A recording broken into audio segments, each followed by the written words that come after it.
Hey, thanks for stopping by my channel. In this video, we're going to be learning Python for those of us who want to work in the field of cybersecurity, whether that is bug bounty hunting or penetration testing. About the first 3 hours of this course, we're going to focus heavily on just learning the basics of Python, such as for loops, while loops, functions, variables, and if-else statements. So that is kind of what we're going to do in the beginning. But while we're learning, after each concept we learn within Python, we're going to create our own little project. And then the last couple of hours of this course, we're going to focus really heavily on building cybersecurity tools. And this is really going to help build the foundation that's going to carry you through in your career in cybersecurity. So a few of the projects we're going to end up building is a packet sniffer, a port scanner, a URL scraper for a desired target or domain that you enter, and then a prober, which is actually going to take those URLs and go out and see if it actually gets a 200 OK, and a lot more tools beyond just those. So that is kind of the stuff we're going to be doing. And if you get stuck at any time,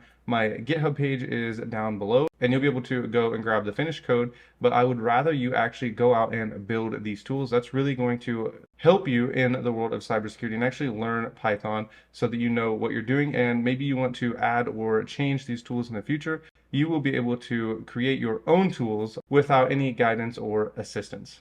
So based on this poll right here, I have decided to go ahead and streamline this course. I originally had about 10 hours worth of content, and I cut it down to what you see here because there is a lot in the world of Python that you really don't need to know in order to work in the field of cybersecurity. And it seemed like a lot of you didn't want all of that extra information. However, in the future, probably in the next few months, I'll continue to work through editing that extra footage, and I will post the full-length Python kind of in everything, even the stuff you don't need to know in the world of cybersecurity in the next few months. So for now, let's go ahead and jump into this. The links for the PyCharm download is going to be in the description. It'll take you straight to this page, and if you are on Windows, you can come over here for Windows or Linux and you can download it.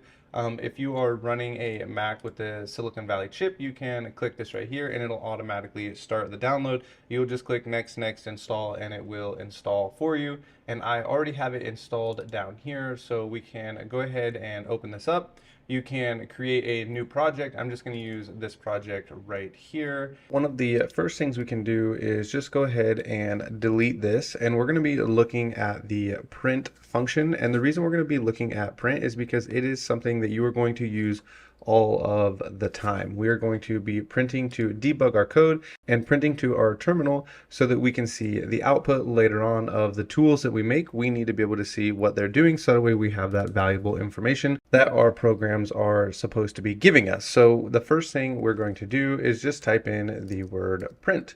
And there's several different ways to print different information, but we're going to start out with the basic hello world. So you can add in your double quotes and even your single quotes, whichever you would like.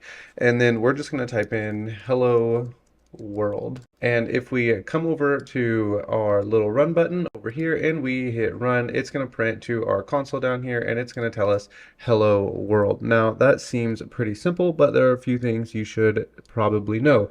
And that is this right here is considered a string. Anytime you're printing any information that is inside of single or double quotes, you need to know that that is in fact a string, because if we delete this and we try to run this, it's going to give us this error, and this is going to tell us invalid syntax because it's trying to print these as variables instead of a string. So we need to make sure that we have these inside of our double quotes. And if you accidentally forget to close this off, we're going to get this red squiggly telling us that there is an error, and over here will be our error as well. And we should be able to hold our mouse over it and it will tell us the problem. We are missing the closed quote. Now let's say that this wasn't able to tell us the error that we had. We could run it and it's going to give us this error message down here, and we could just copy it and take it to Google and paste it in. Probably the first couple of links in Google would tell us what our problem is, and that is that we need this double quote right here to get our code to work. One thing you need to know about programming is that all programmers are there to do one thing, and that is solve problems. We write code and we write scripts in order to make our lives a lot easier. As you're going to see later in this course when we get into our tool making, we're going to be automating a lot of what we do on a day-to-day basis, and we're even going to create some different ethical hacking tools that will make our lives a lot easier. So in the most basic form, this is the print statement, which we're going to be using a lot. And there's a lot more that we can do with print that we're going to see a little bit later on. And this is a string, and this is how we would print hello world to our console. Okay, there are a few more things we can do with the print statement that are really simple that I want to show you right up front. And first, if we wanted to print, let's say we believe in a multiverse, we want to print hello world 1, hello world 2, and hello world 3. We can now run this, and you're going to see that we have hello world 1, 2, and 3, and we have them all on new lines here. But let's say we were up here and we just said, comma, hello world 2, and we run this. You're going to see that this is all on one line. But let's say our program needs to have columns and rows, and we need this to be on a different row. We could delete our comma here, and we can just put in a \n, and if we run this now, you're going to see that we have it on a new line, and in order to get these to line up, we would delete that space, and now we have hello world 1 and hello world 2. But this is not the only way we can print this. Usually, if I can get away with it, I don't like to use the \n unless I really need something on a different line. And so this is another way to print hello world and to get these on different lines. But we can do a lot more with the print statement. So instead of just putting something on a new line, let's say we want to print our name. We can say Ryan, and then you can also put in a plus here, and then we're going to put in John, just like this. And if we run this, you're going to notice something interesting. We have my name here all smashed together. So if you're going to be printing something this way, you'll need to have a space in one of these, either right here or right here. And then if we run this, you're going to see we have Ryan space John. So it looks okay.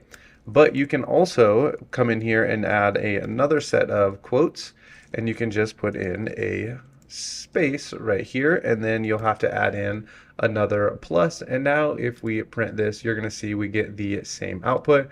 And if we delete our space here, you're going to see that it is all together. So this is another way to concatenate or put together different strings. And there is more to this than just putting our strings together just like this. So hopefully this all makes sense at this point, but we can also save our name in variables. So we can just say x equals, and then remember that we need this to be a string, and we can put our name, and we can say y equals, and then we can put in John, just like this. And now if we come down here, and let's say we just want to print the first, my name, we could just say print x, and if we run this, it's going to print Ryan. So this x right here is called a variable, and its only purpose is to store the information over here. So let's say I wanted to save an integer instead of my name. I could just put in number 5, and then if I run this, it's going to print the number 5. But we'll get to integers in just a second. So we have my name right here, and all the X is doing is saving this information over here, and Y is saving this information over here. And in order to print a variable, we do not add in our quotations, because if we add in our quotations, it's going to assume this is a string and not a variable, and it's just going to print X instead of printing our variable. So we need to make sure that our variable is outside of quotes, so our program knows that we're trying to print the variable instead of a string. And so if we run this, we get Ryan. Now what happens if we come in here and we say we want to print x plus y? We go ahead and run this, we see that we do not have our space. So let's say we want to add in our space. Well, there's two ways we could do this. We could just add a space in right here, and then it's going to print, but that is not the proper way to print or concatenate these two strings that are saved together in these variables. What we would use is something called an F string. And we'll just go ahead and delete everything in here so that way you can understand how the F string works, which we will use in the future. We put the F, and then we put our quotes. And now if we want to use our variables inside of our quotes, we have to do some squiggly braces. So if we put in X now inside of our F string right here, we can print this and you're going to get my name. So we have this as an F string. So now if we want to put a space in here between my name, we can just say print like this, and then we can add in our squigglies and we can say Y, and we should be able to print this and we get Ryan John and our space is right here. So there is a lot more that we can do with the print statement, but without giving you too much information too quickly, I think we're going to stop right here. And then as we need to learn more information about the print statement in the future, I will go ahead and give you that information when the time comes. But this is the basics of the print statement and how we're going to get it to work, and a little bit of a basics with variables, which we're going to see how we can store information in variables in a little more detail coming up real quickly. All right, now let's go ahead and look at the input function instead of just having the print function right here. So we'll go ahead and delete all of this. And let's say we want an IP address so that we can run our new tool or scan against an IP address. Instead of saying something like print, what is the target IP? Question mark. If we print this, all it's going to do is print, and we can't actually do any input down here. It's just printing what is the IP address. But what we could do is take this and instead we can say input. And now we have this input right here, and it's going to say what is the IP address. And if we run this now, it's going to ask us to input an IP address. So we can say 10, 10, 10, 10, and if we run this, it's going to execute the code and complete with 0 errors, but nothing actually happened. We want to make sure that something's actually happening, and first I like to have a space right here, so we can go ahead and add a space right there. But now that we have this input, we want to do something with this input. So we can say that we want to print the IP address, and so we can say the IP. So we want this to be saved as a variable, and something that's very interesting that we can do with inputs is we can save them inside of variables. So we can actually say IP equals, and then it is going to equal this input right here, and then we can print the IP, which I typed in IT. So now we can print this IP address down here, and we can say the IP is whatever. So we'll come over here and we'll put in some quotes and we'll add in our plus and we'll say the IP you entered is, and then we'll have the IP address. So we can run this now and we can come down here and say 10, 10, 10, 10. And if we run this, it's going to print the IP you entered is right here. Or we could say something like scanning the target, and then it'll have the IP address right here instead of just saying the IP you entered. This would be more realistic. If we were running a tool, we would put something like this. We're scanning the target of the IP address that was entered. But there's also another way you can do all of this and make it look pretty simple. So what we can do is just delete all of this, and we can just say we want an input. So we can just say enter, and that should load for us. And we're going to ask for an IP address, and we'll say what IP would you like to target? And we can add our question mark and our space. But remember, if we just run this, we're not going to be able to add or put anything down here. This is just going to take our input, and then it's going to run, and it's going to finish out the code. But what we could do is we could say something like print, and then we can put all of this inside of our print statement. And remember, because we have an open parenthesis right here, and here we are going to have a 2 in order to close everything off. And now we can type in what we're targeting over here. So we could put in like our quotes right here, and we can say you are targeting, and then this is going to target the input that has been put over here. So we can add our plus right here. So now we should be able to target the IP address. Let's run this and see if it works. So we can say what IP would we like to target? 10, 10, 10, 10, and then if we hit enter, it's going to print out for us, you are targeting, and this is the IP address that we have entered. So you can see there are several different ways to do almost anything in the world of programming. We have our print statement and our input statement both right here with this concatenation right here, or you can take the input and then pass it through a print statement a little bit later on, like we saw in the first example. So you can go ahead and play around with the print statements and maybe make a print statement that takes the user's first name and then adds on through a different input the last name. So go ahead and play with the print statements and the input statements and try and make your own input and print statements. So that way you're very familiar with how to use these. Let's take another look at variables. So we'll go ahead and just comment this out. And we want to take a look at variables and numbers. And then I also want to show you the link function. So we've already talked a little bit about variables, such as saying x equals 5, and then we can say y equals 7. And then we could, if we wanted to, print, and we can just say x plus y. And we can run this, and in our console down here we get 12, which is right. And if you remember, if we put this inside of some quotations, this is just going to print it for us as we have it written, x plus y, because our variables get sent through as variables without having the quotes. But what if we say x equals Ryan and 7 equals John? You remember that these need to have quotes around them because they are strings. And so we would need to have quotes in order to get this to work. So if you just put x in here like this and we run this, we're going to get an error because Ryan is not defined because it is a string. But if we put 5 back in here and we run it, we're going to get 5 down here and it is going to work.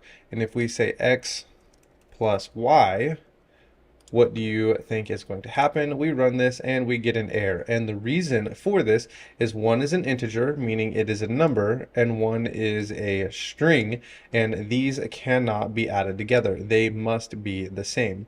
So we could take x right here and we could say we want to turn it into a string. And so you could put it into quotes like this. And now we have this str, which is defining our x, or rather redefining our x as a string. And if we hit enter, it says 5 John. And if we wanted to, we could just add a space in here and we could run this again and we get our space right here.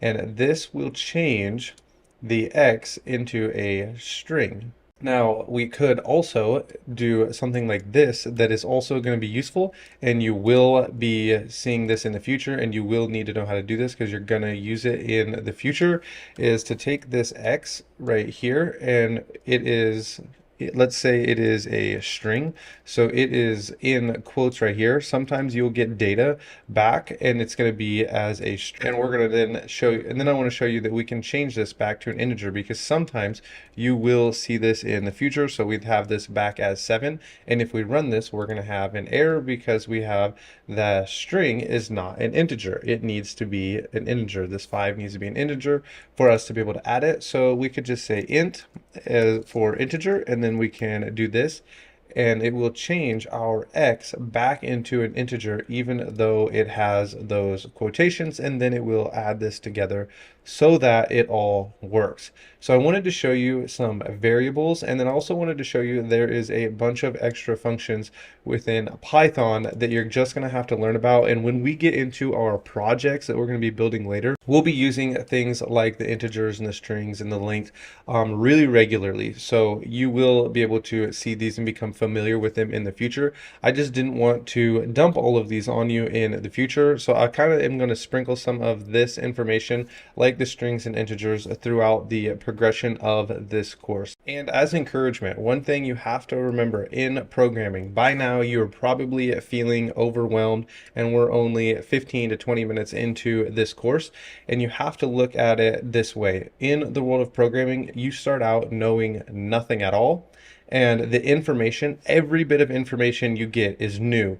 And so it's going to feel very overwhelming because you're going to be getting all of this new information right here. And then eventually it'll start to round out like this. And then you'll start to get just a little bit of new information every now and then. So as your experience goes on, the more the learning curve starts to flatten out. So if you see this, the longer the experience you have, the less learning you're going to be doing. But in the beginning, this curve right here really does go up exponentially. And I remember that feeling of there is so much information, but just keep going, keep on studying, and it will all click. And sometime in the future, you're going to look back and think this isn't that hard. And you will remember the feeling of being overwhelmed, but programming really isn't that difficult. It just is a lot of information right here on the front end. So I want you now to do this right here. I want you to take a first name as a variable right here, and then take a last name as a variable. So you're going to have two variables, and one's going to be a first name and a last name, and then print to the console your name is, and for my case, it would be Ryan John, and you're going to print it through these variables. You've seen everything necessary at this point in order to do our first task right here. And so if you want, you can pause this video and go ahead and try and tackle this on your own. But if you don't remember where to start, just keep following along with the video. And then if things start to click, go ahead, pause the video and solve it on your own, because you're going to learn the best when you are practicing. So let's go ahead and we'll delete all of this. So we're going to take the first name as a variable. So what we can do is we can just say f name for first name, and we're going to say it equals, and we want an input, and we can say, what is your name? Question mark, space. And then we can come down here and we can say L name for last name, and we will say equals input, and then we want to say, what is your last name? Question mark, space, and then we just want to print to the console, which I apparently have spelled wrong here, and I have variable spelled wrong, but that's okay.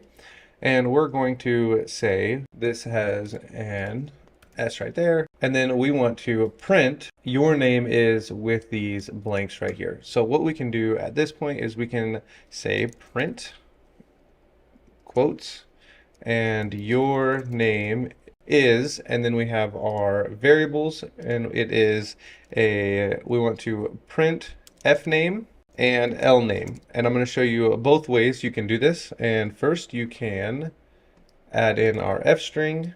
I prefer to use f strings. I think they are the easiest way to do something like this. So we can run this and see what our code looks like. What is my first name? Ryan. What is my last name? John. And we have your name is Ryan John. So we were able to write this little program by taking our first name, last name, and then printing it. Now you will see things done this way as well. I think it is a little more cumbersome, but a lot of people don't use f strings, and I'm not sure why. And they will add plus f name space plus L name space. And so what we can do now is guess the input, because I think we're going to have to edit this. And now let's go ahead and run the program and see what happens. And your name is Ryan John, and I thought this was going to happen. And we can add in our single quotes with a space right here. And I forgot to add in our plus, and rerun this. And now we should be able to go Ryan John, and it prints our name. Your name is Ryan John. So I hope by now you can see why I really like the f strings, because it is just a lot easier to do, but you are going to see this quite often. And if you do any kind of full stack development and you're doing back-end development on the server side with JavaScript or Node.js, you do see things like this as well. So this is something you're going to see outside of just Python with these pluses and these quotes. And so it is something you need to be aware of. But in Python, from now on, you're probably going to just see me running an f string, because I really like to pass my variables in with f strings. I just think it is easier and it looks better. It's just so much easier to do this right here and pass my variables in. So with that, we're going to continue working with our variables and naming variables. So before we move on to our next little challenge, I want to talk a little bit about your variable names. If you guys have been following my YouTube channel at all, then you know that I'm really bad about naming my variables, something that I can remember. You need to try your best to name your variables something so that when you come back like a month or 2 months or a year later, you know what these variables mean. So if this variable was just in and this variable was q, and this program had a bunch of information inside of it, I would have no idea what this variable does,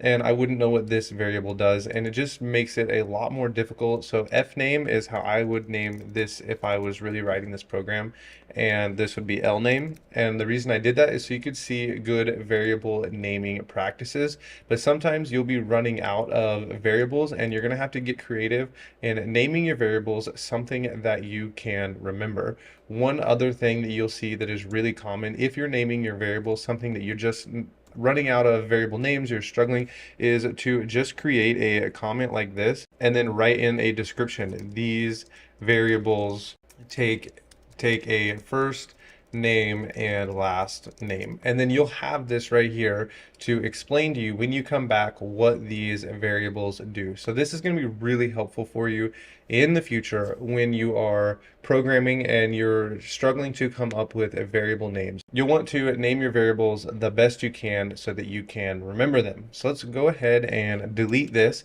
So we'll paste this in here, and this program is going to first start out by putting a greeting to your program. So just welcome, thanks for using my program, something like that. Ask the user for a pet name. So it can be your pet, a friend's pet, or just the name of a pet if you were to have one, and then ask the name of the city where they are from, and you're going to combine the pet name with the word cyber as a new Twitter handle, and then add the city where they are from. So the output is going to look like this: your new Twitter handle and a bio. So you have the Twitter handle and the bio. So it'd be CyberFred from Honolulu. Fred is the name of my daughter's fish. So your program is going to put out the name of a pet, cyber as your handle for your new hacker name, and then the place where you were born. So mine would be CyberFred. And so this is what our program is going to do. You can go ahead and try and use these instructions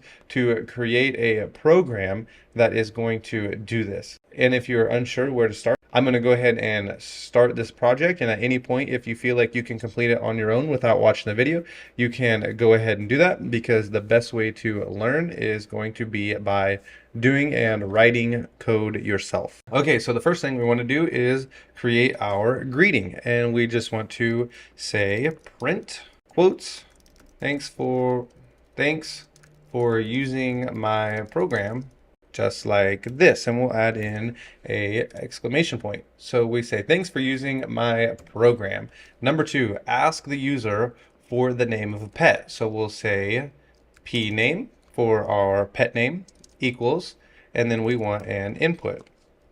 What is the name of a pet?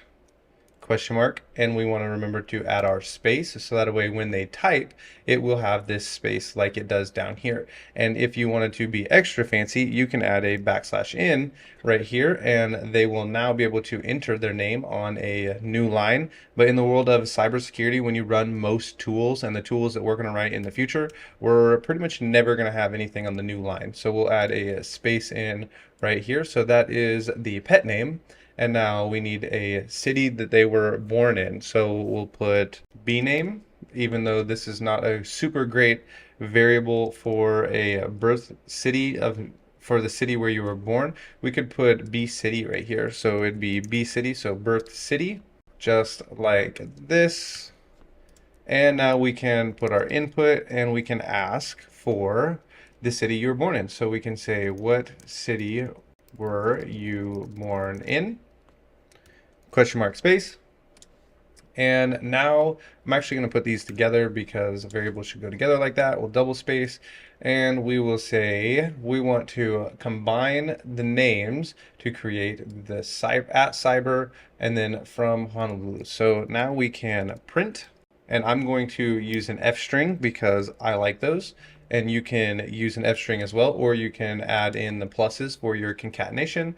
And we're going to say your new Twitter handle and bio, and then we'll add in a colon, and we're going to say at, and then we want our squiggly braces, and we want the P name, and actually we want this to have cyber right here, and then we can add in our space from, and then we want our squiggly braces, and we're going to say B city, just like this. So this should print your new Twitter handle and bio, cyber with our pet name, from, and our city. So let's go ahead and run this and check the output. Thanks for using our program. What is the name of a pet? And I'm going to use Fred because that is my daughter's fish's name. The city I was born, Honolulu. And we should be able to hit enter, and we get your new Twitter handle and bio, CyberFred from Honolulu. So there you have it. This is a pretty simple program, and I really want you to get comfortable with printing and taking in inputs. You're going to be doing this a lot as you program tools in the future, or as you are making your own exploits, or you're automating them, or even modifying exploits in the future, because you're going to see printing and inputs all the time, and you will need to be able to modify the inputs because software changes over time, and you are going to come across exploits that will exploit for you, and you're going to need to change the inputs sometimes, and you will need to get used to using print right here, because I use print all the time for debugging my code to see when different functions or for loops, and to make sure different areas of my code are actually being run. So I'll put in print statements randomly to make sure my code is running in the right order so that I can see what is happening. So you should be very familiar at this point with variables, inputs, and print statements. And now we're going to move into looking at different types of data and data types that we will be using in the future. All right, so let's look at some data types. And so we can go ahead and delete this little program right here, and we're going to look at some data types. So we'll just type in data types just in case you forget what we are dealing with. So we've already talked about strings, and you can remember that strings are one type of data. So we have number one right here, and that is going to be strings. And you know what a string is. We can print hello world just like this, and if we run it, this is going to be ran as a string. And just so you know, you can actually do a type function like this, and it will tell you what you are dealing with. So if we run this now, it's telling you that we are dealing with a string. If we delete this and we put in a number 5 and we run this, we're going to see that we're dealing with an integer. And if we put a 0.5 and we run this, we're going to see that we have a float. So you can test what you are dealing with by putting in the type function right here. So that is just something that is helpful to know. So we know what strings are because we have dealt with them before, and we have hello world just like this. Print, we have a string. So we'll go ahead and comment this out. But one thing I want to mention that you're going to need to know in the future dealing with this hello world, if we print our string again and we have hello world, we can index or subscript inside of this string right here. And what I mean when I say this is we can add in some square braces, and if we put in a 0, because computers always start counting from 0, this 0 is going to grab for us this H right here, and you can see that it printed for us an H down here. If you put a 1 in here, you are going to print the E. So go ahead and guess which number we need to put in here in order to print this little 0, this little O right here. So we can put in our 4 and we can test this, and we're able to print the O right there. So this is called subscripting, and you will see this in the future, especially when you're writing programs and you are wanting to cut maybe the first word and the third word out of some kind of data so that you're able to grab just usernames and maybe their emails, and you're wanting to do some brute forcing.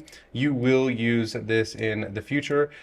Just to show you, you are going to use all of the things we are talking about in the future. writing programs where you are grabbing specific parts of data that you want to brute force against, or maybe create word lists out of. So you will see this subscripting in the future. You will see integers and you will see floats, not just in this course where you're practicing, but in real life when you're writing programs on your own in the future. So we can do this subscripting right here, and we have our strings. So we'll go ahead and comment this out.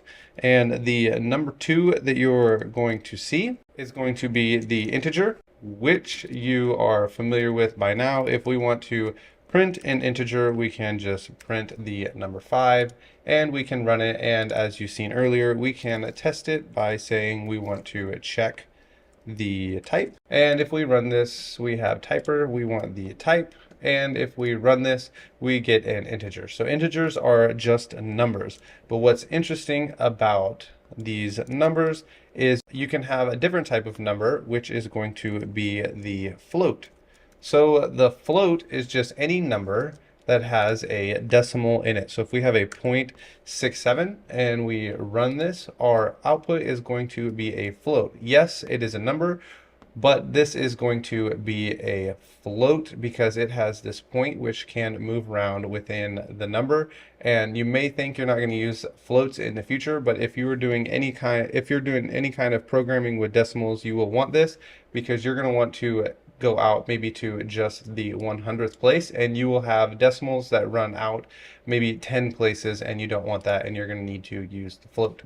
So this is the float, which is another data type. And then lastly, we are going to look at the Boolean, and I use this all the time in while loops. So you will see the Boolean and while loops, which we will use in the very near future when we are dealing with our projects. So a Boolean is going to be true or false statement. So if something is true, then we want our program to do something.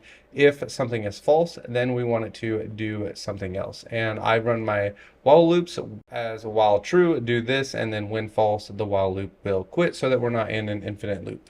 So this is a Boolean, and these are the data types that you're going to see the most: strings, integers, floats, and Boolean. All right, now we're going to take a little bit of a shift, and we're going to start looking at if-else statements, or we can think about these as conditional statements or control flow. So we want to control the flow of what is happening with if-else statements. And if there's anything you need to learn how to do in the world of programming, it is to think in if-else statements. If something happens, then I want this to happen. And if that doesn't happen, then I want something else to happen. So a simple way to think about this is we're going to create a simple project that is going to take a first number, and then we're going to take in a second number, and we're just going to see which number is bigger. So the first thing we can do is we can just create an input, and we're going to say what is the first number. Then we can add a space, get out of that, and we can say input, and we need a second number. And we can say, what is the second number? And it tells us we have a typo up here. So we have a first number and a second number. So we can say F number equals, and then we can say S number equals, and really I don't like how that looks, so we're going to go fnum and snum. So we have first number and second number. So our if statement would be if the first number is bigger, then we want it to print something. Else, if the second number is bigger, we want to print that the second number is bigger. So we can just add in something that looks like this. If fnum is greater than the snum, we want to print something. So we'll say print the first number is bigger. And then else, if this doesn't happen, we need to come back to this first line right here because the if and the else need to be on the same line. So else, we want to print the second number is larger. So we can run our program and see if our if statement works. So what is the first number? we'll have 1, and the second number is 2, and it says the second number is larger. So let's say we want to add in another if statement instead of just having this else right here, because what happens if we do the number 2 and then we hit enter and we have another number 2 and we hit enter? We're going to have a second number is larger, but it's really not, because we just have this else statement. So if the first number is not bigger than the second number, it's just printing this. But if the numbers are the same, then we need it to do something different. So we can make our else statement say the numbers are the same, and our if statement needs to now have an elif. So instead of just having an else, we have an if and then an else if right here, which is something you're going to see in Python. And so we can say else if our second number is larger than our first number, we want to print the second number is larger, like this. Now, if we run this, we can check our program. Let's make our second number larger than the first to make sure that it is working. So it says your first number is larger because I entered that backwards. So we have our first number is larger.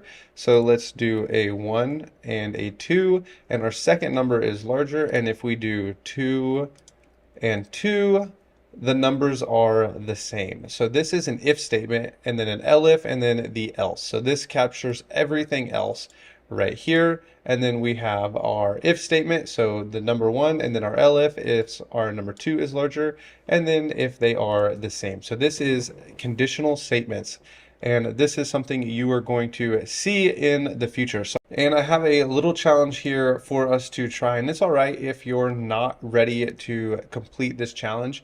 We will do this together, and let me comment this out, and you can follow along. So we're going to make a little program that is going to have several if, elif, and else statements within it. So we're going to write a program that prompts the user to enter their score, whatever grade they got on a particular test, maybe, or homework, and then it's going to tell them what grade they got back. And here is our example. If it's a 90 or above, A, 80 to an 89, it's going to be B, and then so on and so forth. So with these instructions, the first thing it says we need to do is ask them to enter their score. So we're going to type in their score, which is going to be our variable, and we're going to ask for an input. And if you want, you can not follow along. You can actually go ahead and write this yourself and see if you can figure it out. It is a pretty simple program, given we just did an elif statement, and this is going to be pretty similar to that. So we're going to ask them for a score, and we're going to say, what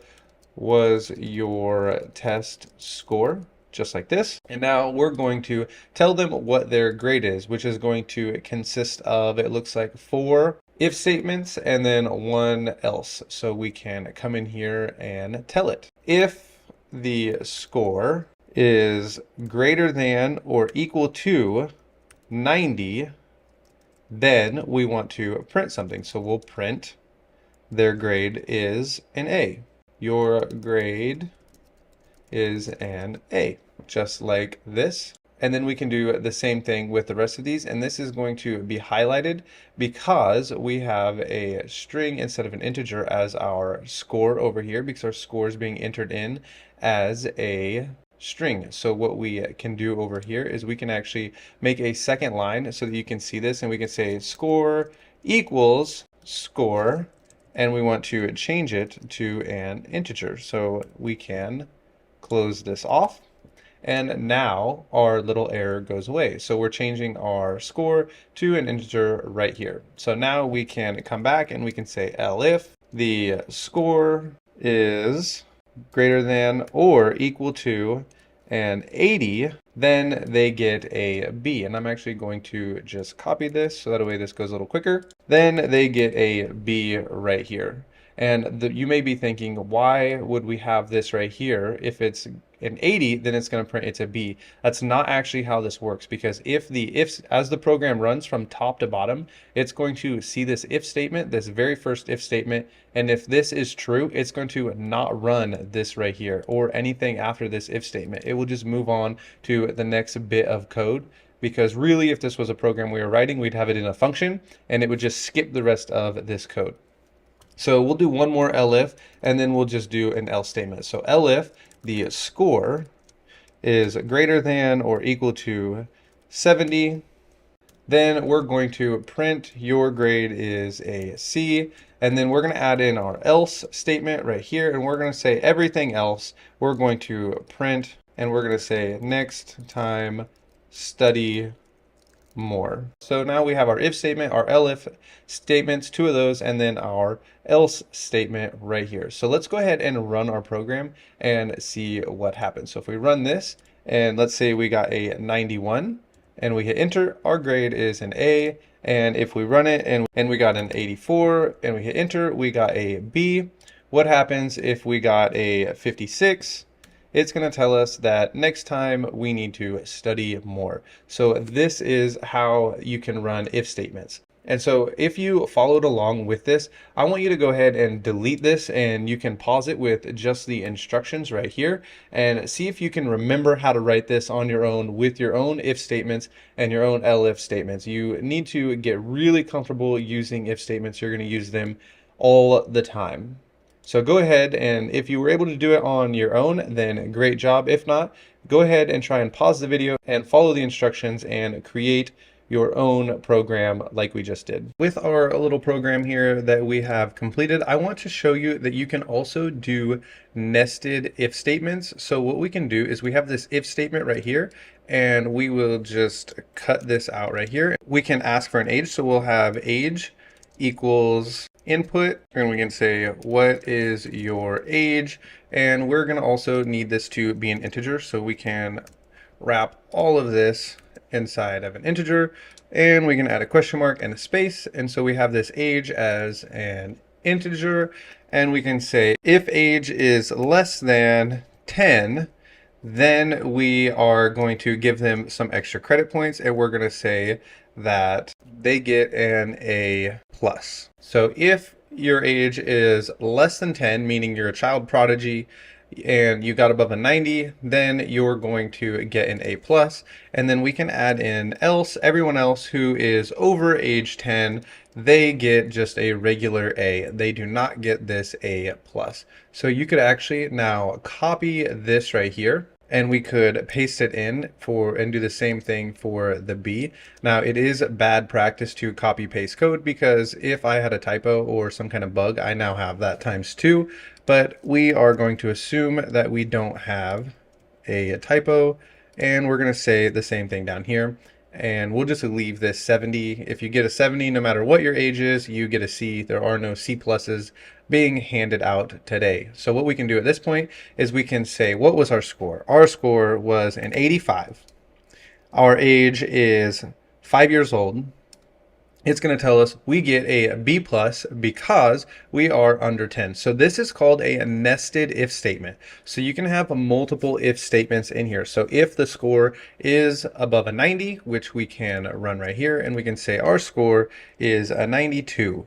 Then it's going to come right here and run this line of code, and it's going to say, what is your age? And let's say this time we're 12, and we hit enter. It's going to tell us we get an A. So it bypasses this because this if statement is inside this if statement, and it's going to tell us we are older than 10. So we're going to skip this. We don't get an A because this right here is false, and it's going to tell us we don't get an A+. We get an A because we are over the age of 10. And we can see that our 70 down here will still work. So if our score is a 71 and we run this, it does not ask for our age because it doesn't matter. Everyone in this category gets a C. So these are nested if statements, and you will see these in the future as well. And it may seem confusing to you right now, but just remember this little chart right here, that we are still in this phase right here where everything is new.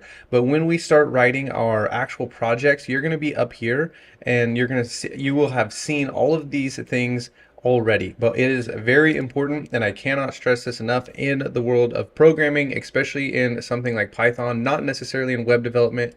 You need to be thinking in if-else statements. If somebody clicks on a button, then I want my payload to execute. If this page is refreshed, will it send me back a reverse shell. If then statements are going to be something you use not only in programming, but also in your ethical hacking career. So you need to be thinking in if else statements. If I'm on a web page and I click a button, how does the function work and can I exploit it? So if there is something written in code, how can I exploit it? So if this, then that. So if then statements, you need to be familiar with these. Okay, let's go ahead and have a look at loops. We're going to look at for loops in this video, but before we start looking at for loops, we will also want to look at a list. We have not seen lists just yet, so a simple list that is commonly used when teaching these is fruits equals, and we will add in our square brackets, and everything we put in here should be separated by a comma for our list. We can say apple, banana, and we can put cherry right here.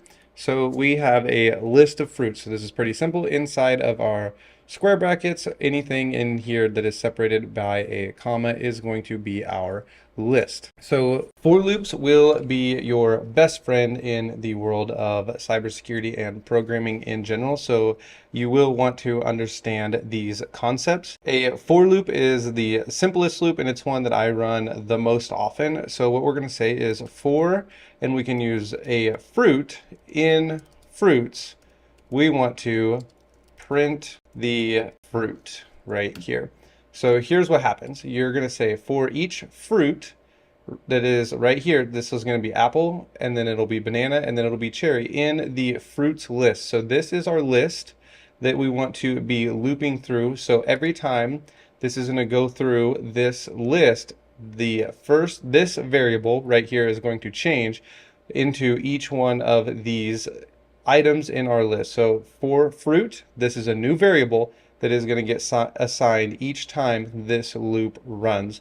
So the first time the fruit is going to print as apple, the second time it will print as banana, and the third time it will print as cherry. So if we run this, you are going to see apple, banana, cherry. So for this right here, and this fruit doesn't matter, it doesn't matter what it is. You're often going to see it as I. In a lot of programs, I use I a lot as the variable. And so if we run this, I is going to change into the item in the list each time as it loops through. So the for loop will run, and it's going to take the first item in the list, and it is going to make that the variable here as I, and then it's going to print it. And then the second time it runs, it'll go banana, and the third time it'll run, it'll be cherry, and then whenever it's finished running, it will close out of the program. So this is the basics of a for loop, and we can also do things inside of our for loop beyond just looping through what is going on here. Let's say we want to print that we're going to have an apple pie, a banana pie, and a cherry pie. We can just say that we have I plus, and then the word pie. So if you look here, we will need our space and then pie just like this. So now if we run our for loop, we get apple pie, banana pie, and cherry pie, and I don't know why I capitalized this when this isn't. So rerun this, and we have our apple pie, banana pie, and cherry pie. So loops will be really helpful whenever you need to loop through any kind of data, which you will be doing quite often. So this is a for loop and how to use it. All right, another thing that you can do with for loops that is really interesting is use range functions, or you can count, or they're really helpful with running a specific number of loops. Say we want to loop through something 5 times, we can actually make it so it loops only 5 times, or the range is what is usually the most popular. So we can say for a number in range of, and you could just do 1 through, and we'll just do 10 for now. And then we can come down here and we can print the number, and this needs our little semicolon to get that error to go away. And if we run this, you're going to see we have 1, 2, 3, 4 all the way down to 9 right here. So we have our little helpful for loop right here, and we can even do like in range to 100. And we can do that. And I believe we can even put a comma and like a 2 right here. And this will pull down every number that is divisible by 2. Okay, we would need to do 0. if we wanted to hit every number divisible by 2. So there we have all of the even numbers. So there is a lot that you can do with the range function. This is just something very basic. Okay, so we're going to find all numbers divisible by 3. Delete that. So I've already shown you that we can put a comma in here and put in our 3, and then we can change this to 0 and run this, and it's going to find all the numbers divisible by 3. But I want to do this with an if statement so you can practice using your if statement. So go ahead and see if you can figure this out using an if statement. And all we really have to do is come down here and just type in if the number is divisible or modulo 3 and it equals 0, then this should print for us every number that is divisible by 3. So let's go ahead and run this, and we're going to hit 3, 6, 9, 12, 15, 18, and it did work for us. So this is a for loop with an if statement, and we're going to keep practicing for loops with if statements. It's something that is quite common in the world of programming. Now that we have completed this challenge, we're going to do something that is going to use a for loop. It's going to use an if statement, and you're going to need to use something that looks like this just as a clue. There is a really popular coding challenge for beginners called FizzBuzz. So I have already typed out the instructions here for you. You need to write a program that is going to loop through the numbers 1 through 100, and then you are going to print every number if it is divisible by 3. You're going to print fuzz. If the number is divisible by 5, you will print buzz. And if the number is divisible by both 3 and 5, you will print FizzBuzz. So I want you to go ahead and see if you can figure out how to solve this specific coding problem. So what we can do is we can just start out with our for loop for num in range, just like we had done before, of 1 through 100. We want to do something. So if num is divisible by 3, and we have our 0 here, we can print fizz. So what we'll do is we'll just come down here and we'll say a print, and we'll put our quotes up so we can make this a string, and we'll print fuzz. And so we'll say elif num is divisible by 5, %sign here. We can tell it we want to print buzz. And now we can do our final elif, and we're going to say elif num is divisible by both. So we have divisible by 3 as our equals 0, and we need a space in here. And if our num is divisible by 5 equals our 0, then we want to print FizzBuzz just like this. So this gets us our fizz and our buzz and our FizzBuzz, but now we want to print all the other numbers, so we can do an else, and we can say else we are going to print the number that we were given, or the number that it's looping through, and this should work for us. So you can see we're using our for loop and our if statements, and we should be able to run this, and we get our FizzBuzz. So we have 3 as a fizz, 5 as a buzz, and 6 is divisible by 3. And let's see, what is going to be our first FizzBuzz that we come across. Okay, so I realized that it is hitting our if statement right here and stopping. So what we need to do is we'll just take this right here, and we can copy our if statement, and we can paste it in up here and delete that, and we'll make it our first if statement. So we'll say elif right here. So now if it is divisible by both, it will print FizzBuzz, and then it will go through and check just 3 and 5. And the reason, so for example, we have number 3, right, or number 15 was a fizz, was because I accidentally had this typed in backwards. So now if we run this, we should be able to come back up and see number 15 is a FizzBuzz, because it is divisible by both of those. So this is how you would solve this specific coding challenge, FizzBuzz. It is a really popular one that is out there, so maybe you have heard about it. But for now, we're going to go ahead and jump over to functions, and we're going to start looking at functions and writing some for loops and if statements inside of our functions. All right, the time has come for functions. I'm going to comment this out because we are going to come back and use that as a demonstration in just a little bit. So the way functions work is we want to give a bit of information that we can use over and over, and we have some built-in functions that I have shown you previously. So you will see that we have used the range function, we have used the length function, we have used print over and over and over.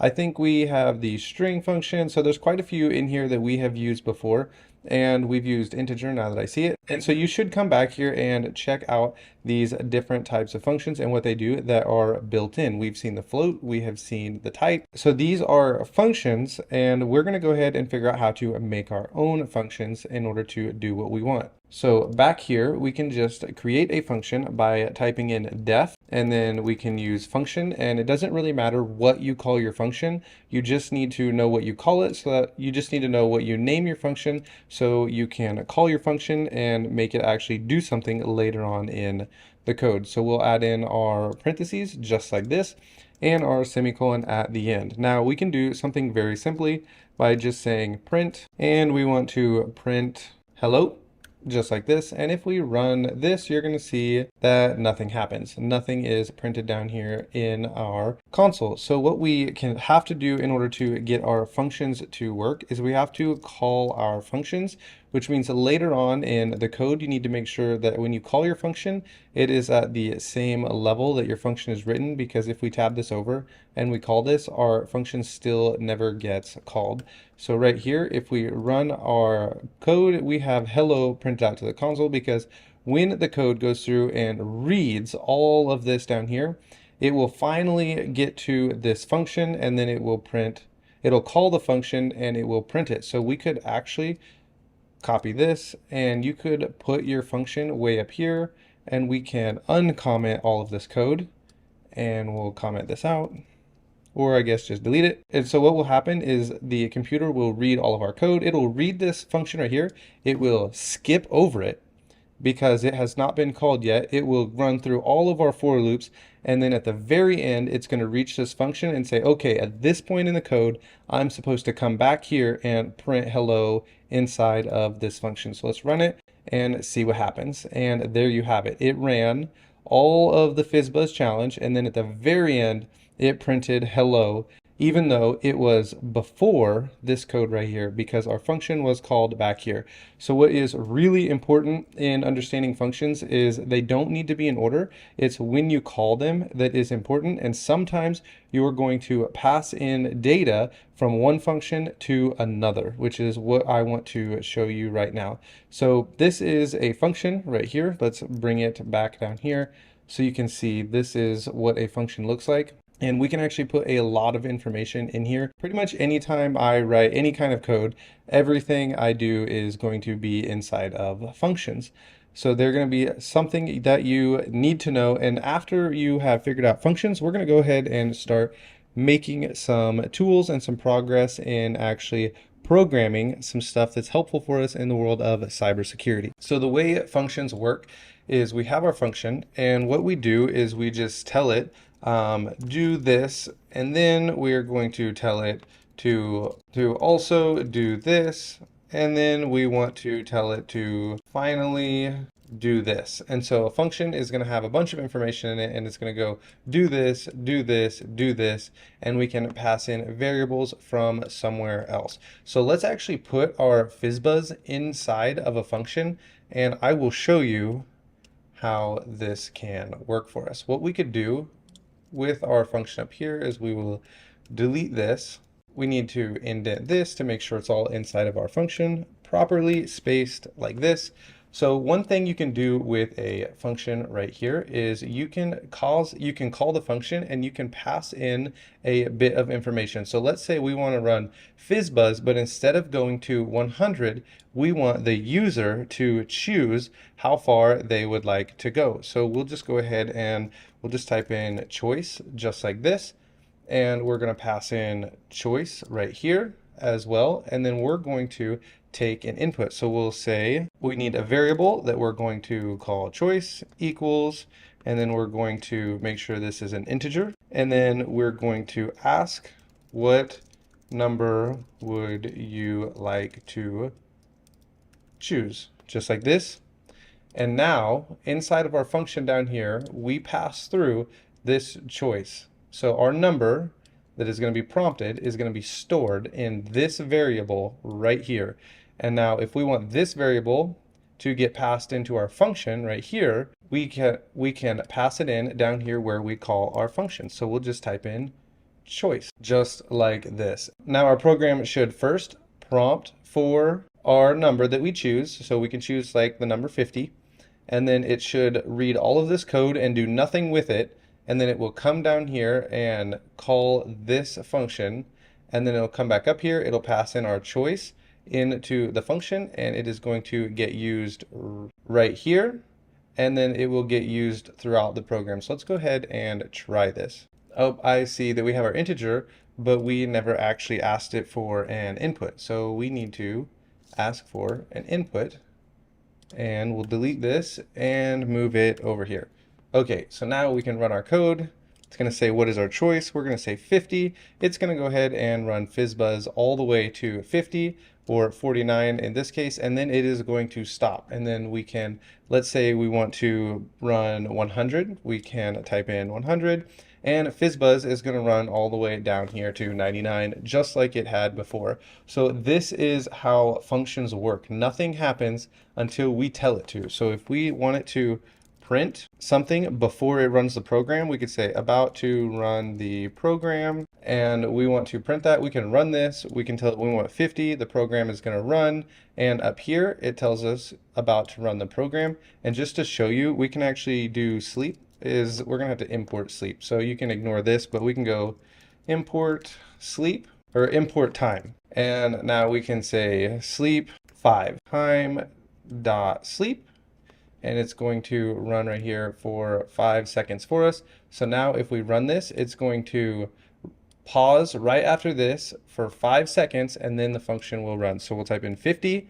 It's going to say our program is about to run. It will wait for 5 seconds, and then this is going to call our function and execute it. So functions are going to be really important in timing when you want your code to run. And a lot of our cybersecurity tools that we're going to make in the rest of this course is going to use functions. So let's go ahead and continue practicing our functions. Okay, so we'll go ahead and we'll just delete all of this. And I have our new challenge for us. This is something I want you to do on your own. This is going to be really simple compared to what we just did with the FizzBuzz program. You're going to create a program that takes an input asking the user for their name. You're going to save the input into a variable. You're going to pass the variable through a function and print their name. So you're going to use a function just like we had right here, a function. You're going to have a variable like this. You're going to pass the variable in, and then you're going to call the function and pass the variable through down here.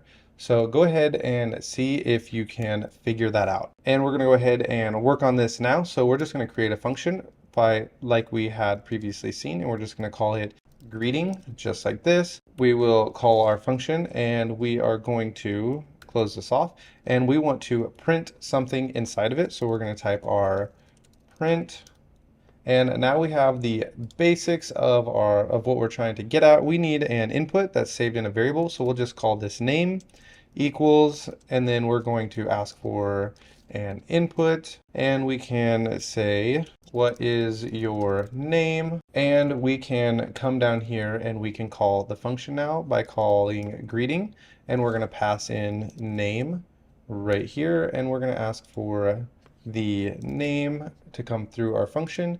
And now we want to print in an F string hello space curly braces name like this, and this should work for us. And just in case you're wondering how this will translate over to cybersecurity, anytime I create a tool that I'm going to be using, I always ask what is the IP. So we'll do this as we're doing something with cybersecurity. Let's say we want to run Nmap. We can just type in recon, we'll ask for an IP address. So we'll save this as IP, and then we will ask for an input, and we would say what is the target IP address, just like this. And then we would create our function, and let's say we wanted to run Nmap. we would type in our function and we'll just call it nmap. And we're going to be passing in the IP. And we can come down here, call our function nmap, and we're going to pass in IP right here. Now, what do we want to do with this? We're just going to print for now because that's all we've learned. So we're going to print an F string, and we're going to type in attacking, and then we want our curly braces and the IP. So we can stop our program that was running, run it, and it's going to ask what is our target IP address, 10.10.10.10. And now if we run this, it's going to say attacking and the specific target that we're attacking. Only what we would really do is we'd actually have it do something inside of this function.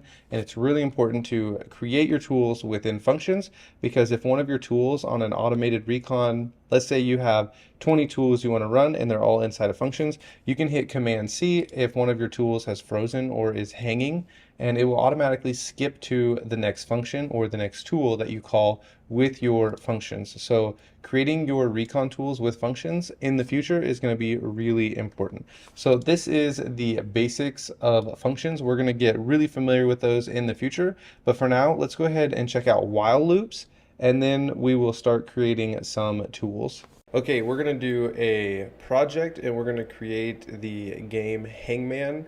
And we're going to do this game because this game is going to force us to use everything we have learned so far. And then after we have created this game, we'll move into creating some cybersecurity tools. But for now, we need some kind of project that is going to force us to use everything we have covered so far to really ingrain into our memories the stuff we have covered. So what we can do is delete all of this. I'm going to go ahead and type out all of the tasks that you have to do in order to complete this challenge, and then I'll come back and walk you through it. Okay, so here is our task list, and I really think it would be helpful for you to start creating your own tasks list as you make your own projects, because it's going to help you know what you need to do next. It's going to help you know what to do next and in which order you should be attacking your projects. So the first thing we are to do is create a greeting, create a word list, randomly choose a word from the list, which we've done before, ask the user to guess a letter. So this will be an input and they will input one letter. And the bonus is to make the letter lowercase, and you can use a built-in function to do this from the built-in functions word list I had showed you earlier in this course. And then lastly, we're going to check to see if the letter is in the word. So this seems like a lot, but just go ahead and start one by one and break it down, and it becomes a lot more simple. So go ahead, try and do this on your own, and if you get stuck, you can keep watching and we'll go through it. So starting right out at the top, the first thing we want to do is we want to print a greeting. So we want to just say welcome to Hangman, just like this. And the next one is create our word list. So we can create any word list we want. So we'll just say words equals, and we can have any words we want. So we'll use hacker, we can use bounty, and lastly, we'll just use the word random. So we have created our word list. Randomly choose a word from the list you have created. So now we are going to need to import a module. And when you import modules, you'll almost always import these at the top of your program, so that way you can keep them all together. So a module is just a set of Python code that was written by someone else that we can import into our own projects, and then we can use their functions. So we've seen the built-in functions such as print or string or length or int. So if we had something we wanted to make an integer, we would do this right here, and we can put it in here and it would become an integer. These are the built-in functions. So importing allows us to import modules that will allow us to use code that other people have written, so we can use their functions and we don't have to write them ourselves. So we're going to be using these a lot, and you're going to see them everywhere because it's a lot easier to use code that's already written and just read the documentation than write the code yourself. So we're going to import random, and now we want to choose a word from our list, and we'll call it our secret word, and it is going to be random dot choice. And so it's randomly going to choose, and then we want it to choose from our words list. So the random function right here is going to be random.choice, and then it's going to call this method right here, and it's going to pull our words, and so it's randomly going to choose a word, and it's going to save it as a variable secret word. So that's how we're going to randomly choose our word. And then next we're going to ask the user to guess a letter. So as you might have guessed, you should be able to do this. This is pretty simple. We're just going to take an input like this, and we're going to say guess a letter, and then the bonus down here is make the program take the input from the user and make it lowercase. So this is actually a built-in function. We can just put .lower just like this, and now no matter what they put in right here, it will be lowercase. So we'll go ahead and print this so you can see when we run this, you'll see that it is actually lowercase, and we'll put some capital letters in here so you can see that work. And now finally, check if the letter is in the word. So this is going to be our for loop that we need. So we can say for letter, because we're going to be looping through whatever word gets picked. So if it is the word hacker, it's going to loop through, and each letter it'll go H, A, C, K, E, R. For this letter, we'll change that variable every time the for loop runs in the secret word, and then we'll say if the letter double equals the guess, which is going to be put in right here, then we want to print it was the right word. So we'll just say right like this, and else, if it's anything else, we're going to print wrong, just like that. So this should work for us. Let's go ahead and run our code, and it tells us we got our greeting, guess a letter, and we're going to guess a capital A, which is going to be in none of our words right here. There's no capital A. So if our lower function works, it will go ahead and make this a lowercase for us, and then see if it is in the word. So it printed our guess right here, and it did print it lowercase, so we know our .lower function right here is working. And then we have a bunch of wrong letters, but we do have this right letter right here. So at the second letter is an A, either means it is hacker or random. So we would have to keep going, but our code has quit because it only runs one time, and we will tackle that later by putting all of this into a while loop so that it continues to run until the guesses run out, or we actually get the word correct. So I'm going to go ahead and delete all of these comments. I'm going to make us a new task list, and we will continue working on this program. I'm going to clean this code up just a little bit. We don't need to see that anymore. And I'll put all of this together and create a new task list, and I'll bring you back once that is finished. Okay, so I have typed out our new tasks for this little section of the project, and there is one section that is going to be kind of hard, but you have seen it in the past. We have already covered it, but it may take a minute for you to remember how to do. So let's go ahead and read this. We're going to create an empty list.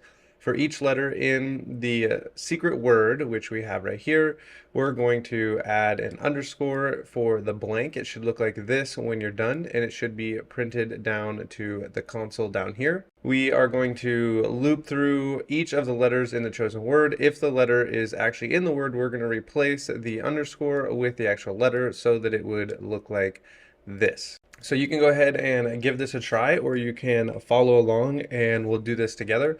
So underneath of the secret word, we're going to need to start down here because we're going to add our underscores here under the secret word. So we'll have to start down here. So the first thing we need to do is it tells us we need to create an empty list, and that's going to be our display word. So we'll just call it display word, and it's going to equal our empty list right here.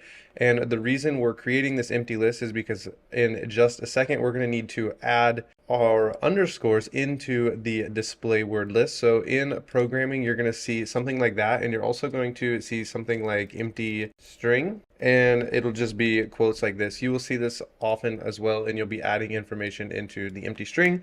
But for now, we're using an empty list so that we can add our information into the list as we need.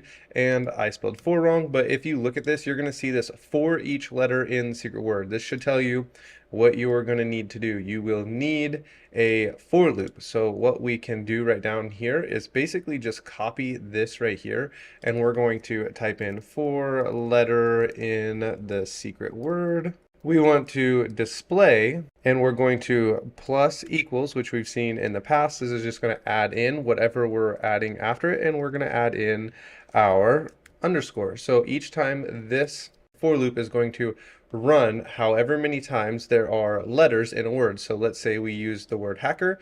It is going to run this for loop 6 times because that's how many letters are in here, and it's going to add 6 underscores. Now we can also come in here and print the display because we want to see what is happening. So we can print the display word, and I want you to see something interesting is going to happen when we run this. So if we run it, look at what happens. 1, 2, 3, 4. Why is it printing this way?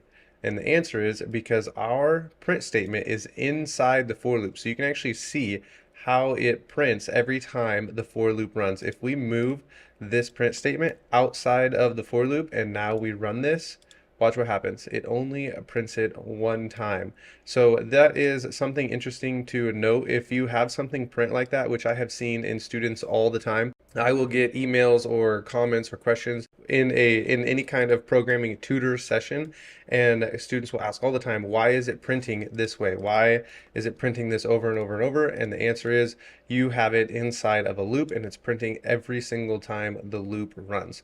So we have here completed, I believe, all of these tasks right here. We have our welcome and we have our empty letters. And if we enter in a letter and hit enter, it's going to run this loop down here, and it's going to tell us that we have wrong, right, wrong, wrong, wrong. So this is either the word hacker or random at this point.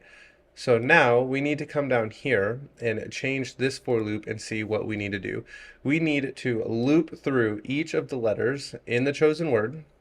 And if the letter is in the word, we need to replace this with the word. So we should have it print right here. This should have printed as an A, and we're going to get rid of all of this wrong and right down here. So this can be a little bit challenging because we are going to need to use the range function, and we're also going to need to use the length. And we need to use the range because we want it to loop through a specific number of times, which is going to be the range. This is going to tell us the range that we want it to loop through.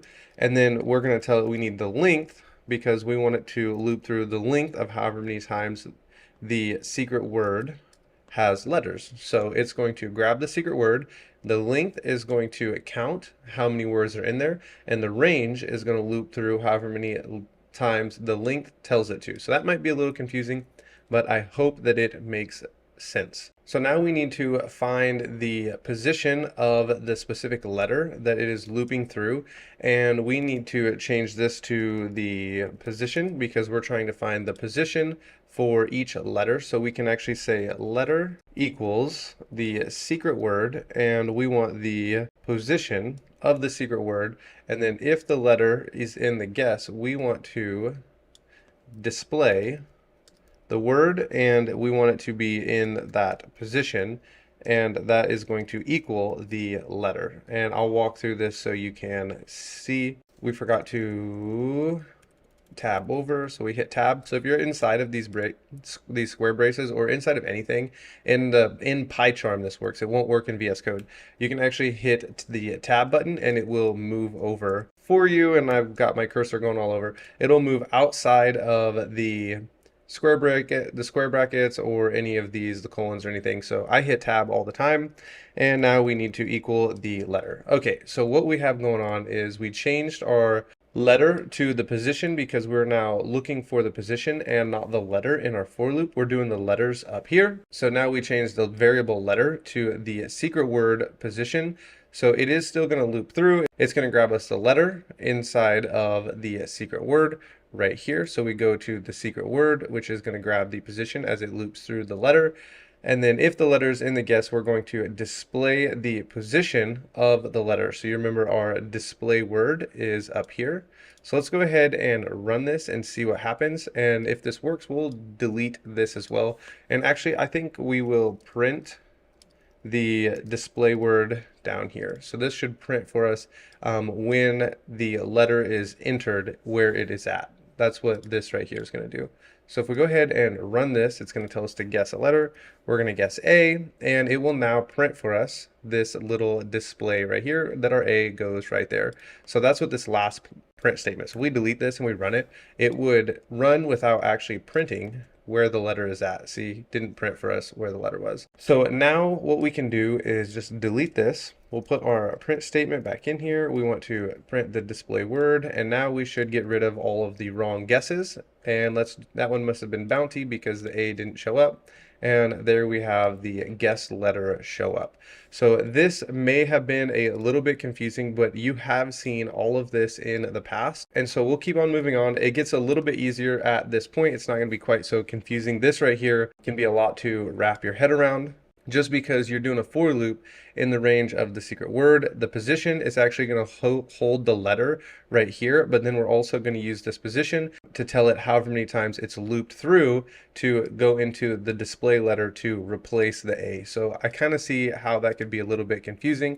If this was too confusing, you're not understanding it, finish watching the rest of us creating this game and then come back and watch it again, and it will make sense. So with that, I'm going to go ahead and type up our next steps and clean up the code just a little bit, and then we will try to finish out this Hangman game. Okay, what we are going to do at this point is we are going to use a while loop, and we're going to keep on looping through our code until all the letters have been guessed. So right now, if we type in A and we hit enter, it tells us that the code is finished, and we need to keep on being able to guess. We need to guess more than one letter until everything has been completed. And I'm telling you what you need to use. You need to use a while loop. And this is pretty simple to do. So why don't you go ahead and give this a try? And if you can't figure out, see if you can go to Google and maybe find some help. But if you are getting stuck, we are going to go ahead and fix this now. And what we're going to do is we're just going to say while not game over. And I know this sounds really funny and it's worded really weird, but I'm going to explain why I wrote it this way. So let's go ahead and copy this and tab it over. So I wrote while not game over. So it's like while the game is not over, we want this to happen right here. So you can name this anything you want. And this is probably the best way to name this, because you could delete the not and put game over equals false. But that just, I think, doesn't work as well. It's not as easy to break. So we're going to go ahead and say while the game is not over, we want this to run. But we need to make this game over a variable in order to get this to leave us alone. So we're going to type in game underscore over, and we're going to say equals false. So while the game is not over, it's going to keep running. So now if we hit run and we guess a letter, this is going to be an infinite loop and we are going to have a problem. So if we guess a letter, it's just going to continue printing for all of eternity until our computer crashes. And you can look at that. That is all just the while loop running super fast and just being an infinite loop. So we need our loop to break. So what we need to do is, one way to break this so that we can continue guessing is to cut the guess down here, and we'll paste it in right here. So now we can guess every single time the loop runs. We'll get to choose a new letter.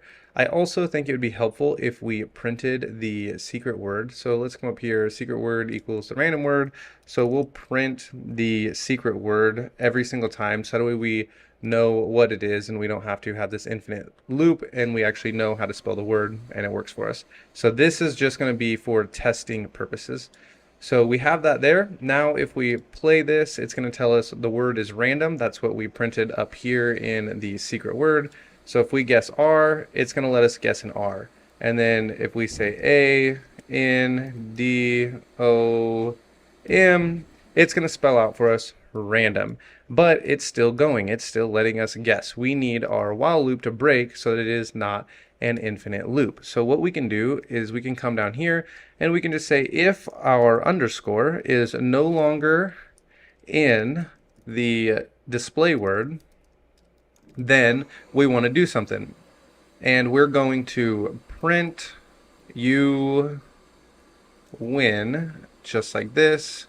And then we want to break it. So we're going to type in our game over variable from up here, and we're going to say game over equals true. So the game will be over. So now if we rerun our code and the word is bounty, we should be able to type in bounty, UNTY, and it tells us you win and the code has finished.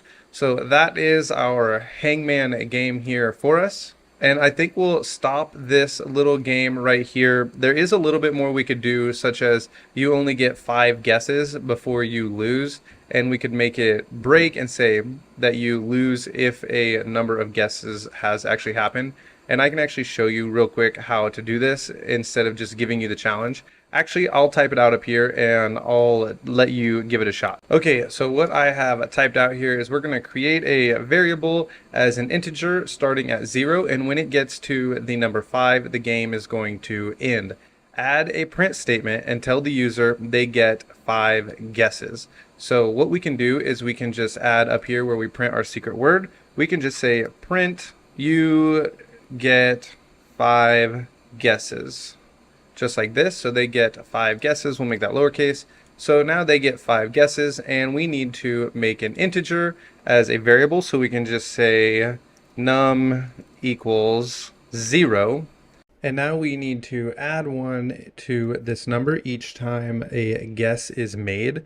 And if the guess is not inside of the word, then we are going to add 1 to number. And if the number reaches 5, then the game is over. So what we can do is we can just come down here and we can say if the letter is in the secret word, and we'll go below this if statement, and we'll actually just go right here after this, and we'll delete this so that our display word gets printed afterward.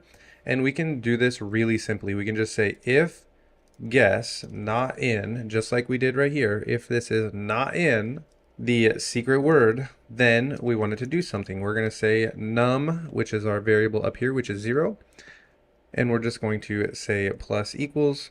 And then we'll say 1, just like this. That way we're able to add 1 each time to our number up here. And then we're going to add another if statement. We're going to say if the number actually gets bigger than or equal to the number 5, then we want to print you loser, just like this. And then we can break and say it's game over. So game over equals true, just like this. So now this should work for us. So we should be able to run our code, and it tells us that we can't have the semicolon right here. So let's try this again. And let's just put in a W because that's in none of our words. 5 times, 2, 3, 4, 5. And it says we're a loser and we didn't get anything right. But what can we do to improve this? Maybe we don't know how many guesses we have made.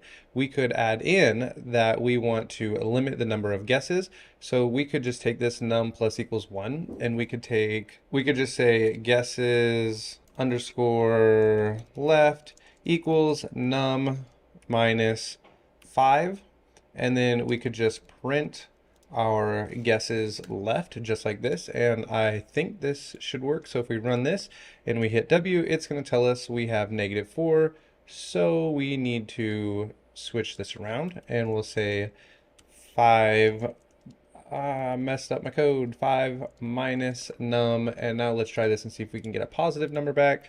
W, we have 4 guesses left. So we could actually say we want an F string, and we could say you have this many guesses left. So we'll close that off. We will make that an F string. So we'll say you have blank guesses left instead of just printing a random number.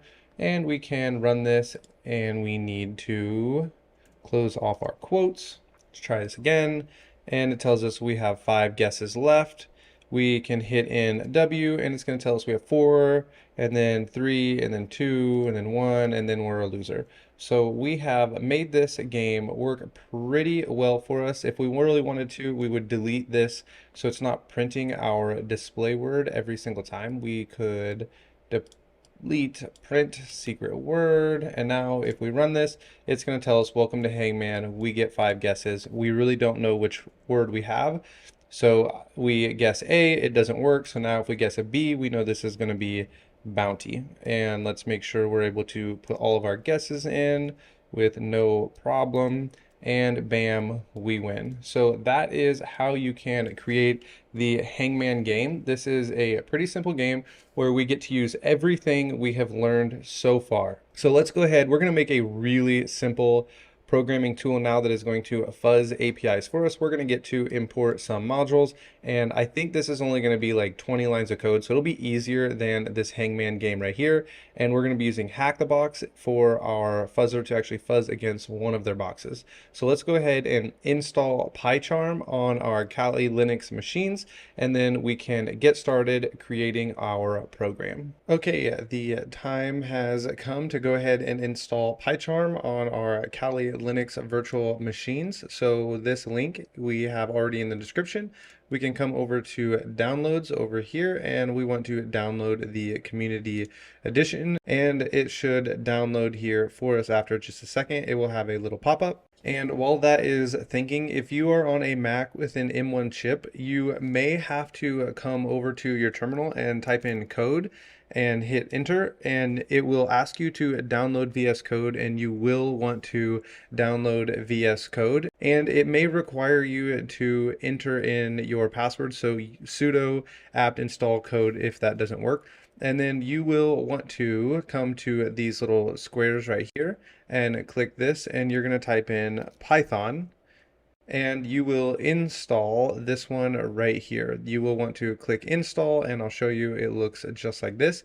So that way you can use VS Code as your text editor. I'm going to be switching back and forth between VS Code and PyCharm. So you'll see me use both of them. I really like to use VS Code when I am putting things out down here to my terminal so I can see what the code is doing. So you will see me jumping back and forth between VS Code and also PyCharm. So I do want to show you how to install PyCharm because we're going to be doing our first project, which is going to be an API fuzzer, and I will be using a PyCharm for this. So I'll go ahead and close out of this. And we finally get our little pop-up here, and you can click save, and this is going to save our download here to our downloads folder. I'm going to go ahead and save that. Okay, now that that has downloaded, you can move over to your downloads. I have moved the file to my desktop because that's where I want it, and we're going to just type in tar just like this and xvf Z, and just to make sure I have this as the right PyCharm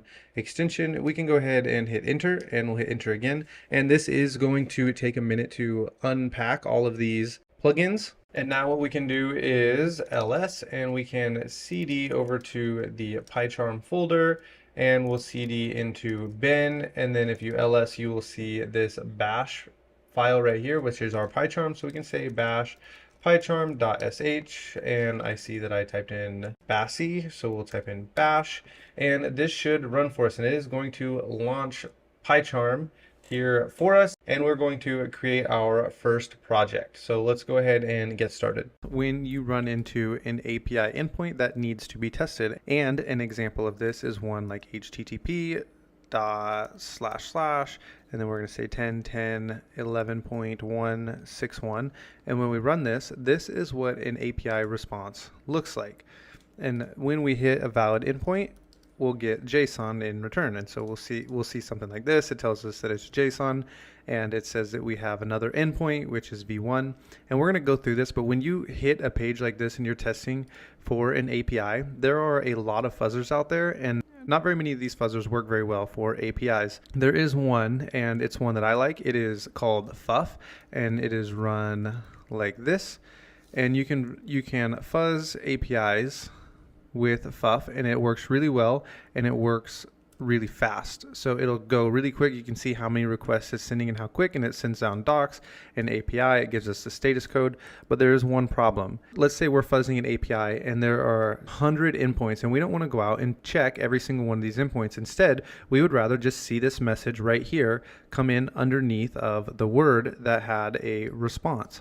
And so what we're going to do is build a tool like Fuff, only we're going to build ours in Python, and it's going to tell us the word, and then it is going to tell us underneath the response that we are receiving from the server. And it's going to print the response underneath of our Word, and we'll go ahead and jump in and start this project. Okay, to write this program, I am going to use my Linux machine because in order to test it, we're going to test it on Hack the Box in this tutorial because I don't really want to be fuzzing somebody's API that is live and have it on camera. So I'm going to be using the box backend from Hack the Box. There's not a lot of API endpoints, but that shouldn't matter for the sake of our program. We're going to write the program in here and we can test it on backend. And then if you find a bug bounty program or you have a client that wants you to test an API, you can run your fuzzing tool against it and modify it if you need to.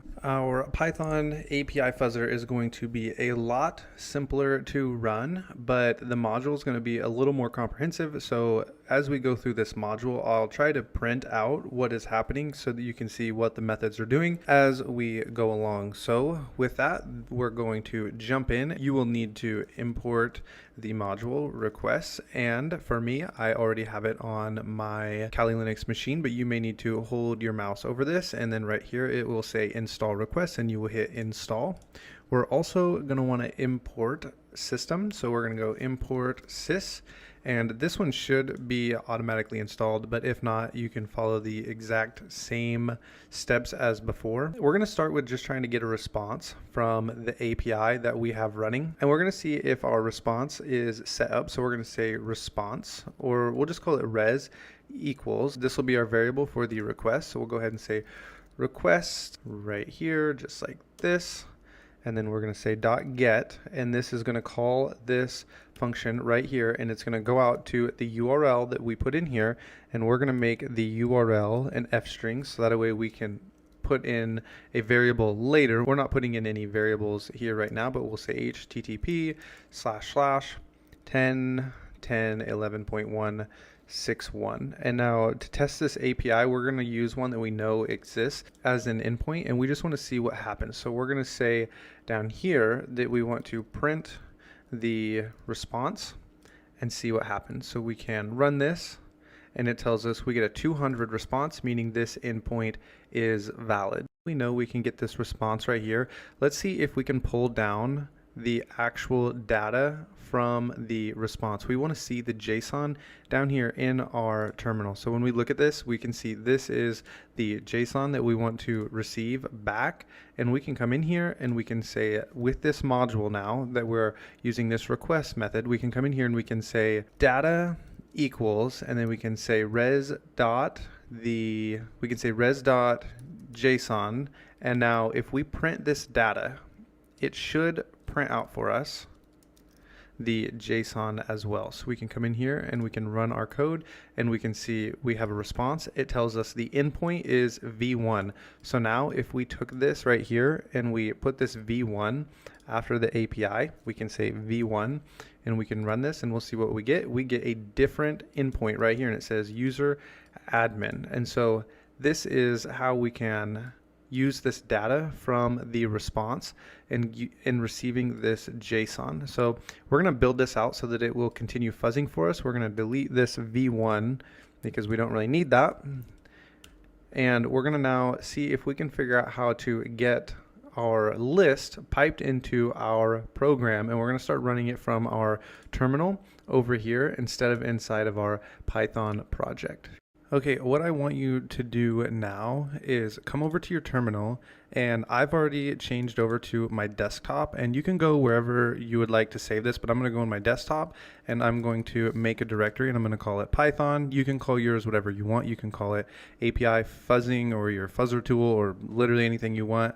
And then we're going to want to make 2 files in here. We will want to make a Python file, and we can name it whatever we want. You can make it 2 different ways. I'll show you 2 different ways to make it.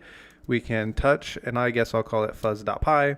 And then we can actually, instead of making a second file, what we're going to do is just grab a word list off of our Linux machine. And so we're going to type in cp to copy, and then we are going to copy our, I think it's in user share word list small.txt. So it'll be just like this. We're going to copy it over to our working directory by putting that period there. And now if we ls this I put that in the wrong spot. So since I copied it over to my desktop and I don't want it in my desktop, nor do I want fuzz.py in there, I'm going to move the fuzz.py and I'm going to move it over into my Python directory. So we'll go home, Kali, desktop, Python, and it should move. And now we'll move over the small.txt as well, and I'm just going to copy this path and move that over. Now if I cd over to this directory, and here are the two files, our fuzzer right here is actually empty, so I'm going to just write the code over here in PyCharm because it'll tell us if we have any problems, and then what we'll do is we'll gedit and stick it in this fuzzer right here, our Python script. But I want to add something to our small text here so that way we don't have to wait for everything to run each time. So I'll gedit our small.txt just like this, and I'm going to add in API right here, and then we'll add in docs right here. These are actual API endpoints that we're going to be fuzzing on this box from Hack the Box. And I don't want to have to wait for them to get way down inside this file when it is fuzzing. So I'm going to just stick those up at the top so that way we can see what is happening and what the responses are when we hit these endpoints. Now what we're going to do is, because we have this sys already imported, now we're going to use it. This is going to take a piped in file into our project here. So what we will do is make a for loop, and we're going to say forward in, and then we'll say sys.stdin, and then we can move all of this over inside of our for loop. And now we'll change this API right here. We're going to change that to this word. And now what we'll do is we can copy this right here, and we'll come over to our Python directory. We can gedit the fuzzer. We can paste this in, save, and now we'll run it. And the way you'll run it is like this. You're going to cat the small.txt just like this, and then you'll type in main python 3, and then we'll type in the fuzz.py, and when we run this we should start to see some output. Okay, my VPN had disconnected from Hack the Box, so now if we come over here and we run it, we'll start to see a response. And here's what we're looking for. We're looking for this response 200. We have an endpoint of v1, and then we have another response down here that says not authenticated, and it's a 401. So now we need to figure out how to get rid of all of this other stuff, because we only want the responses that actually give us back a helpful JSON response from the API request. And this is really going to be simple. We're going to use one function, and we're going to use one if-else statement, and then the code is done, and we have created our API fuzzer right here. So what we can do is put this entire thing inside of a function, and we can say def loop, because that's how I like to name my looping functions. We can just move all of this over, and now we need to make an if-else statement. And so we have this request saved as inside of our response. So we'll just move this down, and we can say if the res dot status code, so it's going to tell us that we're going to have this, it's going to give us the status code, which would be right here, the response, this right here. So we're going to say if this res dot status code equals 404, which is what we don't want to see here, we don't want to see these 404s, then we're going to go ahead and pass this if else, because we don't want to get down here to the else, and we're just going to say call the loop again, because we don't want to see these 404s. And then everything else we want to print. So we'll say else, if it's not 404, we want to print the data, which is going to be equal to the response, our res.json. I keep forgetting that I named our response res. And then we'll want to print the data. So we'll print data. Now what we can do is just we could delete that. That wasn't what I wanted to do. We can comment all this out. And now let's copy this right here and see what happens. We want to gedit this. We'll paste that in, save it, cross our fingers, and it says we're missing our colon here, so we can open this back up. and we need to add this colon in. We can save, cross our fingers again, and it stopped. So let's go back over to our code and see what the problem is. Problem is really simple. So I just realized when we call this, it automatically ends because we never call our loop the first time. So what we'll do is call this loop. So loop, just like that. Now it'll call the loop and it will run.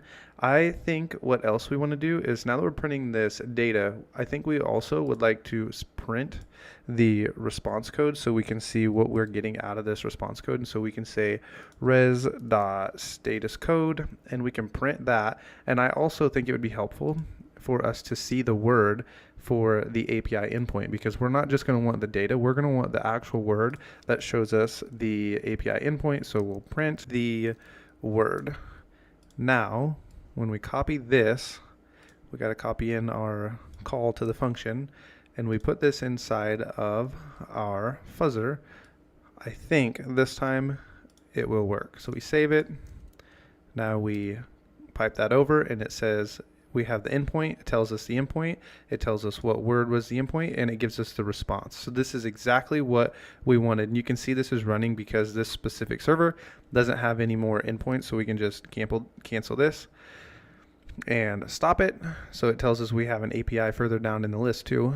So we have this endpoint. So now if we go API and then we type in v1 inside of our browser, it'll start moving us on down the line.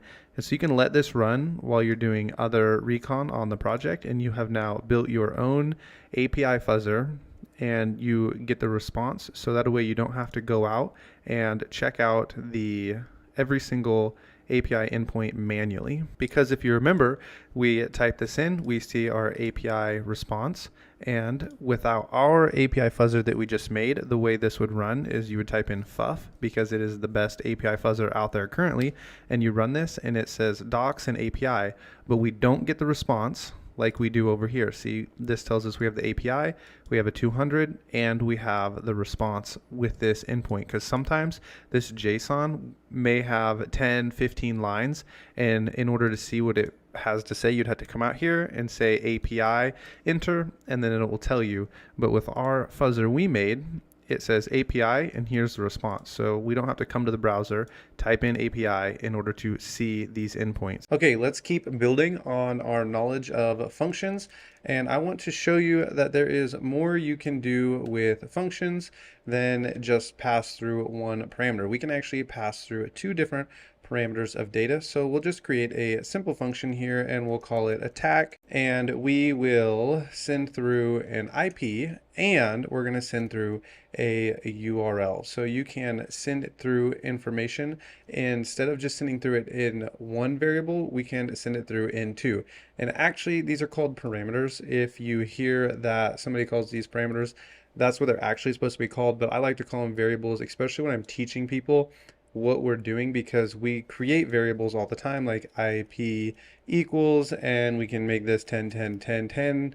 And now we can pass this through when we call the function down here. We can say attack, and then we pass in the IP. It just makes a lot more sense to call these variables when I'm trying to teach people how to use these. So the reason we're getting a bunch of errors is we don't have anything in here, which I think we can type pass in and it will ignore those errors there for us. So that is one way to go about doing this. This is a problem because it doesn't like that there are a bunch of dots in there.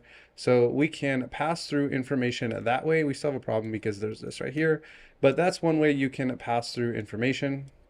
So if we wanted to, we could come in here and print, and we can print the IP, and it's giving us this little error right here because it doesn't like your parameters to be named the same thing as a variable. So we would want to change the name of that, and it wants 2 spaces after that. And I think it wants 2 spaces right here to get rid of all of those little squiggly lines, but we can go ahead and run it. I don't mind the little squiggly lines. It just makes it look pretty. That's part of what PyCharm is doing. But you can see it prints our IP address down here. Now you can actually pass through data Other ways than sending it through a parameter or a variable, you can actually just come in straight down here, and we would need to create this into a string, and we can just say 10 10 10 10, and if we run this now, we're going to get the same output because we're able to pass the information where we call our function. Right here, our function name, we can call our function and we can pass through this information inside of this parameter, and then it is going to get printed down here. So we are able to pass through information, but we can also pass through extra information by printing the I and the U both right here. So we'll actually make this an F string, and we can come in here and say target IP is I, and then we can say, and we'll call this a domain. So we'll just call this the D, and we'll change our parameter up here, and we'll just say we're going to pass through D, and it's going to print this for us. And down here we can call this domain.com, and that will all need to be inside of quotes. So if we run this now, you'll be able to see the target IP is 10 10 10 10, and the domain is domain.com. So we're able to pass in multiple different sets of data into our function, and we're going to be using this in just a second. I'm going to show you why this will be helpful to you. So we'll make a really simple program that is going to take multiple sets of data, and we're going to be using this in the future. So I just want to walk you through how these functions can work with multiple sets of data. So we can also take this, and I'm going to leave this here. We can delete this, and now we can call our function down here, and we can pass through information, and we're actually going to call this IP and URL. And what we can do here is now take in extra information. So we'll make these variables, and we'll say IP equals, and we'll take an input, and so we'll just call this IP 1010. We actually need this to be a string, and we'll call it 10 10 10 10, and we can call the URL over here our second variable, and we can just call this domain.com. And if we run this, you're going to see that it goes ahead and runs for us. But one thing you have probably noticed, what we send in right here as our IP and our URL, we can have this up here be anything. This parameter is doing nothing but holding the data that is being sent through right now in this variable, or we can just put in any kind of data right here, and it is going to be passed through right here. So we can call this whatever we want. It does not actually have to match what is down here, because maybe we want to pass in something like 5 times 8, and we want to send this through. We can run this, and we're going to get your IP is 40 and your domain is domain.com. So right here, whatever information you get passed in this right here before this comma is going to get passed in as I, and whatever you pass in right here in this second set of data, which is going to be this variable containing domain.com, is going to get passed through in this D. So this all does not need to match these parameters that are named up here. They can be anything you want down here. They can be variables, it can be information, it can be integers, or it can be a string. So if we wanted, we could pass this in as a string, and we can print it, and now you see we have 5 times 8 down here. So I'm just showing you that you can pass through multiple sets of data in multiple different ways. So now I want to go ahead and create a program, and let's see if you can create this on your own. I'm going to type out what I want you to do, and then you go ahead and give it a try, and if you get stuck, we'll go ahead and solve this together. Okay, so here is our program we're going to create. We're going to create a program that calculates the square foot of a room, or the square footage of a room, and we're going to make a function that calculates 2 parameters that are passed in. We're going to take 2 different inputs, the width and the height, and they're going to be stored in variables. We're going to call the function like we previously have done, pass in the width and the height, and then we're going to multiply the width and the height, and then we're going to print the final square footage of the room. And this is going to be useful if you ever want to carpet your room or put in new flooring. You're going to know how much square foot you need to have based solely on the measurements you take. So you can go ahead and try and solve this or create this program all on your own, but if you get stuck, you can come back, and we're going to go ahead and type this out now. So the first thing we want to do, as always, is welcome everybody to our new program. So we can say, please enter the dimensions of the room in square feet, and dimensions has an S, not a T. And we'll come down here and we're going to create our function, and we're going to call it calculate area, just like this. And I believe we need 2 spaces right there. We'll call our function and we are going to close this off. Let's go ahead and pass in the width and the height that we are going to need. And now we can type in pass so we don't get any errors. And now we're going to take in our parameters right here. We're on step number 2. So we need to take in our parameters. We're going to call this width equals, and then we're going to make it an integer. So that way we're getting in the information in the correct way. If you think you're going to have like 12.3, you would type in float instead of an integer, but we're going to work with whole numbers. So I'm going to use integer just for the sake of this program, just to make it a little easier. We want to take in an input, and we want to have our user enter the width of the room, and that all looks good. So now we can come down here and get the height equals int, just like before. And we want to have an input, and we want them to enter the height of the room, and tab out of that. Now we're going to call our function. So calculate the area. We're going to pass in the width and the height. And now we can come back up here and edit our function. So we'll delete this pass right here. And we are going to do an area of the square footage. So square feet equals W times H, and we need some spaces in here to make that look a little nicer. And then we want to print, and we're going to call this an F string right here, and we'll say the total carpet area, we'll just say the total square feet is, and we'll pass in our, this needs to be like that. We're going to pass in the area of square feet. So this should be able to function for us now. We're going to take in our variables.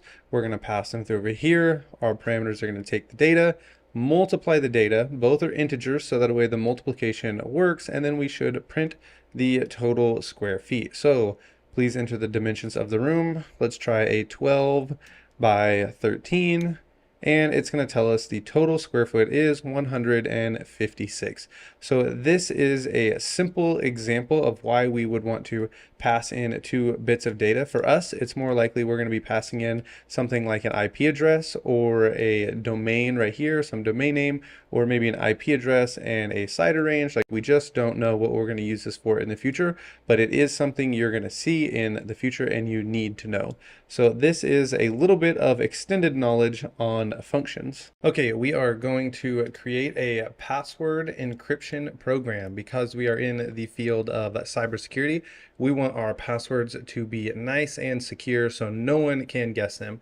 What is really common for people to do is have a bunch of different passwords for their email, their Facebook, their Instagram, and they'll do a really good job of keeping their passwords all different and not reusing their password. But what happens is we can't remember all that, so people store them in a Word document or a text file on their computer, and anyone can open that up. So let's see if we can encrypt our passwords with the super secure base64. So what we want to do is import base64, and what we want to do is create a program that is going to encrypt our passwords with base64. So I'm going to walk through and show you how we would encrypt our passwords, but then you're going to write a program all on your own that is going to decrypt your passwords from base64. So I decided to include this into our projects because you need to get used to coming over to Google and typing in Python base64 documentation and then clicking on this documentation. So I'm going to be using a lot of this stuff in here. We're going to be using base64.base64 encode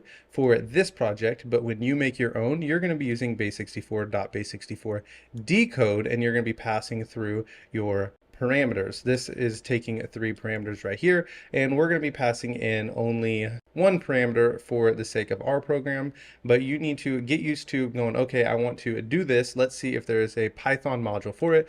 Going out to Google and typing in Python and then whatever module you're looking for. And in our case, it's base 64. And then you want to look for the documentation. You'll want to read the documentation so that you can understand it. We're going to be doing this in code. We could use encoded bytes, but I think we're going to try and work around it. And we're going to be using a lot of these different functions that are inside of this module. So let's come back over here to our program. And we're going to start out like always and create a function and call it encrypt. And then we'll call it pass, and then we're going to pass through a password. And you remember you can save this as anything. We're going to do this and type in pass here so it's not yelling at us that we have problems.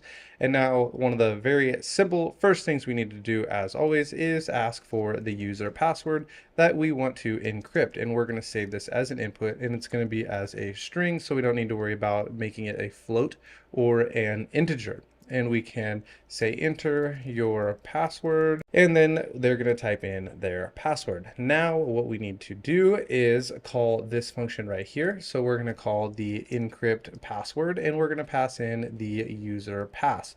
So whatever they enter in right here is going to be passed through into our function. So we'll delete the pass right here, and we're going to make a new variable that we're going to return elsewhere so that way we can use it. And the return usage is going to be something new that you have not seen before, and we'll work around it, but it is something you're going to see, so you need to know it. So we'll call this encrypt. We'll call this encoded bytes, and we're going to create this as a variable because we're going to want to pass this out of this function and print it down here what our password is when it is returned in base 64. So remember, I got all of this from the documentation, base 64, and we want to encode. So base 64, and let's see if it gives us right here, base 64 encode, and then we want to encode the password, and we want it to be encoded. So we'll type in dot encode, and we have too many parentheses, so we can delete those right there, and we can come down here, and now we want to return our encoded bytes, or we can actually just say we want to print our encoded bytes. And I want to show you what happens when we actually return this, because you're going to see the return function being used quite often in Python. So let's go ahead and try this. So we'll say, what is the password? So we'll type in pass, and this right here is your base 64 part of the password. This little quote and this quote right here with this B, we would actually have to add another line of code in here, which I think might get kind of confusing for you guys, because it's going to be all of this only in a different order saved in a different variable in order to get rid of this. And I decided to just write it like this so that way it's not too confusing for you.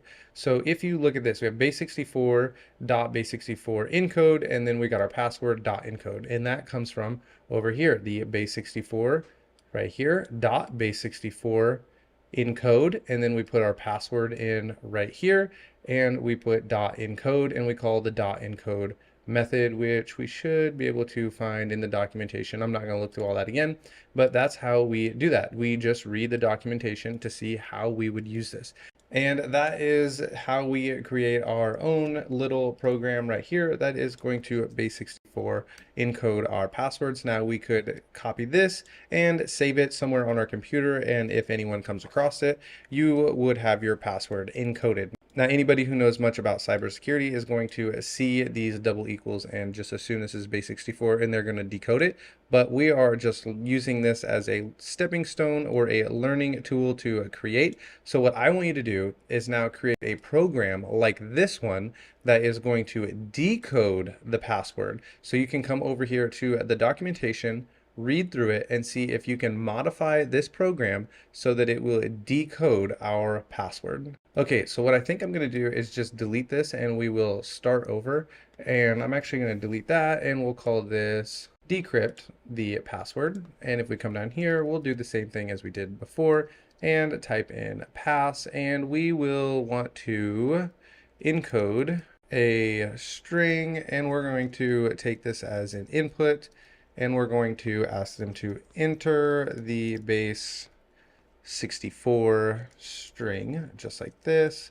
So we will come down here, and we're going to call our function, and we're going to call it de-encrypt, and that is not how you would type this. We'll just call this decode, so that way we have it spelled right. So we got decode the password right here. So decode pass.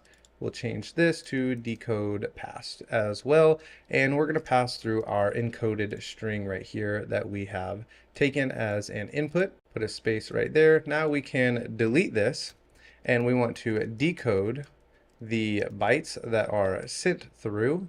And we're going to go base64 dot base64 decode this time. So base64 encode. It's a little ways down. Let's just keep on typing. So base64, and we want decode, which is right here. And now we want to enter in our parameter that we have passed through right here, which is going to be our password. So we're going to say password. And now we can come down here and we're going to decode the data. So we'll go decode data, and we're going to say decoded bytes right here dot decode. And this should decode this for us. And now we should be able to print our decoded data. So we'll just say decoded data, and we want this to be an F string, and then we'll print our decoded data. Actually, we'll just type in decoded password because that's actually what we're using here, and we can pass this through as an F string, and we'll say decoded data right here. So now if we run this, I'm going to grab that base64 that we had earlier as our password, and we can paste this in. This is the word pass, and let's see if this runs. Your decoded password is pass. So now we have created both an encoder and a decoder. So we can save this, and if we ever forget our password, we can come to this program and we can paste this in, and we will be able to see our decoded password, and we can encode all of our passwords and save them safely on our computer. So this is I wanted to show you this mostly because we're going to be importing base64, and you're going to need to read through this. Later on in this course, we're going to be importing sockets, and you will have to do quite a bit of reading and catching up on some networking in order to use sockets, and you're going to have to come over to the documentation and spend some time reading so that you know how to use sockets when we are creating our networking based tools. All right, we are going to go ahead and talk about dictionaries. So we're going to delete this code that we have here, and dictionaries are going to be similar to JSON in that they have a key value. So I actually have some example JSON right here that I want to show you. So we have the JSON, we have people, and then we have it listed inside of these square brackets right here. But really what I wanted to show you was inside of JSON, which probably most of you are familiar with if you have been doing any kind of penetration testing or ethical hacking at all on websites, then you have probably seen JSON before. So this would be a key, and this would be a pair, or the value. So we have the key and the value. And I want you to notice that these are in quotations because these are being passed in as strings. And then the age down here is not in quotations. This will be different when we look at our dictionary. So this would be passed through inside quotations. But I wanted to show you JSON uses key and value, key and value. So in dictionaries, we're going to be using key values. I wanted you to see the JSON so that way so maybe it would help you understand a dictionary because it's the same thing with keys and values. So a dictionary, we can just call it a dictionary like we would a list. We can say dictionary equals, and then we're going to use curly braces instead of square braces, and we're going to add in some quotations, and then we're going to put in a semicolon. So that is the key, and the value is going to be my name. And then if we want to add something else in here, we would just put a comma and then quotations, and we'll put age, and then we put in a semicolon, and we want to add in my age of 30. So we have the key right here and the value right here. So key, value, and we'll be able to extract the value by identifying the key, but we are not really ready for that. So what we can do at this point is we can just print the dictionary. So we'll print, and then we'll put in here dictionary. So we can run our little code here and see what happens, and we are given the entire dictionary. But what happens if we put inside of our square braces? If you remember in a list, we would put 0 or we'd put 1 for whatever we want to extract. And if we put a 0 and we run this, you might think you'll be getting the key and the value for the first item inside of the dictionary. but you see we get an error that does not work for us. So we do use square brackets just like we would for a list, but the difference is we're going to put in the key name. So we can put in the key, which is going to be name, and if we run this, we get the value right here. We get Ryan, so name is the key, and we're able to pull the value right here. You can see we're able to pull the value from the key. And that is how we would pull the value from the key right here, but we are getting a little bit ahead of ourselves. And what we need to remember is that everything inside of these curly braces will need a key and a value and will be included inside of the dictionary. And the dictionary can have as many things as you want inside of here. So if we wanted to add something to our dictionary, what we can do is it is really simple. We'll just type in dictionary and we can add square braces, and maybe we want to add an ID to our user, and we can just say ID and then equals 1. And now if we print this dictionary, you will see what happens. So we'll print this and we have an ID of 1 being put down here. So we were able to add in a new key and its value just simply by typing in dictionary and giving it an ID and 1. It's pretty simple when it comes to adding information into a dictionary. If we wanted to empty the dictionary, we could actually leave this right here so you can see that we're able to print the dictionary. But then if you wanted to empty the dictionary, all you'd have to do is type in dictionary and put in some curly braces and then come down here and we can print the dictionary again. And we need to have an equal sign in here. And if we run this, we're going to have an empty dictionary. So if we want to empty our dictionary at some point in our code, we can just empty it and it will be empty. The same thing can be said if we need to add to a dictionary. So we need to create a dictionary, and then maybe later on we are going to ask the user for some kind of input. We can just add to the dictionary by putting something down below it. And now if we run this, we're going to get the ID of 1 added into our empty dictionary. We saw this earlier when we created an empty list, and then we added stuff into our list later. So you can make an empty dictionary, or you can clear the dictionary by doing this right here. And one last thing that is going to be really helpful for you is looping through a dictionary. So you might think it is going to be as simple as looping through a list, but it's a little different. So we can type in for thing in the dictionary. We're going to print thing, and let's go ahead and run this and see what it gives us. So it gives us name, age, ID. We have all of the keys with none of the values. But if we want to print the key, we can just type in print and we can say dictionary, and we should be able to say a thing just like we did earlier in the example. And now we should print right here. We will print the key, and then right under that we're going to print the value because it's going to loop through and print each of them, one and then the other. So we have the name, Ryan, age 30, ID 1. So if we delete this, we will print each item in the dictionary. So we have the key and the value. So we were able to print the value by just running the code this way. So this is the dictionary. It can be a little confusing at the beginning. Dictionaries, I don't really use them all that often. You might see them in the future, but this is the dictionary. It is something you need to be aware of. Okay, it is time for our next little challenge here. We are going to create a dictionary that will let you add a student and their grade. You'll need a while loop to complete this task. You can go ahead and give this a try on your own and see if you can complete this little task here. If not, we'll go ahead and get started, and hopefully this will make sense to you once we're done.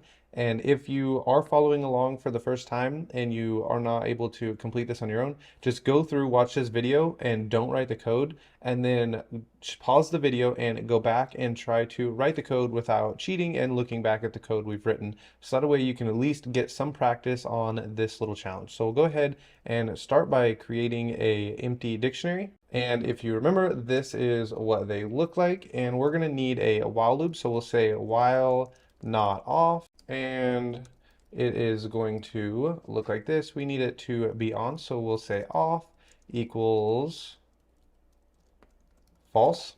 So now we have our little while loop ready for us, and what we can do now is we're going to need to take in a name. So we'll say name input, and we'll just ask it to enter student name, and this needs to be an equals, And then we can ask for a grade. And we want to enter the student's, we'll put student grade like this. And now we will want to add in the key and the value to our dictionary. So here is what we talked about, how to add to a dictionary. We're going to say the student grade. We're going to put the key that we want to add into the square brackets, and then we're going to add in our value by typing in grade. So we have the student grade, which is going to be our dictionary, and we have the key and the value that we want to add to it. So now we can print, and we want to print student added successfully.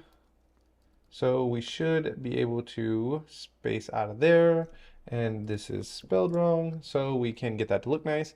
Now we also want to print the student grade, so that way we can make sure our dictionary is actually working. So we can type in the student grades. And now we need our while loop to stop. So we're going to ask a prompt, and we're going to say add underscore another, and we'll just call this our other student. So add another what? Another student. And we can ask for an input, and we can say would you like to add another student? Question mark. And we're going to give the option of a Y or an N, so for yes or a no. And if you remember from earlier, we want to make this lower just in case the user puts in a capital or a lower. This will automatically make it so it's going to be lowercase. Now we can come down here and we're going to say if the add another equals a Y, then we want to pass by this so that way it doesn't hit the else statement. And then we'll just add in an else statement, and we're going to say off equals true, which will break our little program right here. So we can add a semicolon right there, and now this should run for us here. Let's go ahead and give this a try. Enter a student's name. We'll say James. James gets a C because he's average. And would we like to add another student? Let's say no. And it exits the code. I would like a space right here. Let's try this again, and we'll try yes. So we'll say James, and he gets an A because it's going to work this time. And would you like to add another student? Yes. And we're going to add Fred, and he gets a C because he didn't do his homework. And would we like to add another student? No, just Fred and James is good, and it exits. And so we have James right here who got an A, and Fred right here who got a C. So you can kind of see how you would use dictionaries in a real world program, taking in information that you want to save as a key. So James and his grade would be an A. Okay, at this point, we're going to take a little bit of a shift, and we're going to go from learning Python to learning some web basic fundamentals. You're going to need to know the web fundamentals anyway if you want to be a bug bounty hunter or a penetration tester. And the reason we're going to look at some web fundamentals right now, such as HTML and CSS, is because you're going to need to be able to scrape information off of different websites in order to really speed up a lot of your hacking processes. So we're going to go ahead and check out the web fundamentals, and then we're going to move into building some web scraping tools and dealing with and manipulating URLs. So let's go ahead and jump into this, and then right after that we're going to move into making some web scraping tools and some URL probing tools. So let's go ahead and jump into this. Okay, so here we are at codepin.io. We're going to be starting out with basic HTML and how to understand it. So you can come over here and go to this web application and click Start Coding, and it will load up for us what we need. You might have a display that looks something like this or this. I like it all the way over here to the right, so that way my actual website will look similar to the way you would see it in an actual browser. So we can come over here and minimize this, and we can minimize this because we're not going to be dealing with CSS or JavaScript just yet. And basic HTML and tags, I want to show how HTML tags look. So HTML, what is HTML? It is the hypertext markup language, and it's the language of the internet. There's also XML, which is another markup language, but we're not going to deal with that just yet. because we are on HTML. So when you come to HTML, you can make static websites. They won't look very nice, but you can make them, and you can do this with just HTML. And so let's just start coding along, and you'll be able to understand it as we go. So let's say we're making a journal entry to a book, or we're just making a table of contents. You could start out with just a basic H1, and then you'll make another H1, only you're going to put a / and we're going to close it out. And then in here we can say this is a title, and then it will render for us over here. And we have this closing tag, and this closing tag is actually really important because let's say I had by me, and as it loads this, it's going to put all of this in here, and it puts it all in big font. And when we close this out, like we already saw and the way you're supposed to do, it will load it differently. You can see the H1 makes the text really big, and let's say we want to enclose this. Actually, we'll enclose the me down here with an H2, just like this, and you can see this has changed right here. And you can see that it is smaller. And if we make this, let's say we want to make this an H4,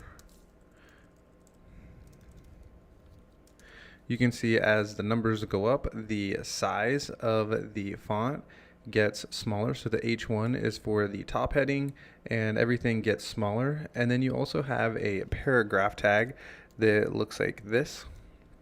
And in here would be what you would consider a paragraph. So you can just write in here something, and then we can close this out just like this, and you'll be able to see that it renders just the same.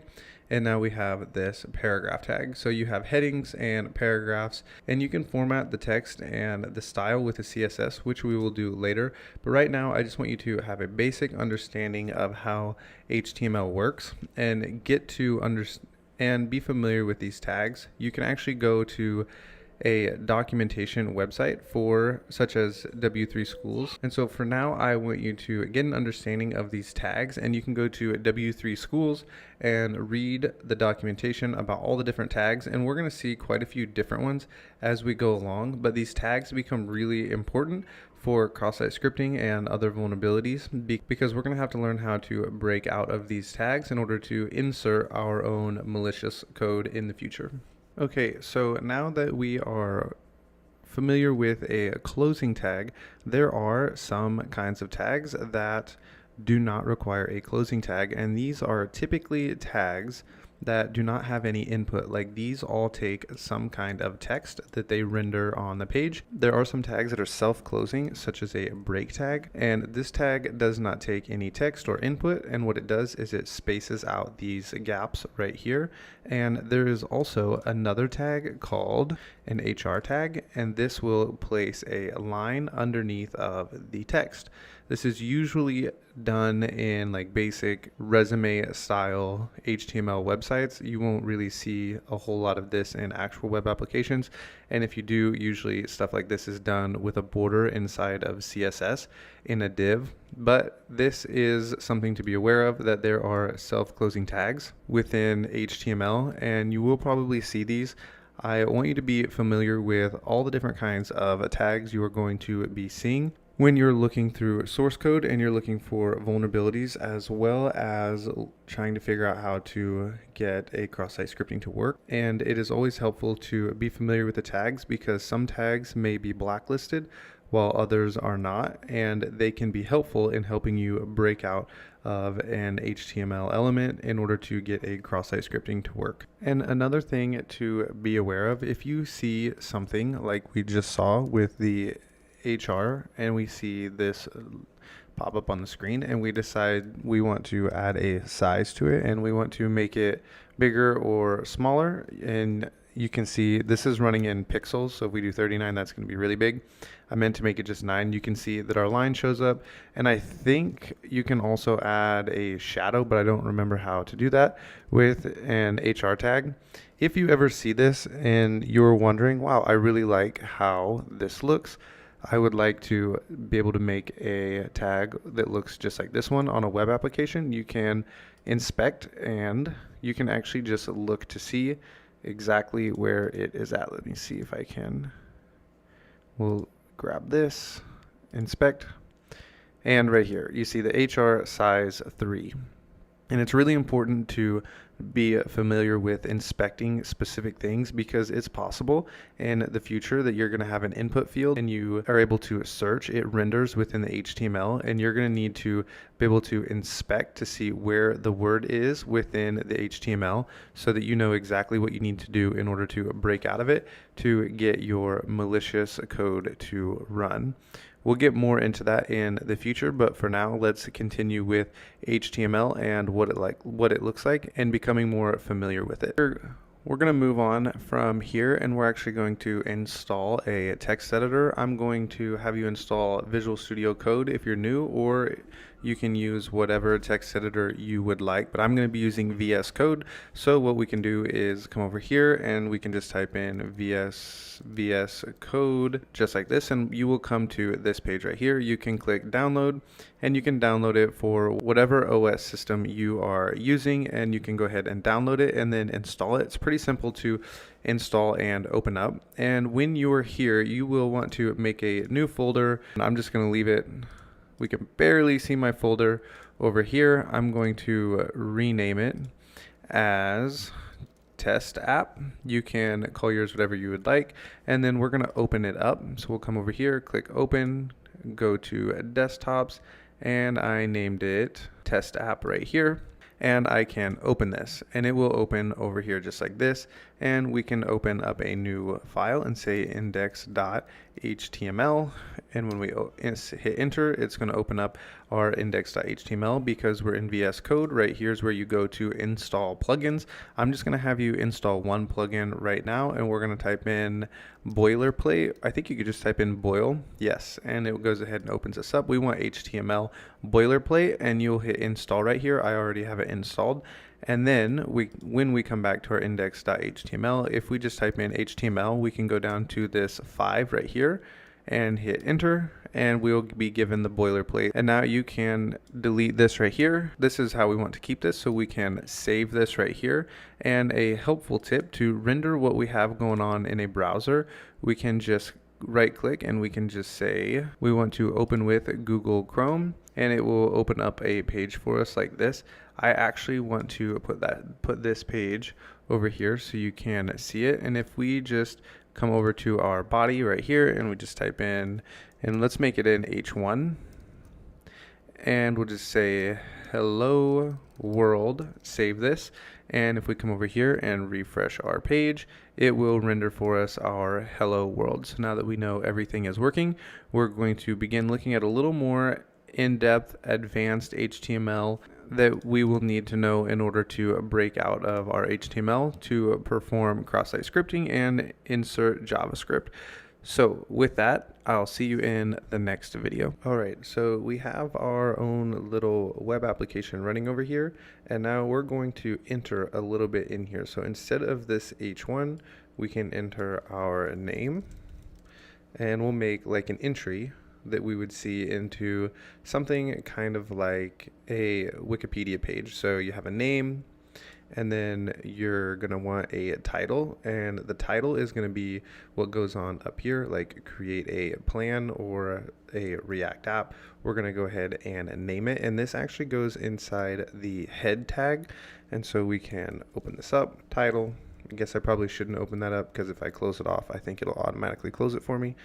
And we can say Ryan's site, and then we'll save it. And then if you come over here and refresh this, it should refresh for us. We got your site and your name, and you can add in a paragraph tag. So we can say, what do we want to say about ourselves right here inside this paragraph? And we can say, I am learning to become a hacker. So this is true for all of us here. And what maybe we want to make this hacker right here, we want it to be italicized and bold. So we can come in here and we can say we want all of this to be emphasized, and it closes that off there for us. and we'll paste it over here, and we'll save this. And maybe we want the word hacker to be bold, so we can come in here and say we want this to be strong, and we can move this as well. And now if we save this and refresh our page over here, it has all become italicized. I'm not sure why this didn't become bold for me. I believe that's supposed to be bold, but that's okay if it doesn't work for us. My goal right now is for you to be understanding that there are different tags, and we can actually add in a break tag. Like say we decide we want this word hacker right here to be on the next line. We can add in a break, and we can refresh it, and now we have it on the next line. And maybe we decide after this that we want a line underneath everything, and so we'll say we want the HR in here for the line break, and if we refresh this, we now have our line. So we're starting to get a entry form here, kind of like a Wikipedia page. I actually should look at a Wikipedia page so I know what they actually look like. But anyway, my goal for us is to begin to understand these tags, and we're going to look at a few more tags, and then we're going to start looking at what goes inside these tags, because sometimes you'll be inside of something that looks like this, and you're going to have to figure out how to break out of this tag, because your entry input will be saved inside of a source or inside of something within a tag. And so we're going to learn more about inputs over here in just a little bit. For now, we're going to look at a few more tags that are going to be really common, and you're going to see a lot when you look at page source. Now that I'm about to close this out, I actually see that I spelled the word strong wrong here. So if we save that and now we come over here and we refresh our page, it becomes bold for us there. So inside of our HTML and our tags, we will need to spell things correctly.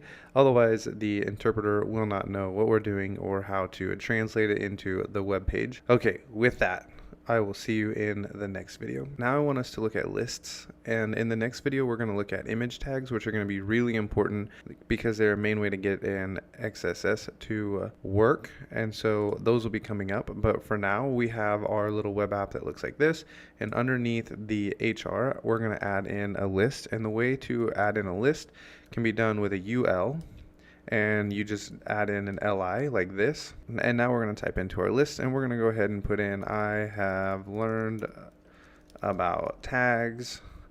And in our next one, dang it, in the Python text editor, you can hit tab and it'll go past your tag for you, and then you can go down to the next line. So we'll add another list just like this, and we're going to say I have learned about lists, and then we can say lastly, next I will learn about image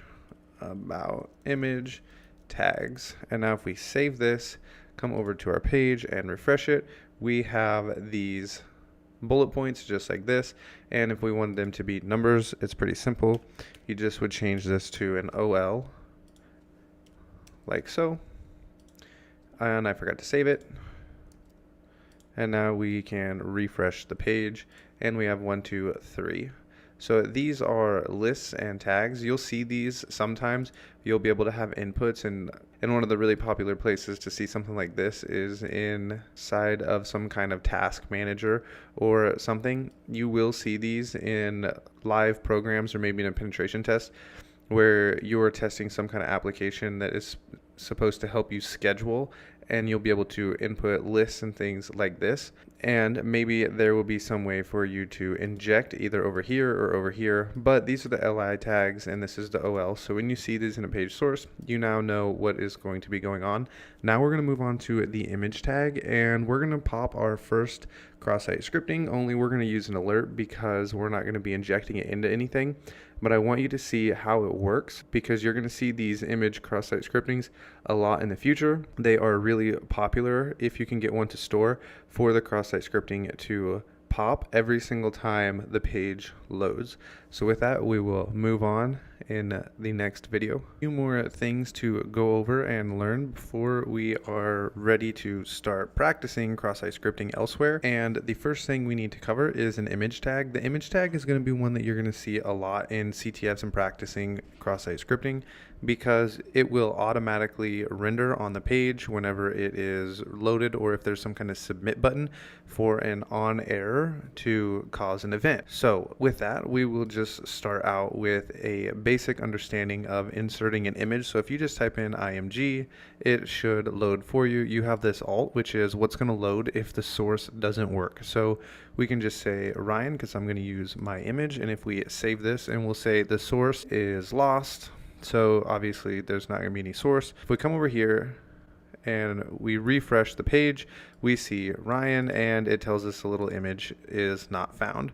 But if we go out to, say, Google, and we type in who am I, and we type in PhD security, and then we go to images, here I am right here, and we can copy the image address right here. Make sure I'm trying to read those, make sure that's right.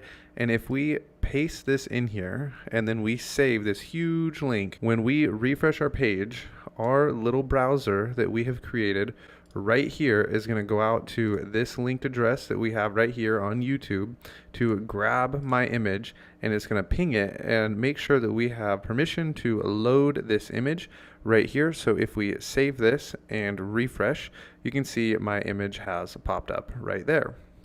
Now I don't like where this is at, so I'm going to delete this, and that's one way to grab an image, and you will probably see that in the future, and you'll definitely see when images aren't loaded. That's usually what's happening. Now I already got the photo over here, same photo.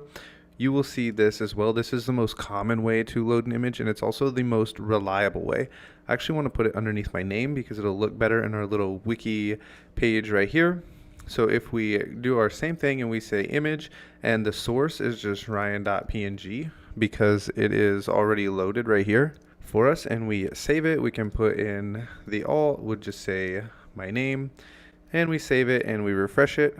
You see it moves up here, and that is because it's grabbing the link right here. Now I think the most popular way to perform a cross-site scripting, especially in CTFs that don't have any kind of blacklisting, is going to look just like this. Source, you just put some mumbo jumbo in there, that's not going to work.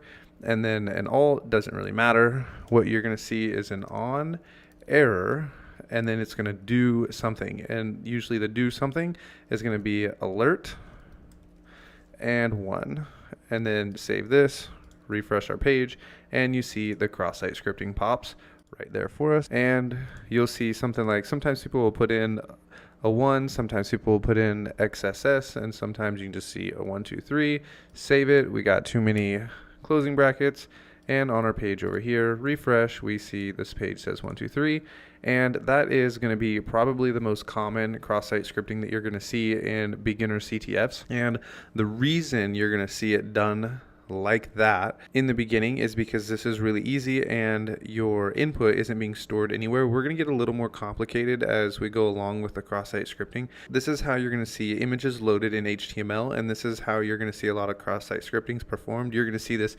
image payload all over the place. So if we come back to our payloads, look, we have image, image, image, and you always see this on error, and here's an on click.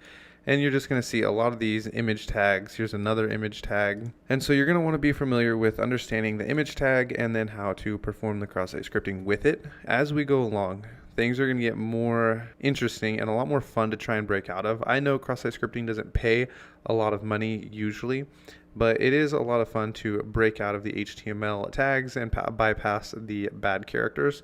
So with that, we're going to look at hrefs and hyperlinks in the next section, and then we're going to start looking at getting cross-site scripting to work for us. And then after that, we're going to start looking at cross-site scripting and breaking out of HTML tags. So with that, I will see you in the next video. Okay, so we're here with our code for our very simple website that we have going on right here. And so far we have just a static website with nothing really going on. And I want to move on into hrefs, and we're going to build this inside of an anchor tag. So right now, if we refresh this page right here, we're going to get our XSS. So we're going to go ahead and comment this out. I think you can just click at the end of the line. Yes, you can. You can click at the end of the line, and on a Mac you hit command / or command question mark, and it comments out the line there for us. And below this, we're going to add in our anchor tag, which is just going to make us have a clickable link. So we're going to go href, which this is going to be the link that we are actually wanting to add to our website. And we're going to just give something very basic like google.com. So we can go https and then we go www.google.com. And if we save this and then we come over here and refresh, you will see our link when we add it in over here, Google.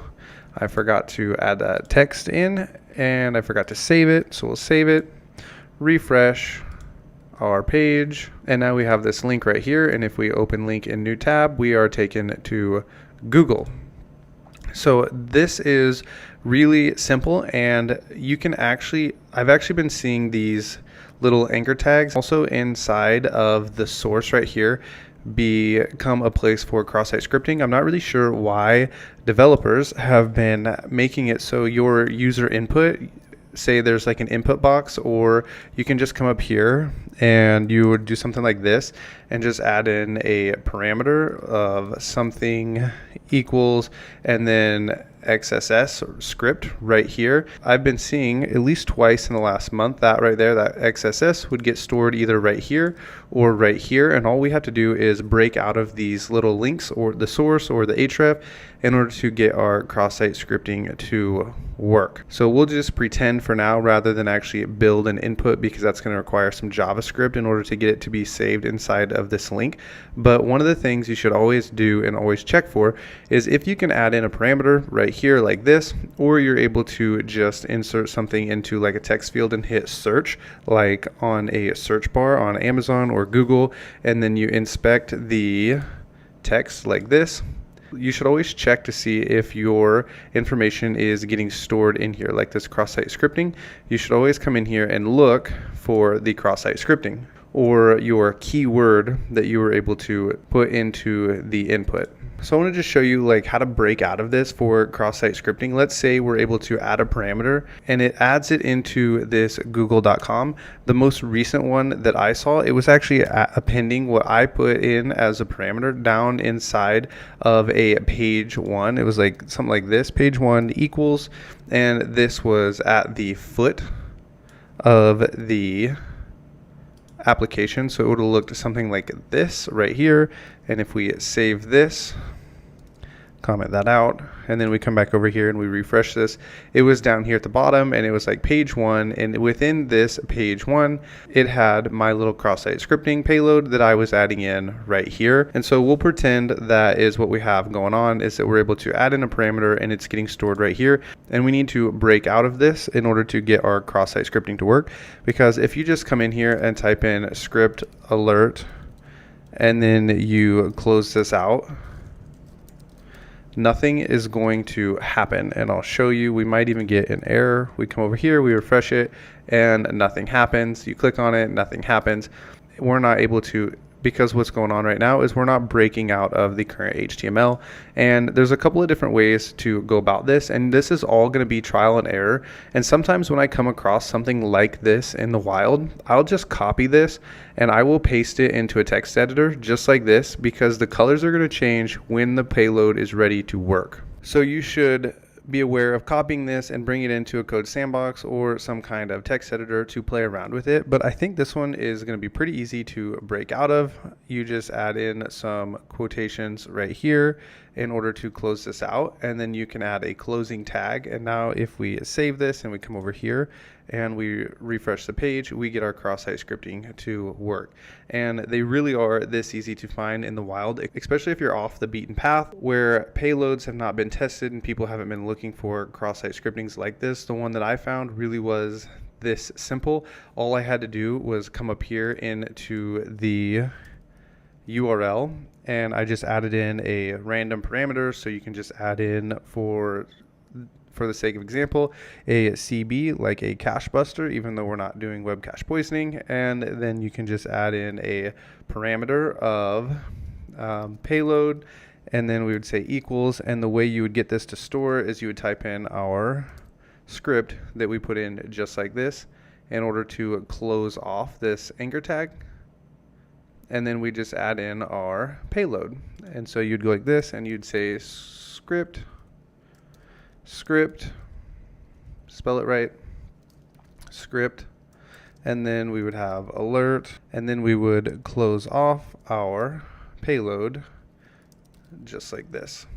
And then you submit this. This is how it worked for me, and this right here was getting stored inside of the href just like this. So that is one way to pull off a cross-site scripting inside of a anchor tag. And sometimes you'll see these inside of something like this, because if you're familiar with Burp and you see the header tags and it sends a referrer header showing where you came from in order to get to the next page, it'll have in the previous website that you've come from. And I actually came across a website that was storing the previous URL inside the HTML in a hidden input field, and all I had to do was copy it and then basically do the exact same thing we were doing earlier and just add in our script just like this in order to get the alert to work. So you can look out for these in a lot of different places, such as an href or inside of a source. And just be aware that where you put things within the input may get stored randomly within the HTML, and then all you have to do is be familiar with HTML, such as closing off the quotes and then closing off the tag and then pulling off the cross-site scripting. So with that, we're going to move on and look at some more HTML in the next video. All right, so there's two things I really want to show you before we move on from HTML, and we take just a second to look at CSS, and then we move into JavaScript, and that is hidden information as well as forms. And so we'll just start out with forms, and it will naturally lead into the hidden elements. So a form is pretty much just what it sounds like. It is one of those things that usually includes inputs and information that you're going to be taking in from the user. So usually within a form, you'll have a class, which we're actually not going to mess with until we get to the CSS, and then you'll have some kind of action typically, and this is going to take you somewhere, and we're not going to mess with that really either. And then we're going to also see a method, which we're not going to mess with as well. This is what would be sending the information to the server. Okay, and now we're going to want to add in a label just like this. And inside of this label, we're going to delete that, and we're just going to say your name. So we have this your name right here. So if we save it and we come over to our page and refresh, you will see it pop up on our page. And I added in this little HR so that you could see the division of the information. And right here is the your name.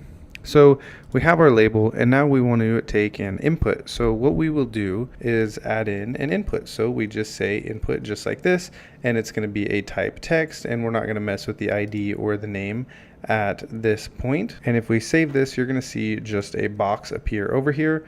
And so it says your name, and then we have this text box. We're going to end up adding a button as well. So we will say we want a button, and it's just going to say submit, even though our button at this point is not going to do anything. And we can save this and refresh, and now we have your name with this text box and a submit button that does nothing. And then lastly, you're going to see within these forms is a password, and you're going to see something like another input just like this, and instead of the type text, you're going to see a password. And if you save this and we come back over to our page and we look at this, actually we're going to go ahead and add in a break because we want this on a new line.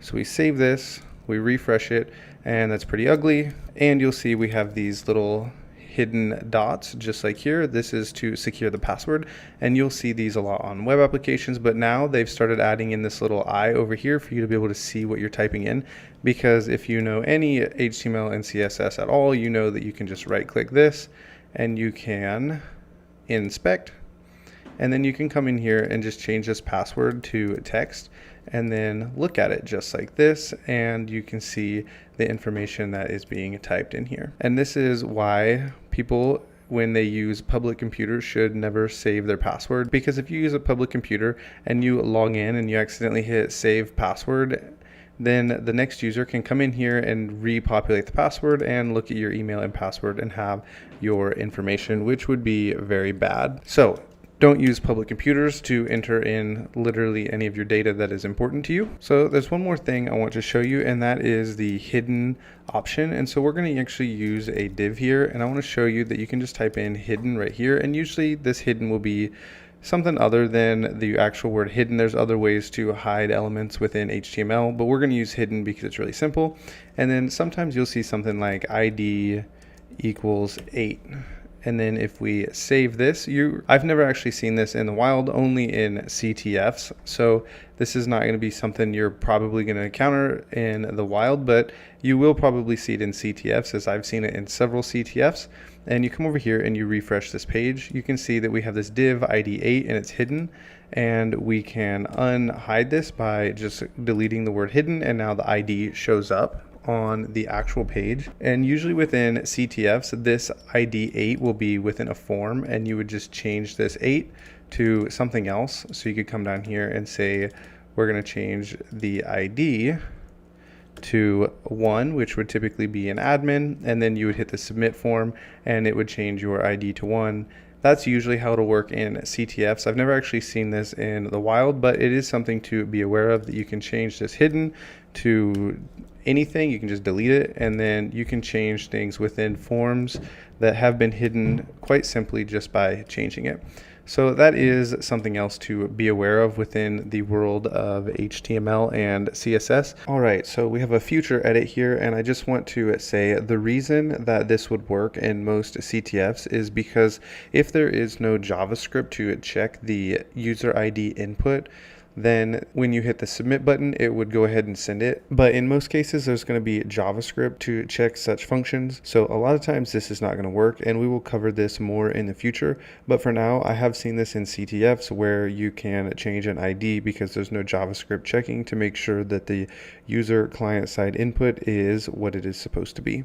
In the next video, we're going to give just a quick look at CSS because we're not trying to be web app developers. I'm not going to spend a lot of time on CSS, just going to give you a quick overview so that you know what it is, and when you see it, you'll be able to recognize it and know that it really isn't anything important to you unless you are crazy good and you can pull off some kind of remote code execution through a CSS injection, which can happen but is really advanced. So we're going to just look at some simple basic CSS so that you are aware of what it is and you aren't questioning when you see it inside of some source code. I'll see you in the next video. All right, we're going to have a look at some CSS. We're not going to spend a ton of time working on our little website here, making it look nice. For me, I am not a designer and I don't understand web design and fashion or anything like that, or color coordinating. So in the world of web development, this is, for me, the most difficult part, is making a website look nice. Some people are just gifted as designers and I am not one of them. So I'm just going to show you how CSS works in two different ways. I'm going to show you internal CSS and I'm going to show you external CSS. So that way when you come across CSS, you know what you're looking at and you're familiar with it. I'm not going to actually show you how to design a web app because that is not my area of expertise and it's not my gifting. If we want to do some internal styling, we can just come in here and type in style and we can hit enter, and then we have this H1 right here that has our name in it. So we could just very easily just type in H1 and then we open a set of curly braces and then we can just type in color and then we can just type in aqua.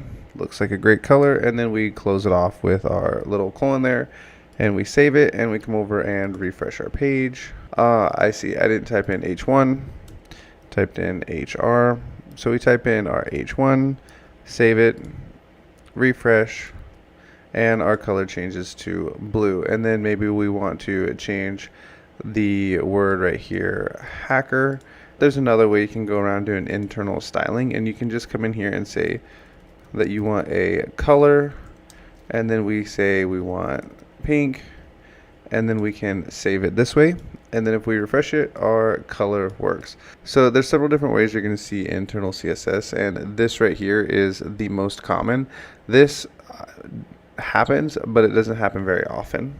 So when you're out in the wild, you will see CSS function like this. And you can also do a lot more with this. We're not going to cover it, so you could come in here to this H1 and you could type in something like padding, and you can say padding left, and then we could say like 200 pixels. And then if we were to save this and come back over and refresh it, you'll see that the name moved. I'm not sure if there is a centered option. Let's check it out. There is not. So there's something called bootstraps that would really help you with your styling if you were trying to become an actual developer, but we're not going to spend a ton of time with that. So you can do things like the padding left. You could do a padding for the bottom if we wanted some space between our information here, and you could say 100 pixels, and you could save this, and if you came over here and refresh it, we'll get a padding over here. So this is a little bit of styling, and one thing to be familiar with is a lot of times things are going to be broken up into divs. So you would have something like this right here. You would have a div, and we'll just copy this and cut, and we can paste that right here, and then we'll put another one. We'll put this right here, and then we'll put one down here between our list that we have right here. And then if we were to put something inside of here, like we say this div, we want to style it, and we say style, and then we want color, and then we're going to make this entire color red. It's going to be very bold, and then we decided to make a different div, and we wanted the entire color to be, let's say we'll make this entire color pink, and we save this and we refresh our page. You're going to see that everything within those divs actually changes colors, except this overwrites what was written inside the div. So we can actually just go ahead and close this out right here. And now if we come back and refresh, you can see everything becomes red and pink within the specific div. And so this is an introduction to internal CSS. You can style it either up here like this, or you can do some internal CSS. And so the divs are going to be like, you can, within HTML and CSS, you can think of everything as being inside little boxes. And there's actually a Chrome extension. It'll actually show you all of the boxes, and it's called Pesticide, and you can install it if you want. I'm not going to show it because the point of our course is not to learn how to be designers. The point is for us to understand CSS well enough to know what we're looking at, so that we can figure out how we can exploit web applications when we come across it. So with that, in the next video, we're going to look at external CSS. Okay, in this video, we're going to look at an external style sheet, and then I'm going to show you why this was important for you to learn. So the first thing we're going to do is we can just go ahead and delete these inline styles that we put in right here, so that way we have our blank page like we did before. And we can just go ahead and delete the style altogether, and then if we save this and go back to our page and refresh, everything is back to how it was before. Now what we are going to do is come right here, and we're going to add a folder just like this, and we're going to call it CSS. And then inside this folder, we're going to add a new page, and we're going to call it style.css. And you can see our Visual Studio has recognized it as a style sheet. Come back to our index.html, and inside of the head tag up here, we can type in link, and it tells us that it has this style sheet, and we have the href2, and we want to link our CSS style sheet just like this, and it auto saved for us, and we can now save it. And now you can come over to your style sheet, and if we wanted to do like we did before, we can type in the h1, and we can type in color, and we can say red. And if we save this and come back over to our page and refresh this, our name is now red because that was the H1. We can do something like we did before with these divs, and we can say we want to give the div a color. So we could say div1, we want to have a color of blue. So we can come in here, we put our period before the div, and this is going to tell it that this is going to be our keyword. and we can say color, and we want blue, just like this. And then we'll make a div2, so we'll say period div2. I forgot this was div1, and we can say we want the color of pink. We'll go div1 right here, and we can say style div1. And I just realized that this is supposed to say class because we've given it a class name over here. And then if we give our second div a class of div2, and we save this, and we come over here and refresh it, we now have the colors have changed within our div, and our name color has changed. So this would be a form of external CSS, and I want to show you why it was important for you to know this. And it's important to know that this file was named CSS, and then we called it style.css. If we come back over here and we just check out this color palette and we inspect the page, and then you come over here to the sources, you can actually click on this CSS right here. Yours might not be all in line like this. You can click on the CSS, click on the style page, and then click the pretty right here to make it look pretty.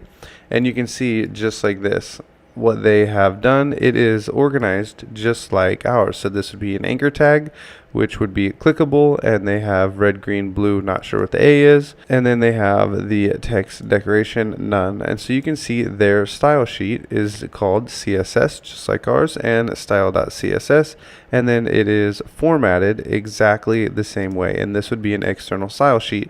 And then if you come back to looking at the elements, you can see the class right here, the class names for how they decided to name their classes and organize what they look like based on the CSS.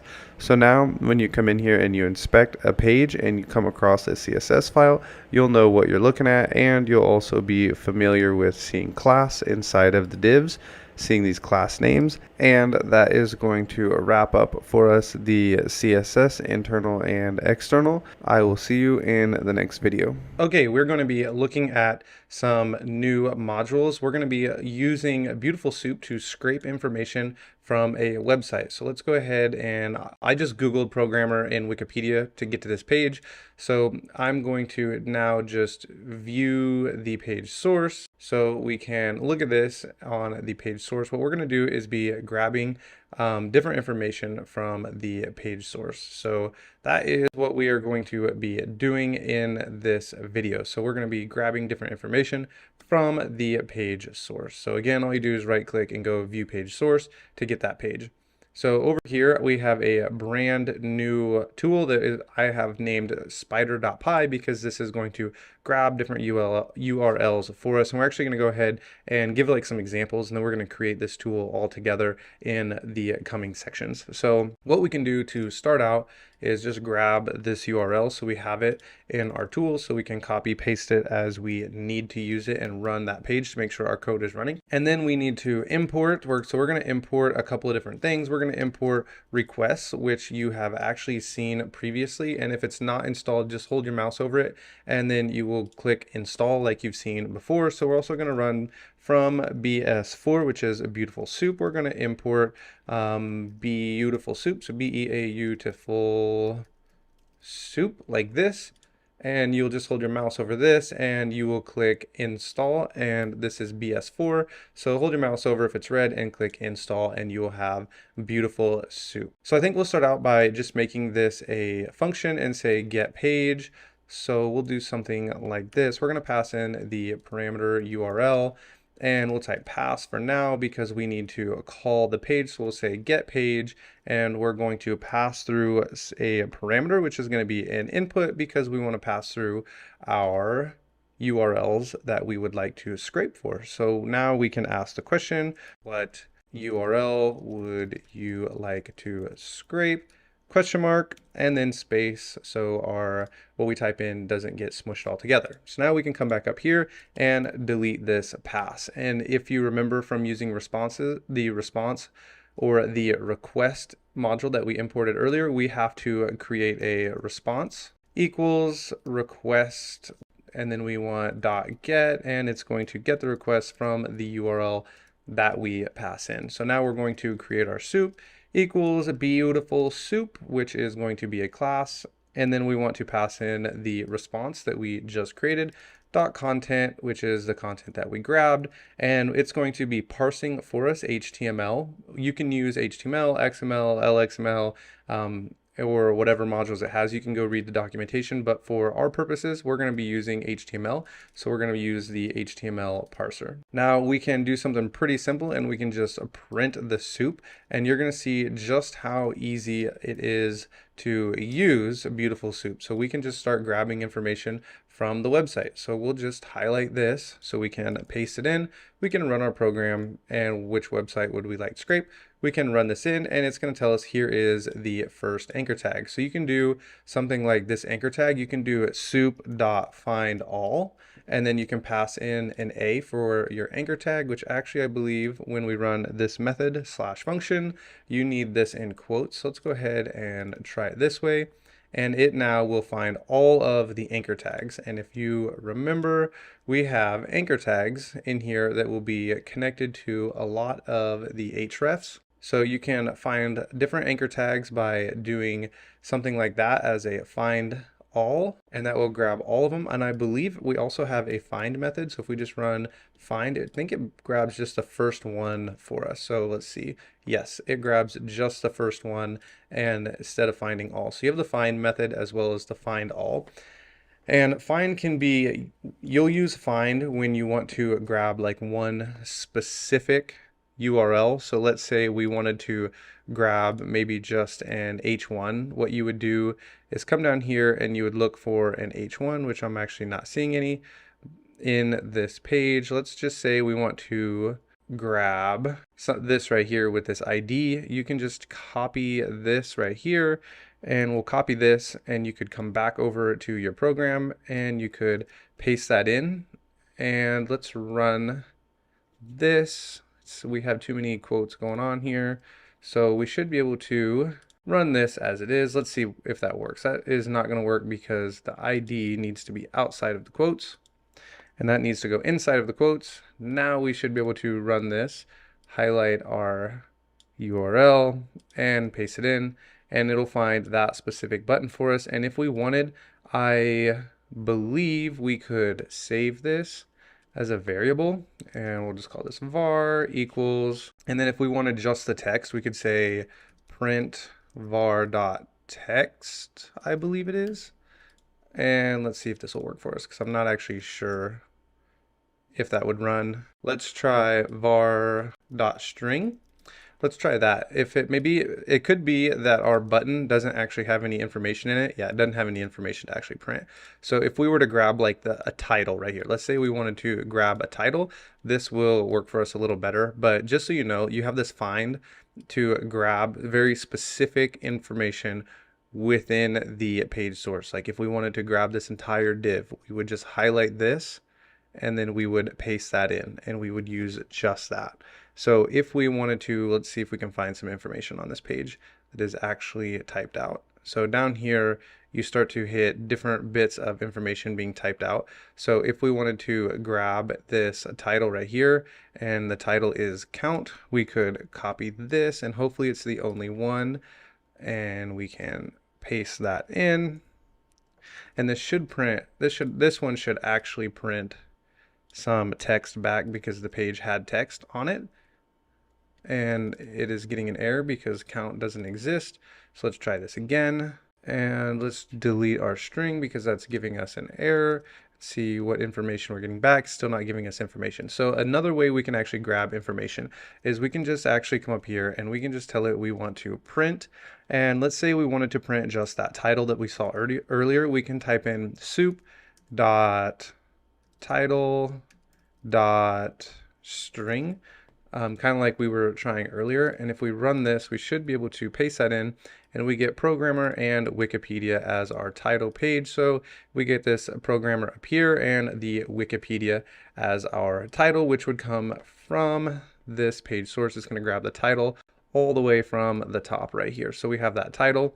and we're able to grab that. So we're able to grab specific information. I hope you're seeing how this is going to be beneficial to us as penetration testers or bug bounty hunters, because typically what we want to grab is going to be this right here. We're going to want all the links that are relevant to our specific URL.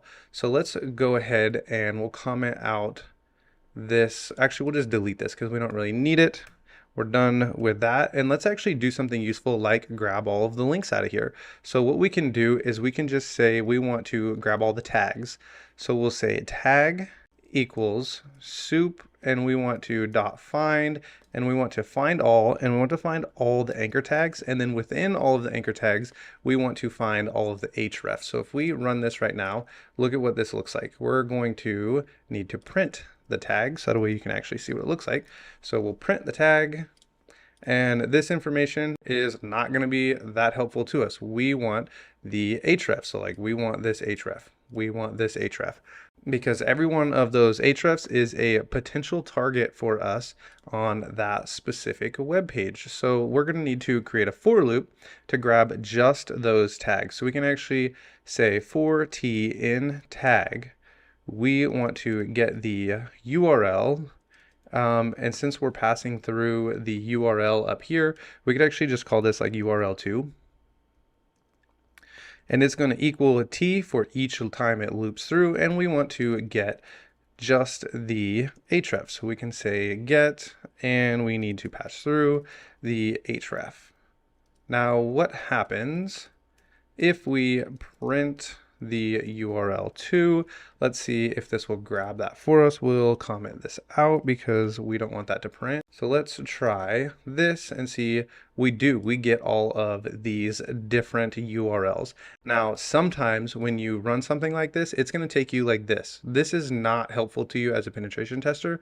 We want just the Wikipedia pages, or if we were targeting yahoo.com, we want just domains that yahoo.com owns. So let's go ahead and build out a real tool that you can use in real life, such as Sublister or some kind of tool that's going to grab you domains, but we want live domains. So we're going to build two tools, and we're going to build one that's going to grab domains, and then we're going to build another tool that's going to test those domains, and we're going to have an output of live domains that are going to be most likely in scope. So a lot of the stuff like this right here that has nothing to do with Wikipedia would most likely be out of scope. This would be out of scope. So we want the stuff that actually says Wikipedia and is owned by Wikipedia and is sending us to Wikipedia pages. So let's go ahead and build this out now. So we'll just delete all of this and get started. And let's just start over from the beginning. So we want to import requests just like we had earlier, and we want beautiful soup. So from BS4, we're going to import, and we want beautiful soup. And then from URL lib, so from the URL library, we would like to just import everything so that way we don't have to mess with it later. And now we can actually start our program. So we're going to set up just the shell first, and then I will explain what is going on and how we're going to build this project. So we're just going to type out visited URLs. And the reason we're going to do this is we're going to use the set class right here, and the reason we're using this is because it will identify all of the individual URLs. So let's say we visit multiple URLs. We want to actually keep one at a time. So let's say we go to yahoo.com, and then it goes to yahoo.com, and then on the next page it says you can be referred to yahoo.com.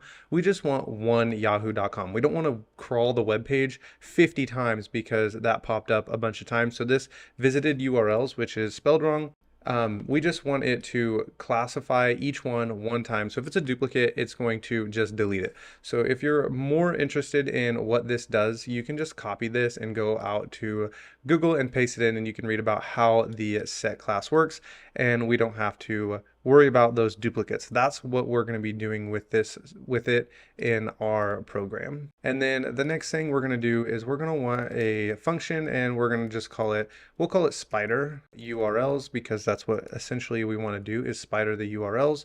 And we're actually going to do something a little more interesting. We're going to pass in the URL, and then we want the keywords in the URL. And if you remember, why we're doing this is because when we typed in our last program and we ran it, we were getting all kinds of URLs that were not actually related or in scope to our target. So we're going to pass in a keyword also, and that is totally not spelled right. So we're going to pass in a keyword along with our URL. So if our keyword is in the URL, then it is going to print it out for us in a file. So more specifically, if we were attacking yahoo.com, and Yahoo has links that'll take you to Verizon, or it will take you to AT&T or Bing or whatever, really anything. We don't want those URLs. We want only the URLs that are related to Yahoo. So it would be like sports.yahoo.com or anything that has Yahoo in it. So we want to pass in the URL along with a specific keyword that we want to see in the URL as well. So that way we're tracking URLs that are going to be in scope for us. So then what we're going to do is we're actually going to take in these two parameters, the URL and the keyword, and we're going to save them in variables. So we can say URL equals, and we're going to have an input, and in this input we're going to say enter the URL you want to scrape, and then we can put a period and a space. And then we also want the keyword, and we're going to say keyword equals, and it's going to be another input, and we would like to say enter the keyword to search for in the URL provided, and then period space. And then we want to pass those in to our function. So now we can say we want to spider the URL, and we want to pass in the URL and the keyword. So now we are passing those parameters in, and we'll just go ahead and put that way down at the bottom because we're done with this. And now we're actually ready to start our program. So this might seem a little confusing as we go through and make it, but when we're done, you'll be able to go through and read through this, and it's all stuff we've covered before, and so you'll be able to understand what is happening. If you would like, you can go ahead and try and write the code yourself, and then if you get stuck, you can come back and watch the video, and I'm certain if you complete it, we will not have written this the same way. And I just noticed that this is actually supposed to say URLs, and that means we need to change that down here, URLs. Okay, so we're going to go ahead and get started with this project. The first thing we want to do is we're going to enter a try statement, because if you go out and you get a response and the response is bad, or the URL gives you a 500 or a 401, then we're going to have a problem. So like always with our request module, we've now seen twice previously, we're going to go ahead and open up a response variable, and it's going to be the request, and it's going to get the URL. So request.get, and it wants to get the URL that we are passing through. I'm going to go ahead and try to get the request, and if it is able to get the request, then we want to do something with it.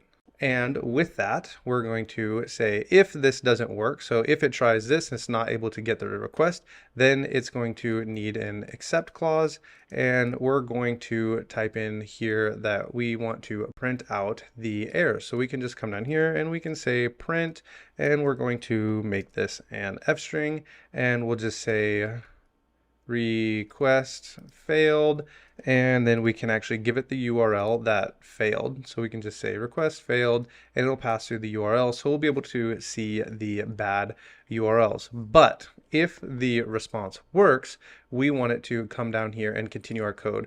And because we hit this accept, if we hit this and the request fails, you can type in return right here, and it will stop the code, so none of our if statements from this point forward will be ran.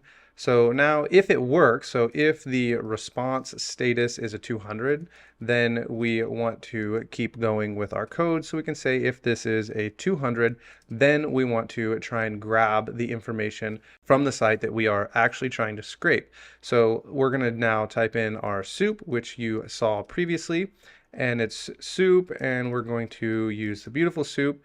and we want the response, just like before, of the content, and we're going to be using the HTML parser the same as we did before. So we can type in html.parser, and we want to grab all of the anchor tags and all of the hrefs. So you have seen a lot of this previously, and you can try and type this out if you remember it. So we'll just type in the a tag, and it's going to be the soup.find, and we want to find all and not just one of them. So we want to find all the anchor tags, and then we also want to grab the href out of here. So we'll just type in href. Will that let us use href? It will as a variable. So we'll say href equals, and then we're going to grab the tag right here, our a tag, and then we are going to type in the href, which is what we're actually searching for. So you should understand what is going on at this point.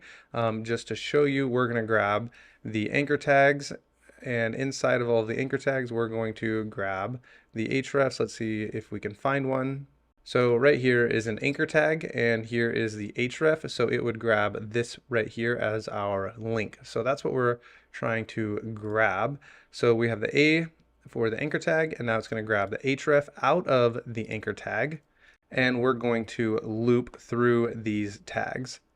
So we can hit enter, and we can say for the tag in the a tags, we want to do something in the href, just like this. And let's see, why is it giving us this error? The object is not callable, so we're not able to grab this out of here. So actually, I think this will go inside of our for loop now that I'm looking at it, and we're actually going to need to create an empty list for our URLs. And so we can take that href, and we can say the href equals the tag, and we're going to get the tag href like this. And let's actually see, this is going to be not the href, this is going to be our anchor tag. So we're going to grab all the anchor tags, and then we're going to loop through all of the tags. Our open list right here is empty, and we're going to end up putting our hrefs into this empty list right here.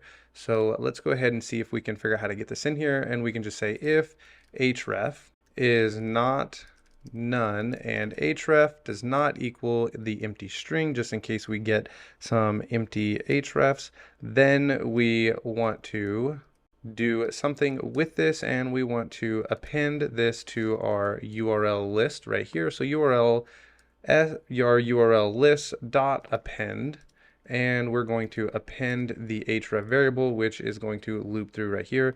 So let's see if we can actually print this at this point, and let's print our URL list and see, since that is inside of the for loop, it's going to print a bunch of times.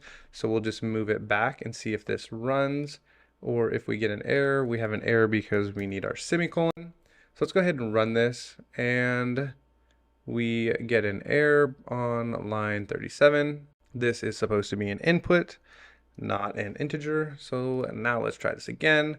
What URL would we like to scrape? We'll just say https, and we're going to use www.yahoo.com. And I'm going to actually copy this, and we'll paste it in here and comment it out so we don't have to keep retyping it. We'll hit enter, and the keyword we want to find is Yahoo. And it does in fact make a list here for us. So we know our code is working to this point. And now we need to get this out of a list, and we want to put it into a text file. We want to get rid of the brackets. We want to get rid of the quotes, and we want to get rid of the comma. So we have a little bit more here to do before this is finished. So at this point, it really is pretty simple. All we have to do is call our function. We're going to pass in our URL, our keyword, which at this point, we're actually not doing anything with our keyword. So I bet that if we just scroll over a little ways, we're going to find URLs that don't have Yahoo in them. So let's go ahead and walk through this code. Up to this point, we have our URLs. This is going to filter out any duplicates. As you see down here, we actually do have a duplicate, and that is because we have not called this visited URLs yet to delete our duplicates, but we are in fact going to get there. So this will delete our duplicates. We pass in our URL. We're using our requests up here. So we're getting the response from the request of the URL that we pass in, which is yahoo.com. So it's getting a 200 for the response. And if it gets a 200 for the response, it's going to come down here and run this code. If the URL fails, it's going to give us a print of the URL was failing. So let's actually try that. Let's give it a bad URL. So let's just do something like that and something like that and see what happens. It's actually going to go out and try to scrape this, and it's not going to find anything. So apparently our accept clause, we can just go ahead and type in pass, because that is not doing anything for us. So it's not actually going to print any bad code for us, which is okay. What we could do is in here inside of our if statement, you could put a time delay and say if there's no response within 5 seconds, then close the program. And maybe we'll go ahead and do that at the end and fix that up. Now our response is having a problem. Add a global statement. So we'll just go ahead and put that back so that way we don't got to mess with that because it was working. Let's see. So we have our return statement. If we hit a problem, we'll add in an if statement later on for the time delay. We have our if the response is a 200, which it means our yahoo.com actually gives back a 200. There's actually a page. Then we're going to use our soup variable, and we're going to use our beautiful soup, and we're going to use the request, which we made, which is going to have the content of the request, and we're going to parse it with an HTML parser. We create our tag right here, our anchor tag. We want all the anchor tags off of yahoo.com. So if we just come over here and we type in yahoo.com and then we view the page source, we want to grab all of the anchor tags. So if we just hit command find, we should be able to start going through. So right here, it shows an anchor tag right over here. If I can scroll over just a tiny bit, which I was unable to. Anyway, it's going to have the anchor tag. So like right here is an anchor tag, and we can skip around and find right here's an anchor tag. So it's going to go through Yahoo, this main page, and grab all of the anchor tags for us and spit out all of the domains down here at the bottom for us like we saw. So we have our list of URLs, and it's going to go through each tag. So for every T, you can name this whatever you want, this variable. So for each tag in our anchor tag that we are pulling down right here, we're going to grab the href. So our href is going to be inside of the tag, and we're going to grab that. And then if the href is not equal to an empty string, or it's none, or any other issues that we're going to have, our URL is going to append our href to our empty list. So that's where we are so far. I hope that made sense, makes sense to me. And yeah, and so let's keep on writing our code. So now we are going to need another for loop. And so we can come up here, we can comment out this because we know our code works up to that point. So now we're going to loop through our URLs that we just created right here. So we have this list of URLs. We want to scrape out all of the duplicates. So let's go ahead and delete the duplicates and get just those URLs that are actually beneficial to us. And then let's also make sure they're in scope by adding in our keyword, which I don't know why I have that right there. So we're going to add in this keyword into this for loop right here. So what we'll do is we'll say for the URL, and that's really not a good name for this because we're using URL up here and down here. So we'll just call this we'll just do for I. We'll just call it a generic for loop. So for I in URLs, we're going to do something, and we're going to say if I is not in the visited URLs, we'll just go ahead and make this URLs too, so that way you guys can actually understand it. For me, it makes sense to use I, but if you're new, maybe using I is not the best way. So for URLs too, so if there's a URL in here, if this URL is not in the visited URLs, then we want to add this to a list. So we'll say visited URLs, and we want to add visited URLs dot add, and then we want to add it to the URL. And then if it's not, we're going to join it. So what we have right here is it's going to go through this URL set. If it's a new URL, firstly, if it is a new URL that has not been visited, it's going to actually go out and open up that link. So if the program has not visited that specific URL within the page, our crawling program is going to open up that URL and it's going to recursively look for different links that we have not yet found. So it's going to scrape yahoo.com, and if there are any links such as this link right here, it will click on this link and then it's going to go in here, it will view page source, and then now it's going to go through all of this code as well and look for any links. And let's say there is a link inside of here. Let's see if we can find one right here. It'll click this link and then it's going to hit command inspect. It's going to right click and inspect. Actually, we'll use view page source because it shows up better. It's going to view page source and it's going to scrape through all of the hrefs in this page. And if there's an href in this page right here, it's going to click on it like this one right here. And then it's going to view page source and it's going to pull through all the links, and you're going to start to see that you're going to have a gazillion links come back as potential subdomains or domains for you to look at that are related to yahoo.com. So it's going to recursively just continue to open up links, and that's what we're setting up right here. So if it has not been visited, it's going to visit it. If there's a link, our program is going to click on it and it is going to open it up, and then it's going to search for our keyword, which is going to be Yahoo. And if Yahoo's in it, it's going to give it to you as a potential attack site that you would personally need to go and check to make sure it's in scope. So that's what this is doing right here. It's taking these visited URLs and it's seeing if it has been visited or it has not been visited. So that's visited. And now we can come down here and we can just say, we'll call this URL underscore join, and it's going to equal the URL join, and I am getting this from the lib parser that we imported. So we're going to use URL join, and we're going to join the URL with the URL. And you can just go ahead, if yours was red like mine, you can highlight it and click import. I think it'll automatically update up here. It will right here, import URL join. I was hoping that importing all would solve that problem, but it did not. So you might have to hold your mouse over it and use that. So this URL join right here is a function from the URL lib parser that we imported up there, and it's going to construct an absolute URL. So if our URL is used, it's going to take the relative URL and it is going to use the same base URL, and it is going to join them together to construct a URL for us that it's going to go out and visit. So the reason we are using URL join is to ensure that the URL that we are giving it is an absolute URL, and it is including the HTTPS. So we're not going to be able to use a URL by saying just yahoo.com. It's going to take HTTPS or HTTP, and then it will take the // and then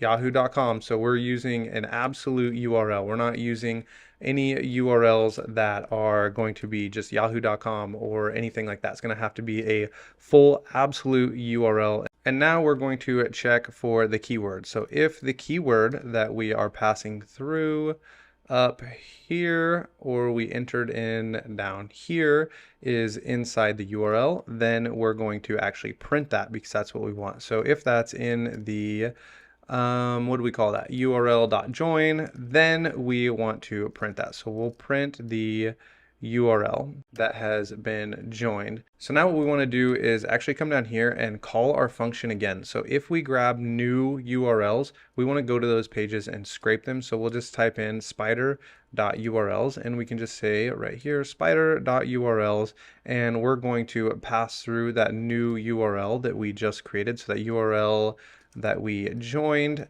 and we're going to send through our keyword.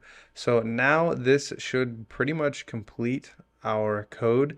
It's going to take the keyword, and if it's in this URL, that we just pulled down right here, this absolute URL, it's going to print the URL, so we get it down here, and then it's going to recall our function, and it's going to repass in new parameters, which will actually be our same keyword and the new URL that we pass down. So this is going to recursively search through all of yahoo.com and grab all of the domains. So now we can just give an else statement because we got this if statement, and we can come back because we need to line up with this if statement, and we're just going to say else, and we want to pass.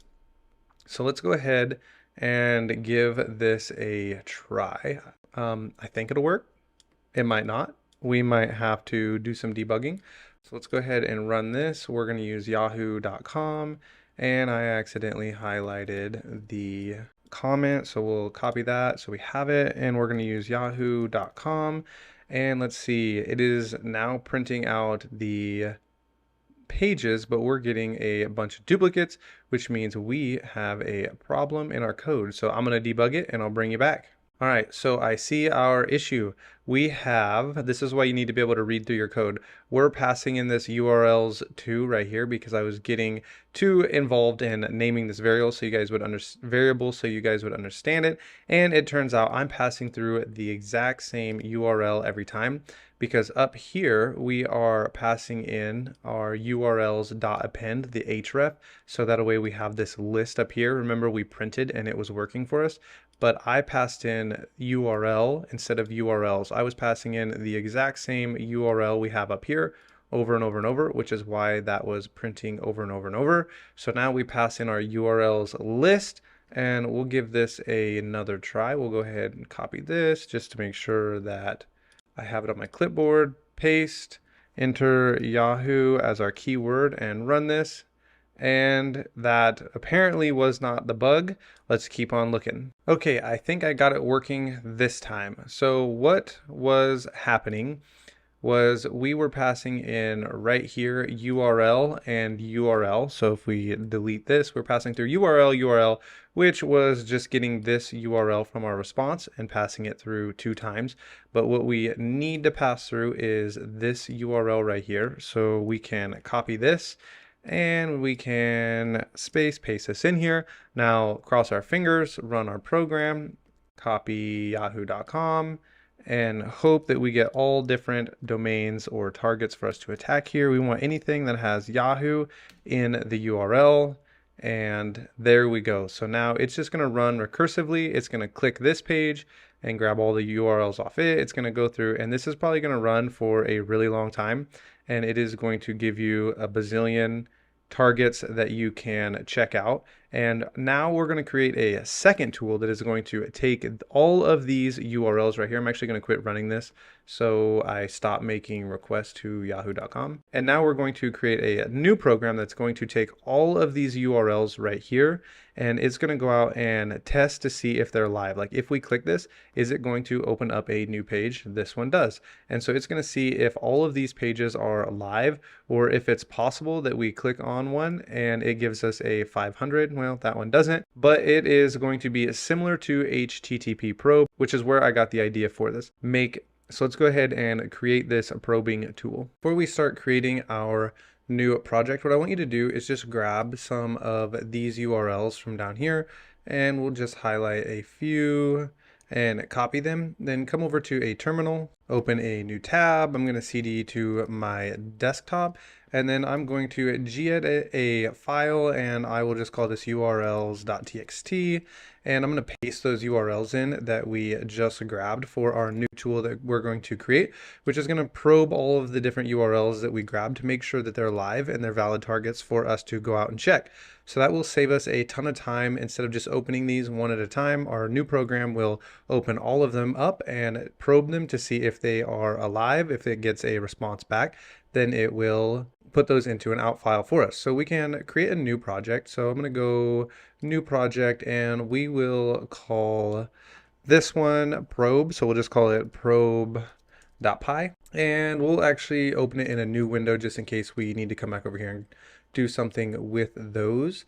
So we'll open up this new PyCharm editor. I'm going to adjust its size, and we'll adjust this over, shut that off, and we'll delete all of this. So we are going to see something new in this project, but for the most part, this is going to be a pretty simple project to do. So we have seen in the past, we're going to import the sys because we're going to have to run system commands, and we're going to import requests as we have previously. So we'll import requests, and maybe we need to reinstall it again.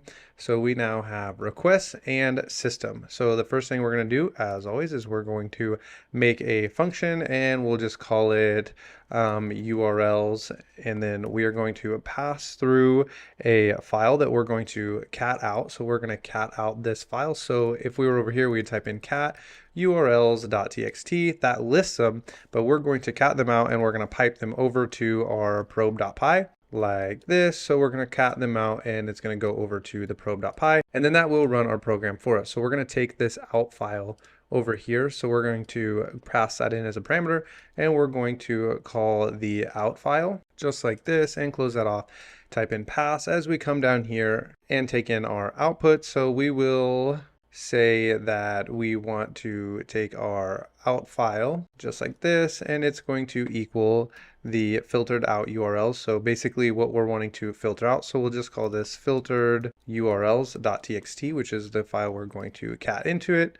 And then we want to call our function. Then we'll want to call our function, which is going to be URLs, and we're going to pass in the out file. So now we can come back up and start writing our code. So the first thing we want to do is read the URLs. So we're going to just take our URLs that we are going to create. So we'll call this URL2 because this is going to be a new variable. And it's going to take the system, and we're going to std in, which means we're going to read the line. So we're going to say read, and we want to also split the lines. So each line is going to be split, and we want to split lines like that, not just split. And we're going to use that here in just a second. And we're going to need two lists. We're going to need the URLs that resolve and those that don't. So we'll type in res URLs, and that's going to equal an empty list. And then we're going to make another list, and it's going to be bad URLs, and it's going to be an empty list as well. So now we can pass in the good URLs and the bad URLs from the file that we will be probing. So now we're going to start our for loop. So we're going to say for URL in the URL, we want to try and do something. So we're going to say try, and we're going to send the response, which is going to be a new variable, which is going to go out and try to request out to the URL. So we're going to type in a request. So we want to make a request to the URL inside of our for loop that is coming through in our URLs. And we want to do something with this. So if the response is a 200, then we want to say this is a valid URL, or if it is a 301, or maybe there's something else you would like to see, maybe you want to see like a 500. Basically, we're just going to be reading the response, and if the response is something we want, then we're going to put it into the URLs we need to look at. So instead of calling this responsive URLs, you could just put like ones you want to look at. You could name this something like good URLs or juicy URLs or something like that. But for now, we'll just leave it as good URLs.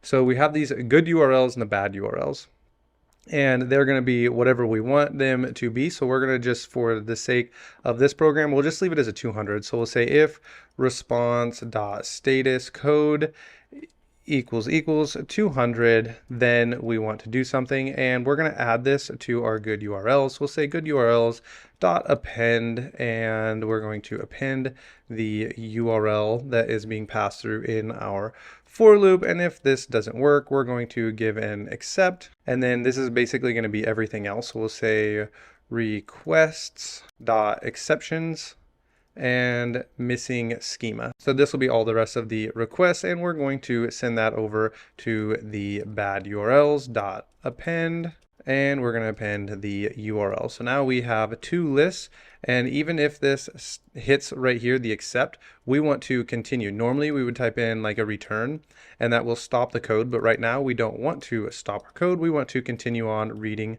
our code because we want it to print into an out file. And the easiest way to print to an out file is by opening a new file. It's automatically going to create one. I know we haven't covered this just yet because as penetration testers or ethical hackers or bug bounty hunters, we're not going to be using data analysis tools such as pandas, which is going to use with open a lot. But if we want to create a file, or we're trying to read a file and we're going to be reading in these lines, instead of catting them out into the specific program we want to run, what you would do is you would type in with open, and then we're going to type the file that we want to open, and we can just call it our out file right here. You see we have our out file, and we're going to make it write because we want to write into the file, and to write we use a W. If we were to read, like if this was a file we were wanting to read, we'd put an R, but we want to write to the file, and we're going to say as file, and then we want file.write, and we want it to write each time onto a new line, and then we want it to join these together. So we're going to say join, and we want it to join the good URLs, and that looks right. I hope it runs and we don't have any problems. And then we want to just test our code, and we'll say print, and we'll make this an F string, and we'll print that the URLs are being saved. So we'll put saved URLs, and we are going to make these in curly braces, and we will call this our out file. So they're being saved to the out file. And now we need to do an if statement, and we'll say if invalid URLs. Actually, we don't really need to do anything with the invalid URLs. Let's give this a try. And we're going to open up a terminal because we're going to need a terminal. I'm actually going to just drag over that file that we saved and put it into this directory, so I can just cat it out straight over here. And we have our urls.txt. I'm going to drag this into the probe.py. We'll refactor the code. Now if we ls, it should be in here, and there it is. So now we can cat the urls.txt, and we're going to pipe it over to our main.py. We'll call Python 3, and then we want our main.py. So let's see if this runs for us and what happens. It created for us a filtered.txt right here, and here it is. So these would be the valid URLs. Let's go ahead and like delete a few of these and make sure that it is really working. So we'll make sure we get some invalid URLs. So on our valid URLs, actually we're gonna have to copy this because I did that in the filtered one. So we have 18, so it did work. We have 18 URLs right here, 17 URLs. On our filtered text this time, it should output less than 17 if the probing tool is working properly. So we should be able to just cat these URLs. We'll let this run, and it will rewrite this filtered URLs right here once it has finished running, and it should have less than 17 because we went ahead and messed up a few of these URLs.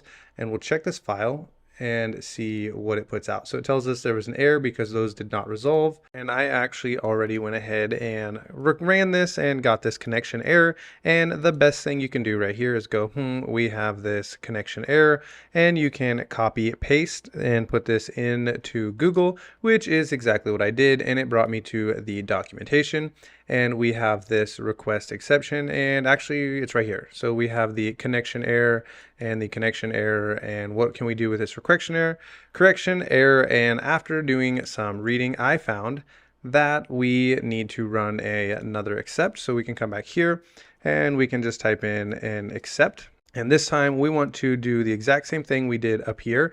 And instead of missing schema, we're going to run requests, and we're going to run the exception dot, and let's see if we get it in here. We want connection error. So I'm not seeing it, so we'll just type in connection, and it needs a capital C. Connection error right there, that top one. And now we can just do the same thing we did before, and we'll just say bad URLs dot append, and we'll append the URL.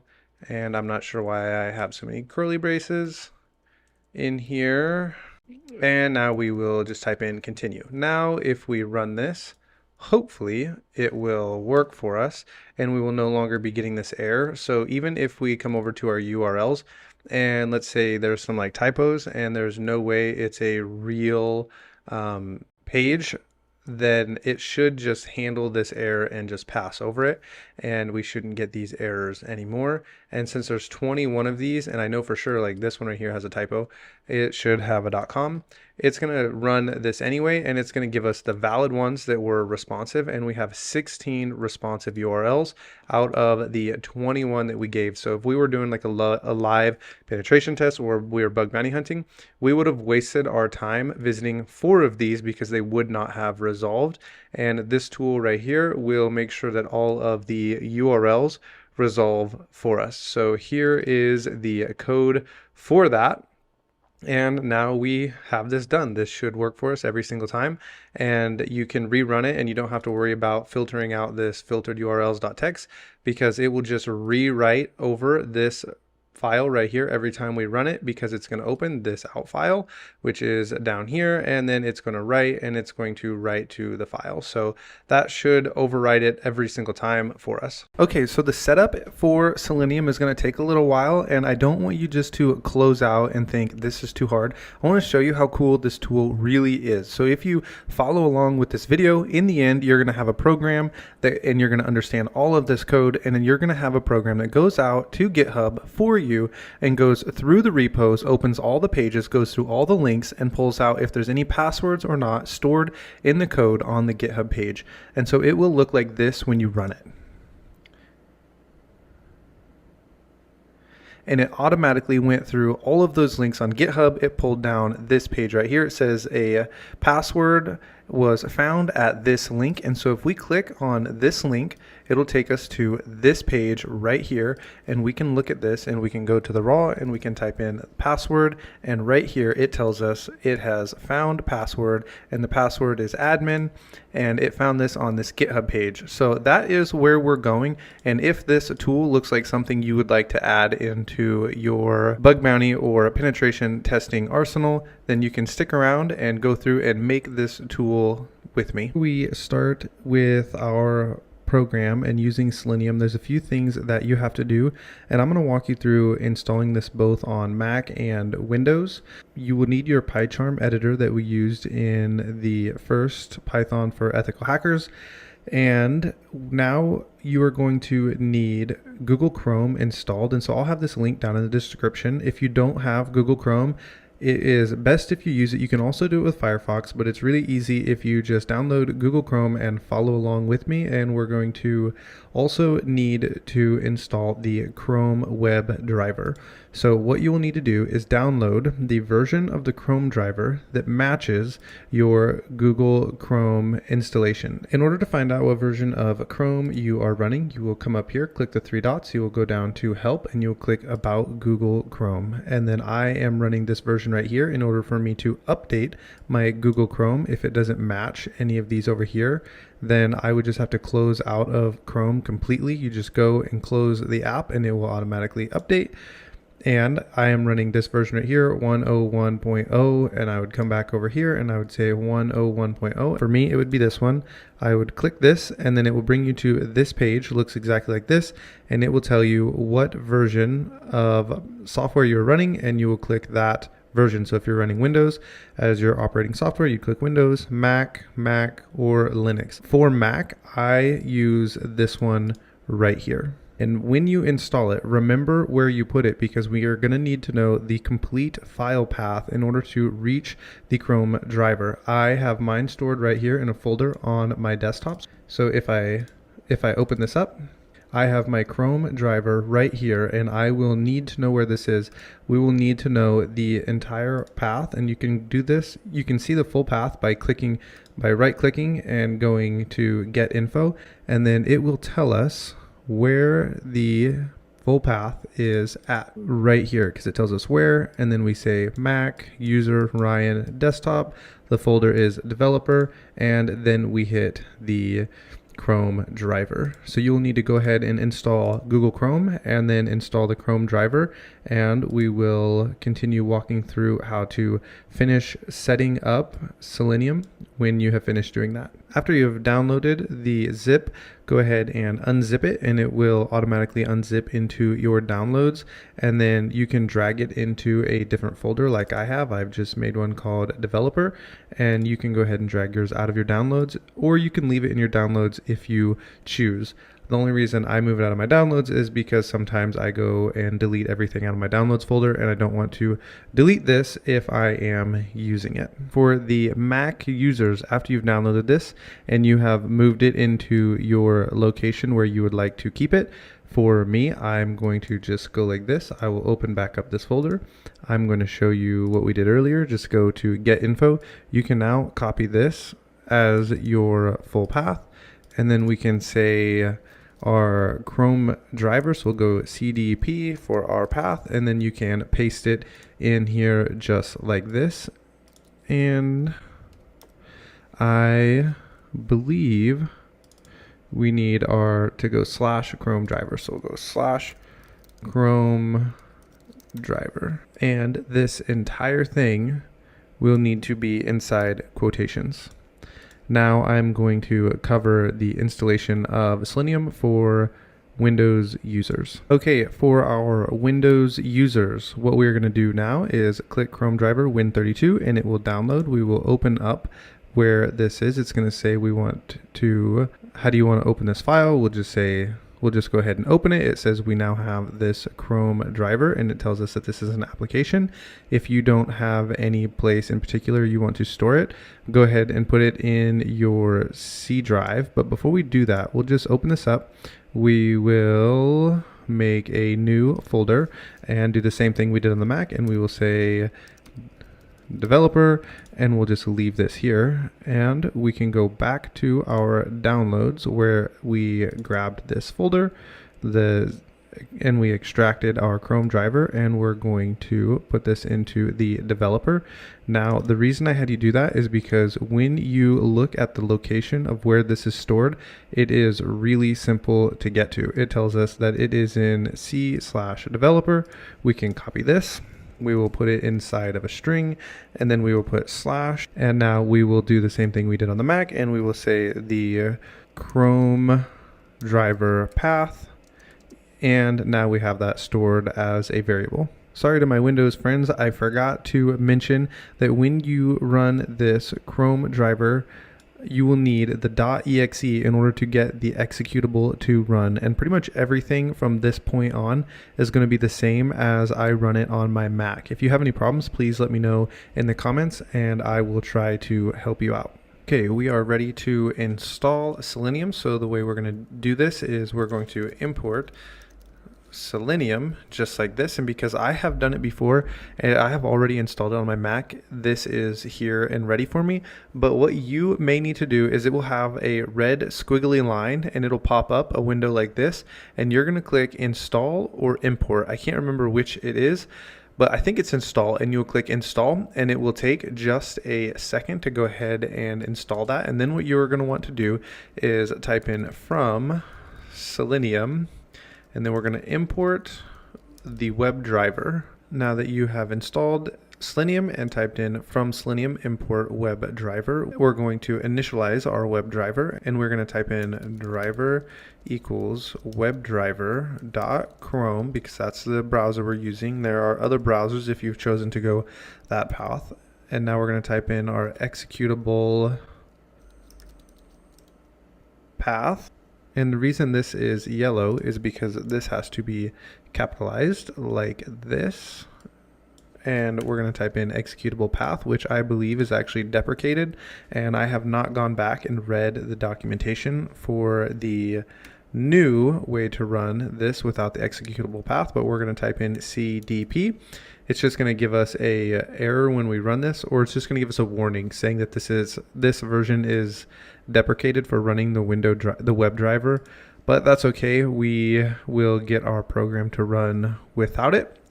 It just means that they are not updating the executable path like this anymore. And now what we're going to do is type in driver.get, and we're going to type in something like www.google.com .com, and then once this is done, we're going to want our driver to close the window. So you can type in driver.close, but I don't like to use driver.close personally because it just closes the window, but we will be still running the Chrome down here in our browser. I want it to quit. I want it to close that window all the way out to save on my memory space on my Mac. So we're going to type driver.quit just like this, and if you run this like I will and you are on a Windows, it's automatically going to run for us. It should open without any warnings and give us google.com, and then it will close this page for us. All right, the reason this is giving this error is because we need to type in https://google.com.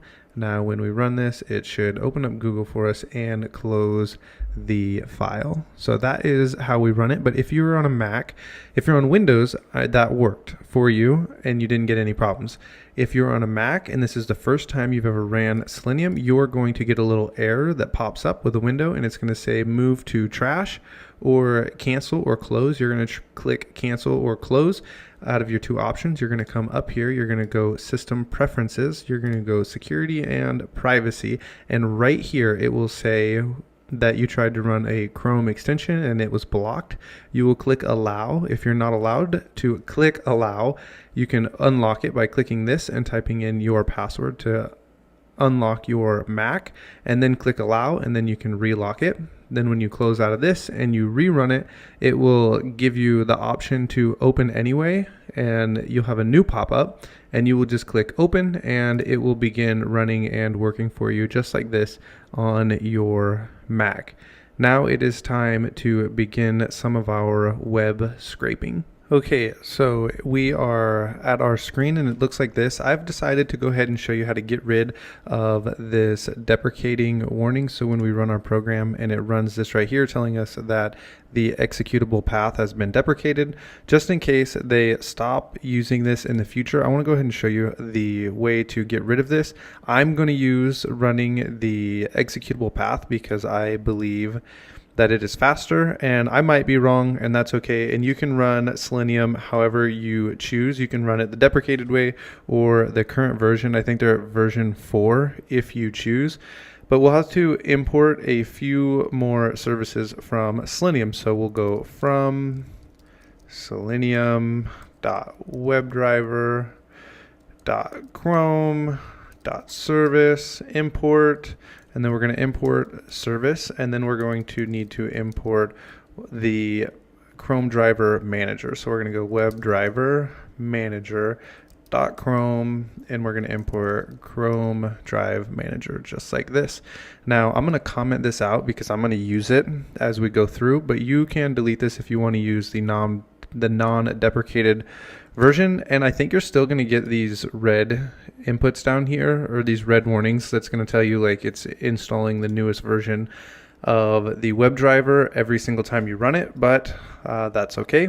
And we're going to type in s equals, and then we're going to type in our service, and then we're going to run our Chrome driver manager, and we're going to call this, and then we will call the install function. And the reason we're going to do this is because every time you run this service, it is going to check to see what version of Chrome you are running. So we'll just comment this out so we're not getting this warning.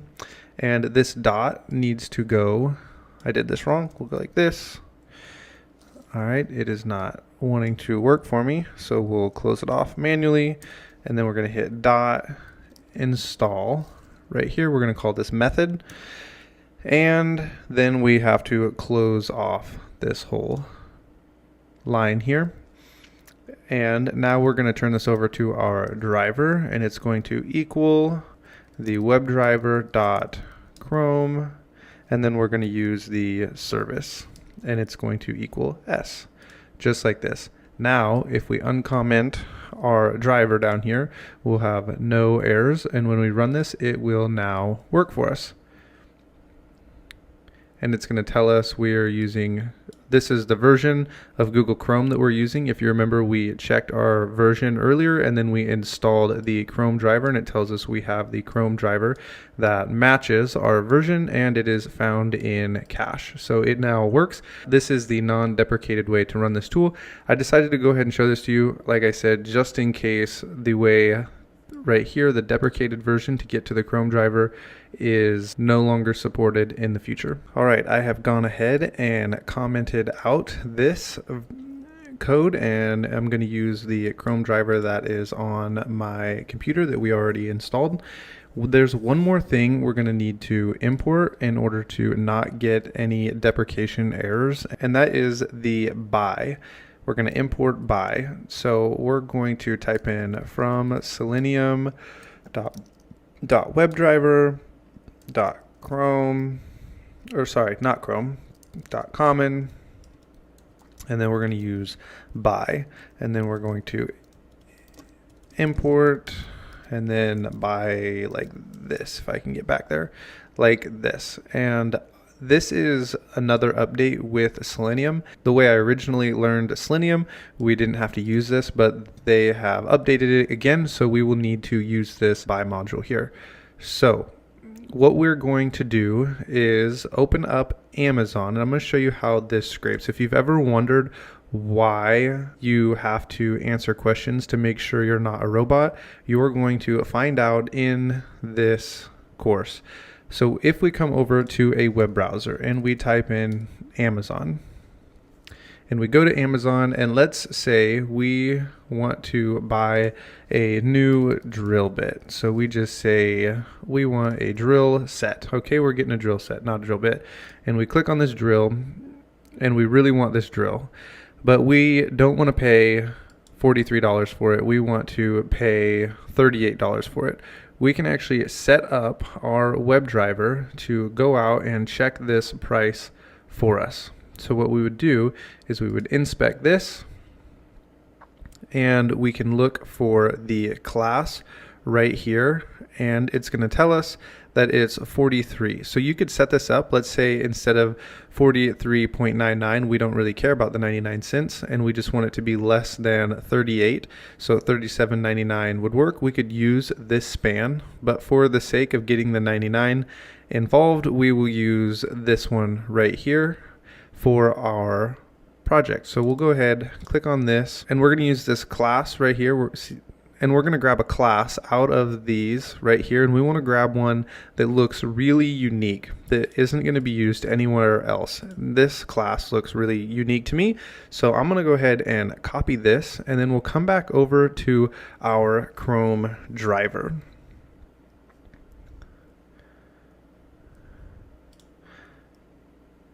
And underneath of our google.com, we're going to type in price equals, and then we want the driver to scan through all of this source right here, the HTML, and we're going to tell it we want to find an element, and we want an element by a class name. So we want to make sure we don't have elements by class name. We want a single element by the class name. Later we're going to use the one with the S.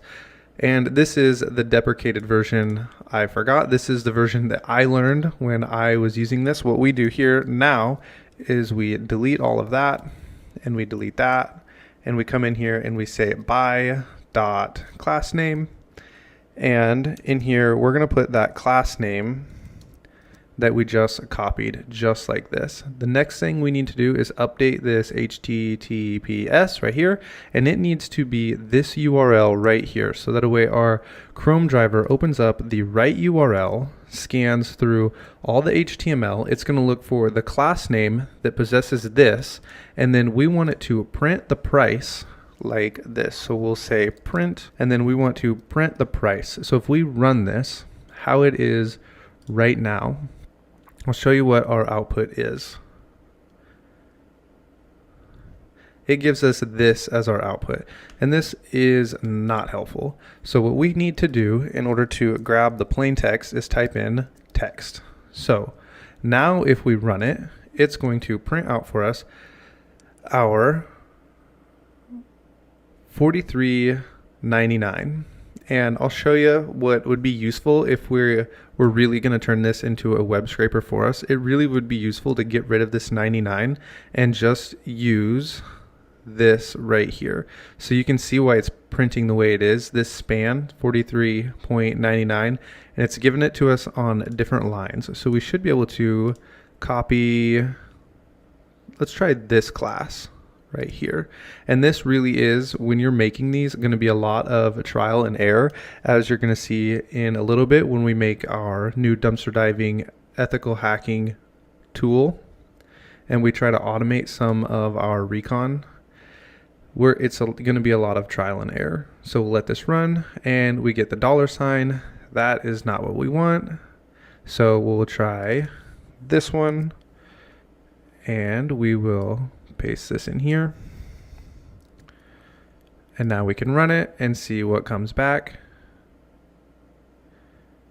And we grab just the 43. So now if we wanted this to run, say every 20 minutes to see if Amazon has updated their price and brought it down below $38, we're going to put all of this inside of a function that is going to get called every 20 minutes, and we're going to have to import a new module for this, and we're going to do that in the next section. All right, now that we have our web scraper working, let's say we wanted to go out and check the price every 5 minutes or 30 minutes or whatever we want it to be, and then let us print it into the console. What we would do in this case is put this into a while loop. And so what we can do is take this and we can say while on, and then we want the on to be true all the time. So we'll say on equals true, and this should be familiar to you if you have gone through the first part of our Python for hackers.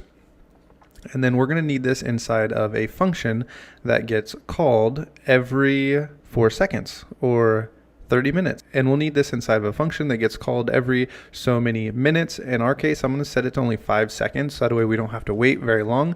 But in a real case scenario, you would make this run maybe once a day or every couple of hours to check the price. But for now, we're going to make a function and we're going to call it 5, we'll call it 5 seconds.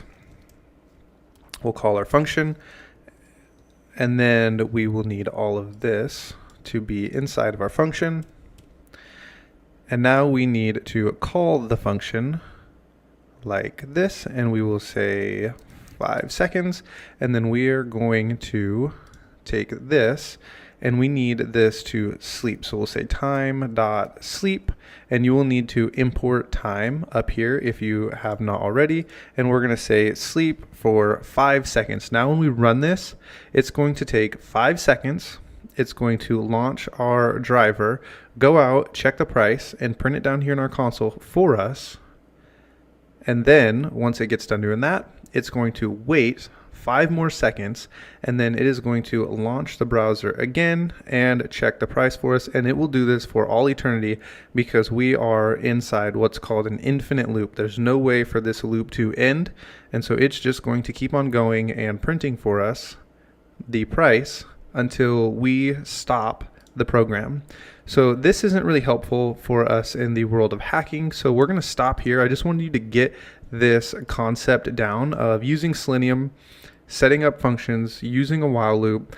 If we were to use this completely for our daily use, we would have to make an if statement and say if the price is equal to or less than $38, then we would import another module and we would have it send us an email or a text message saying the price is ready for us to go and buy it. But we're not going to finish this out because it's not really going to be helpful for us in the world of hacking. So we'll move on to building our actual tool for hacking. I have cleaned out my text editor here just to get it down to the bare bones of what we are going to need as we build this tool.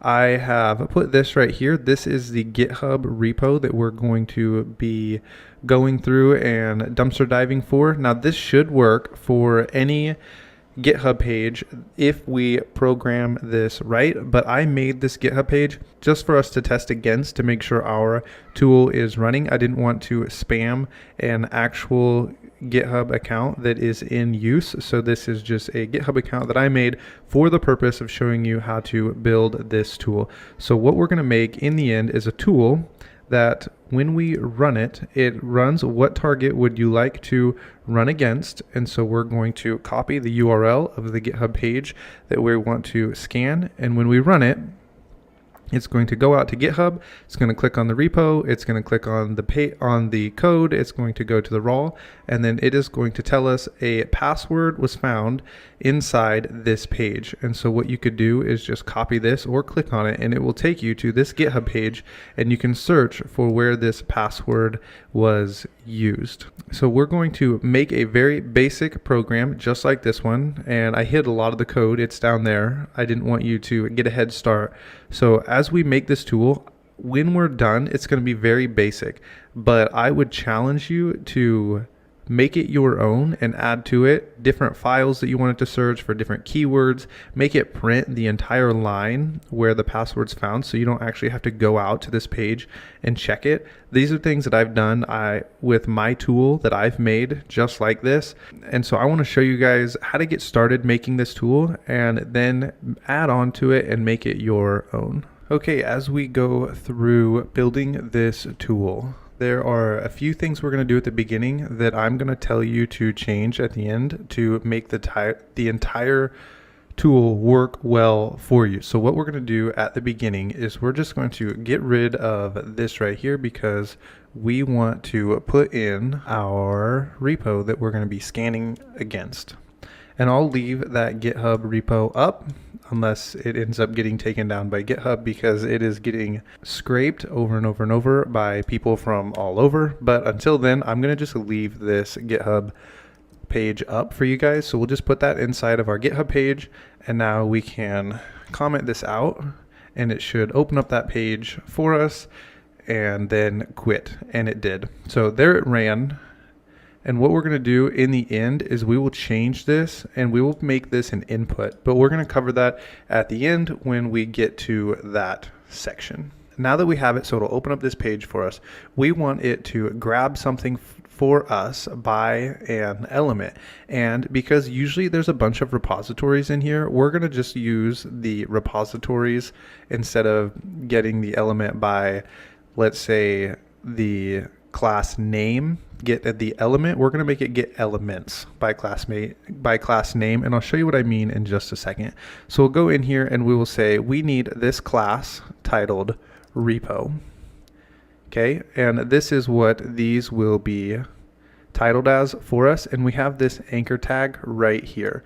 So what we're going to do is we'll do the same thing we did in the last one. We're going to say that the repository, and we'll name this as, we'll call this our res for resources, and we're going to turn it into a variable, and it's going to get for us all the repos by the class name. So we'll say driver.find element, and then we want this to be an S. And the reason we want this to be an S is because we want to find all the elements and we're going to store them inside this variable. Now for this cause, there is only one right here, but this should work with many repos if you scan a GitHub page with many elements with the class name of repo. So we'll continue and type in by.className. We don't want a class, we want the class like this. Class name, and the class name is repo, just like this. Now if we run this, it will go and it will click this page and then it will close. So what I want to do is I'm going to add in time.sleep, and we'll make this 2 seconds so that we can see what's happening, and then we'll make another time.sleep right here so that you can see that it clicks onto the next page. So we'll run this. It's going to open, wait 2 seconds, and then it's going to open this repository right here and close. So now what we need to do is make a for loop so that way we can print the repos that are on this page. And in this case, there's only going to be one, but we're going to go ahead and make this for loop, and we'll say for I in all these listed resources, we want to print, and we want to print I. And what we would do here is we'd say print I.text because we want to see it in the text format, and then it will quit for us.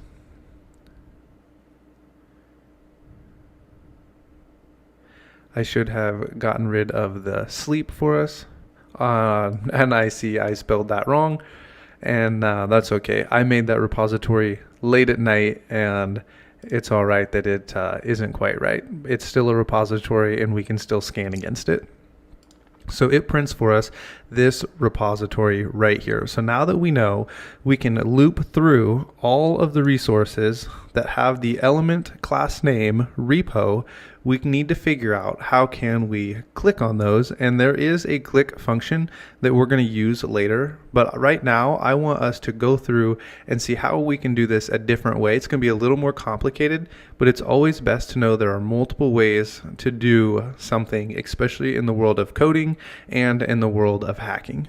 All right, because we're not going to use the click function, we need to see what happens when we click on this link right here.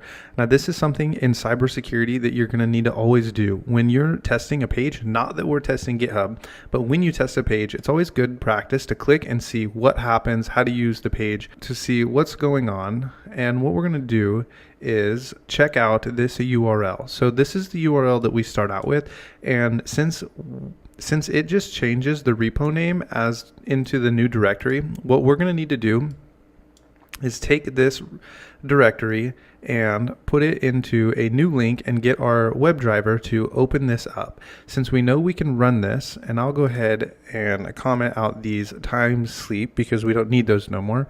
Since we know we can run this and we can get it to scrape all of the repositories and then print them down here, now we can just save these into a list, and then we can loop through that list and get it to append that to our URL. This is a little more complicated than the click function, but it's helpful because we will need, so that way we can get it to open every single repository that we go through in the future when we go through a page that has a lot of repositories on it. So what we will end up doing is making a list, which you've seen in the past. And if you want, you can pause the video and see if you can figure out how to make a list on your own if you remember. And so I'm just going to name our list as links, and we're going to make it empty. And what we are going to do now is we're going to take this and we're going to say links dot append, which I don't think you've seen before, and we want to append I. So now if we take this and we move it over and we print, we need to append I.text, so that way we get it right, I.text. And now we print the links right here. We should get the repository to print from our list. So we'll run this and give it a test. And it says we have repository and we have the brackets, and it is inside the list. So what we will do now that we have this list is we're going to make another for loop, and we can comment this out because we don't need that to print every time. And in this for loop, we're going to name it for L for the links. Inside the links list, we're going to make a new variable, and we're going to call it next page. And this is when I tell you my variable naming becomes very poor because I'm not very creative. And we're going to make this an F string, and we're going to call the repo. And if you remember, and we're going to call the repo, but we need to first name it something. So we need this URL to be assigned to a variable. And so we'll just call this our repo. And at the end, we're going to change this because this is going to be an input, and we're going to make this a string, just like this. And now we have this repo right here, and we'll add a slash so that way we don't have to later. Actually, we'll delete the slash and we'll add it down here in our string, give us some practice with that. So we're going to take this repo, and because it's a variable, it needs to be in an F string with these curly braces, and we're going to add in our slash, and then we will add in another variable, which is going to be our L. So what would happen if we had a bunch of repos? This is going to go through all of the links, which we saved right here as our resources. It's going to get all the links. This for loop is going to run through all these links, and it's going to put them into our list that we have called links. And if you remember, this is where our repositories will be saved. Now we need to loop through there. And in this for loop, it's going to loop through our links and it's going to give us a new URL. So what this URL will look like after it runs through this second for loop is it will look like this, and it will come out with our repository that I spelled wrong. And it's going to open up this page and it will go and click this link for us. So this is the repo we want to attack. It will click this and it will bring us to this page. So let's go ahead and try this. We're going to run this with a sleep command when we are ready. So what we need to do at this point is store our next page in a new link, and we'll just call this our final link. So we'll just call it flink, and we will save this into a list.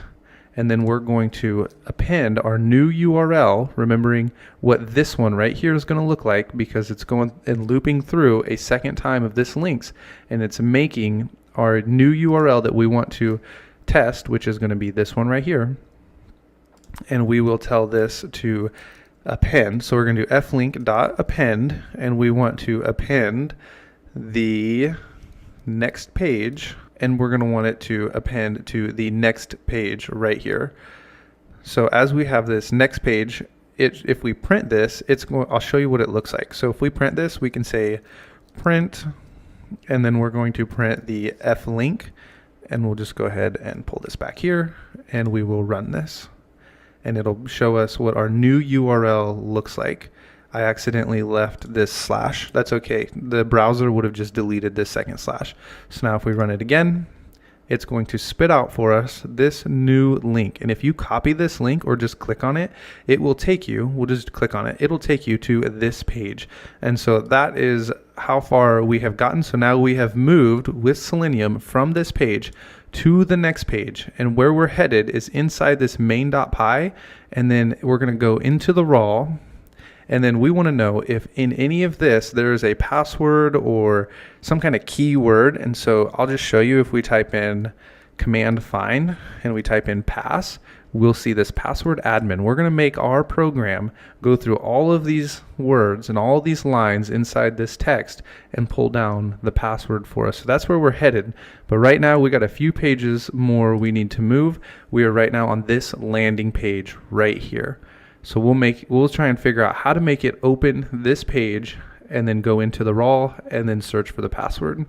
So we'll keep going in the next section. Okay, it is time to call our first function. So we can go ahead and comment out this print statement right here, and we can call our first function.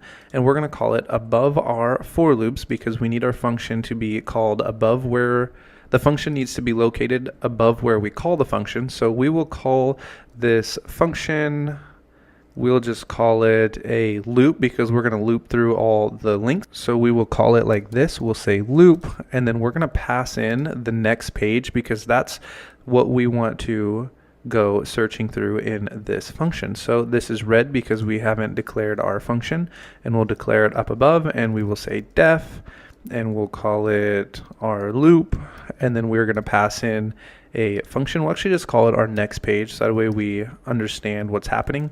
Next page, and we have to add in our 2 dots there. And now what do we want to do now that we can get to the next page? Now there's a couple of things we need to do. The first thing is we need to open that new page. So we're going to type in driver.get, and then we want it to open that next page. So let's see what happens. We can come right here. We'll just not run the time function and have it sleep and see what happens. So we'll run this and see if it opens the page and we can see it, or it goes too quick. It went too quick. So we'll stop right here and we'll say time.sleep, and we'll sleep for 2 seconds. So that way we can see if it actually opened the next page, and it opens the next page and then it quits. So now that we know we're able to get to the next page, we need to be able to open this file right here and get to this raw button. So in order to do that, what I think would be best is to inspect this link and see if we can find what these links, we'll see what specific class these links all have in common, so that way we can run Selenium to pull all the links that would hold every single file within this repository. So we can inspect this and it will tell us this is the line. And so we'll just go ahead and click this first class and see if it works. So we'll just copy this, and now we'll need a new resource. So we'll just call it resource 2, because I'm terrible at naming variables, and if I had more time to think about it, I would probably come up with something better. But you can name it whatever makes sense to you. So if I made this tool and somebody else just saw it online, they wouldn't be able to understand what's going on because I suck at naming variables. But you can name your variables better than me, and so I'm gonna let you name your own variables, but I'm gonna name mine resource 2 because I suck at naming variables. So we're gonna go driver dot, and we're gonna do a find elements just like this one. And then we're going to say by class name. This should be getting familiar to you by now. And then the class name is the one we just copied. If this works, it should be able to print for us that. It should be able to print for us this class right here. We'll see. We can actually get it to print main.py. So what we'll do is we'll print, and then we'll print the resource2.text. Okay, apparently we don't need .text. We'll just print resource 2 and see what happens.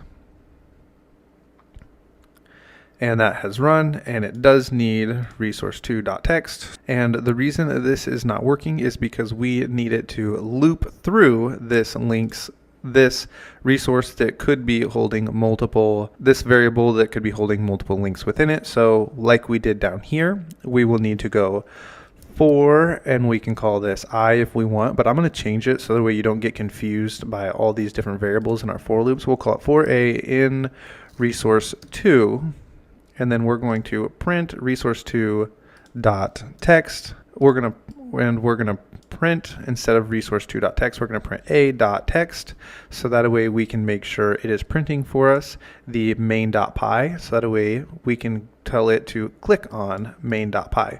So we can. And now what we're going to do is we're going to do a comparison inside of an if statement. We're going to comment this out, and instead of getting this little error right here, we're going to type in pass, so that way it will ignore the error for us. And we're going to say if the letters together is pi are in a.text, then we want to do something. We're going to say print it worked, pi is in the text. So now if we run this right here, oh, I see an error. We're going to get a problem. It says it worked right here, but the reason we get this right here is it says this is a local variable inside of this segment. So this is really not good practice. If you were working for a company as a programmer, you wouldn't do this, but we're not looking to work in a company as programmers. We're looking to use programming for hacking. And so what we're going to do is we're going to make this a global variable. We're going to say A is now a global variable and can be accessed anywhere, and it gets rid of this for us. The reason you wouldn't want to make this global, let's say we made this for loop with the I and we said it's a global. Now this I variable, everywhere we used it, is going to be everywhere in our code.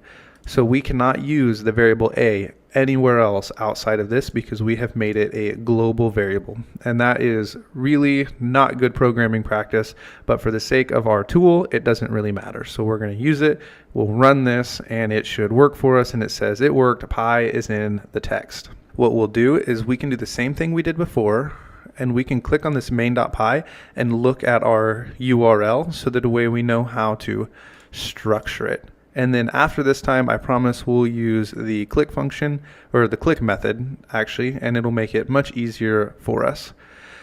So the way we would go about this, we'll delete this, is going to be similar. If you want, you can try and do something like this and get the next page based off of this URL that we see right here. So if you want to take this challenge, you can go ahead and do this now. And for everyone else, I'll walk you through it now.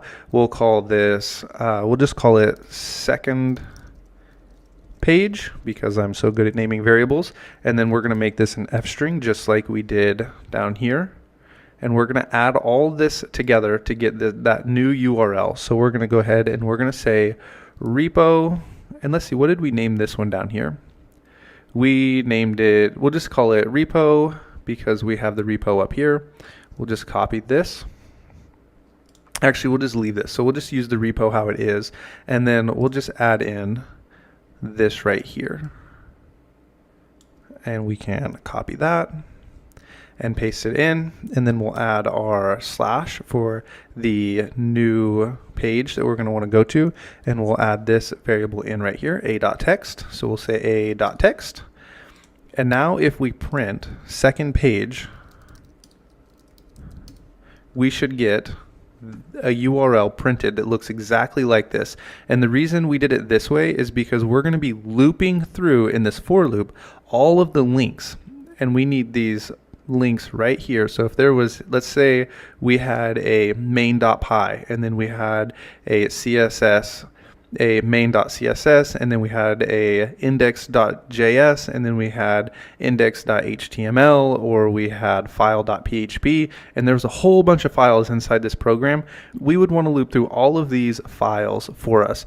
So what we're going to do is set it up this way so you can add to it. So as an example would be like if JS was in a.txt, then it would do the JS instead of py for us. So that's actually a challenge for you. I'll show you how to add those on, and then I'll let you complete the tool as you see fit. So what we're going to do for now is we're just going to print this second page, and it's going to open it, and it's going to tell us right here. And we can even add in a time.sleep so that way you can see that it has worked. So it did print for us right here.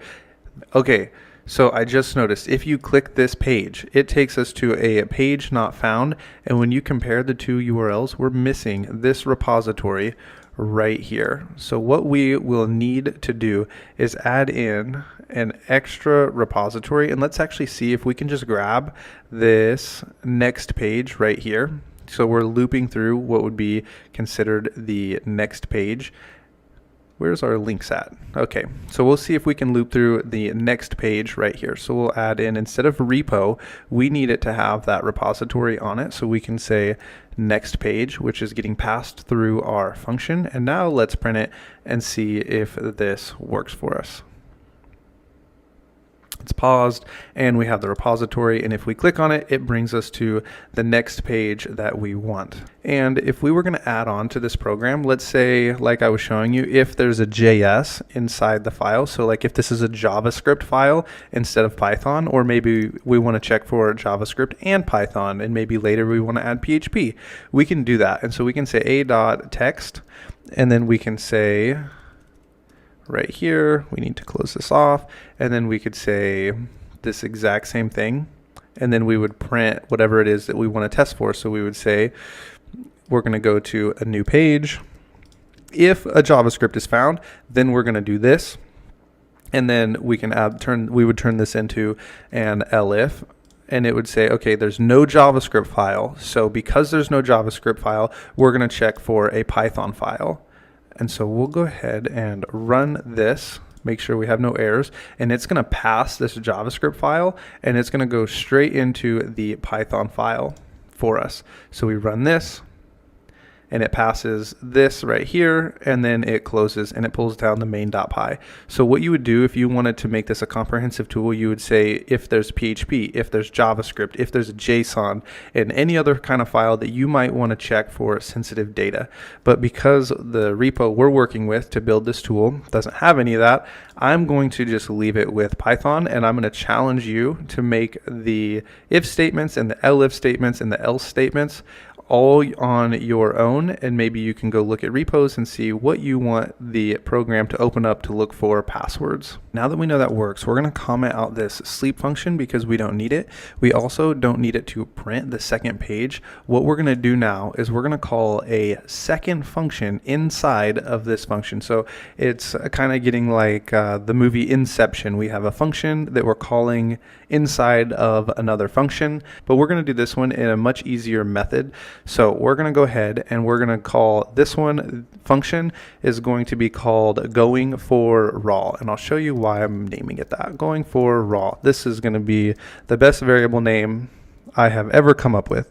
And then we're going to pass in the second page, and then we'll make the function up here and we'll call it def, and we're going to call it going for raw. We'll call the function, we're going to pass in second page. This is actually going to be the third page. We might actually change this inside here, this parameter, in just a second. So what we are going to be doing is going for the raw. So now that we are able to get to this page, we want to click this button so that way we can get to this page. So in order to click this button, it is going to be so much easier than what we've been doing as we've been editing this right here, the URL, and adding to it. What we're going to do is just click the button. So we can inspect this right here and see, where is it? We'll inspect, see if it can pull it up for me. Okay, now that we have inspected it, and you can see when we hover over this right here, we can see this raw button. So now what we need to do is the same thing we've been doing, and we need to find a class and see if we can find a class that is used only with that button and get it to open up this raw, so that way we land on this page right here. We're just going to copy that class name that I just showed you right here and see if that can open up this tab for us. So now under this function, what we're going to do is we're just going to say, we're going to type in raw equals, and then we're going to say driver dot find elements. Actually, this time instead of elements plural, we're going to do just one element, and we're going to say by dot class name, just like we have been, and then we will type in, we'll paste in our link right here. And now what we're going to do is something really simple. We're just going to say raw dot click, and it's going to click that button for us. And then what we'll do is we'll come over here, we'll click this. Okay, now that we're able to get to this page, we're going to tell it that we want the page source. We're going to want it to right click and say view page source, and then we're going to grab all of this inside of an F string and then see if we can find a password in it. And what that's going to look like is something like this. We want the HTML, and we're going to say driver dot page source. That way it grabs the page source for us, like I just showed you, as the same as right clicking it and view page source. We want it to grab that, and then we're going to put this into an F string, and we're just going to change the HTML. We'll just use that same variable, and we'll say HTML is going to be equal to this HTML inside of an F string, because we want it to be converted into a string. So we'll say HTML. So now we have this in a string, and just to check it, we can say, and just to check this, we can say print, and then we want to print HTML.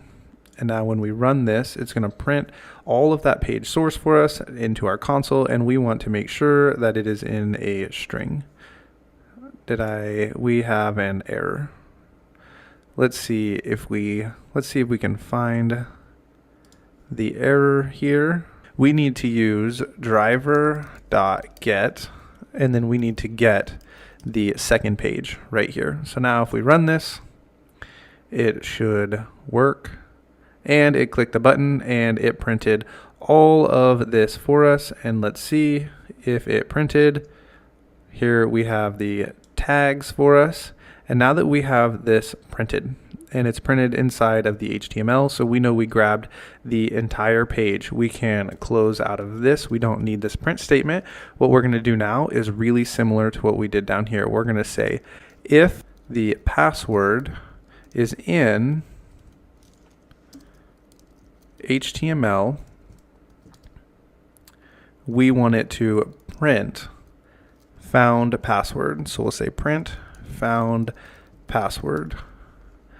And now we can run this, and if it finds the word password inside of the HTML, it's going to print found password. And if we wanted to, we can turn this into an F string, and we can get it to print for us the actual URL where the password was found. And we can say something like this. We'll make this an F string and say we want to print second page. So it'll say found the password, and it'll print the page for us. And we could click on this second page and go to it. We're getting this error here because we need to put this inside of our string. So if we print this, now it'll tell us it found the password, and it'll give us the page to go to right here to check and see what is the context of this password. Now to finish off our tool, so that way we can scrape any page on GitHub that we want, remembering that we have to get to the page like this.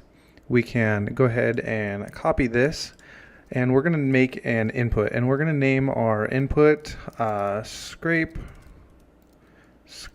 just like this, and we will say equals, and we're going to make this an input, and we're going to say what page would you like to scrape, just like this, question mark space.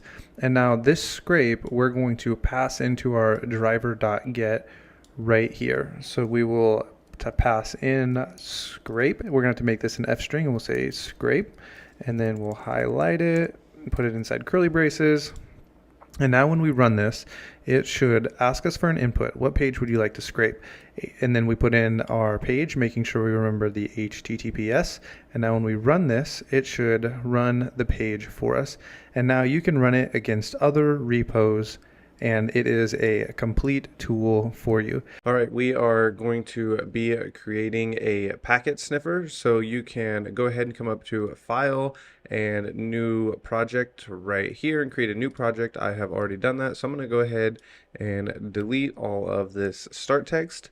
And I'm going to start out by importing socket. And then we want to come down here and say from scapy.all import, and we want to import all, and we may have to install this.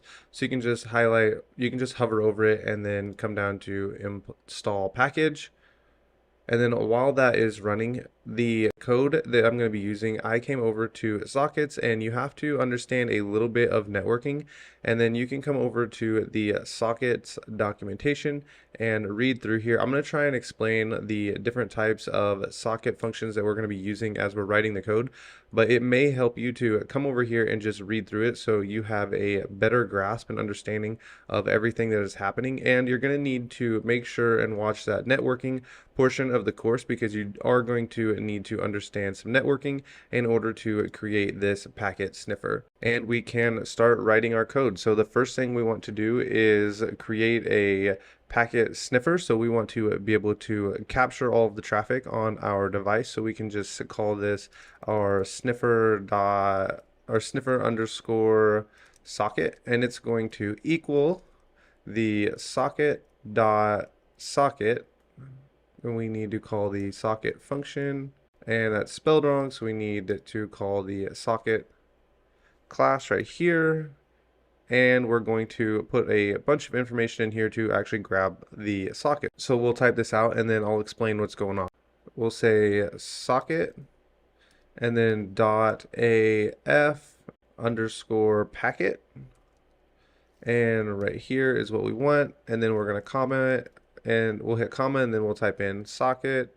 And this time we want dot sock like this with the raw data, and then we want to convert the raw data. So we're going to say socket dot ntoh, and we want s, and we're going to change the type to 3. So let me explain what is happening right here. So this part right here, the AF packet, it specifies the address of the family within the socket, and so it is being used to capture the packets at the link layer. So if you remember from the networking video, we have the link layer, and this is going to be capturing all the frames from the Ethernet, from the link layer within the Ethernet. So this is what the AF packet is doing.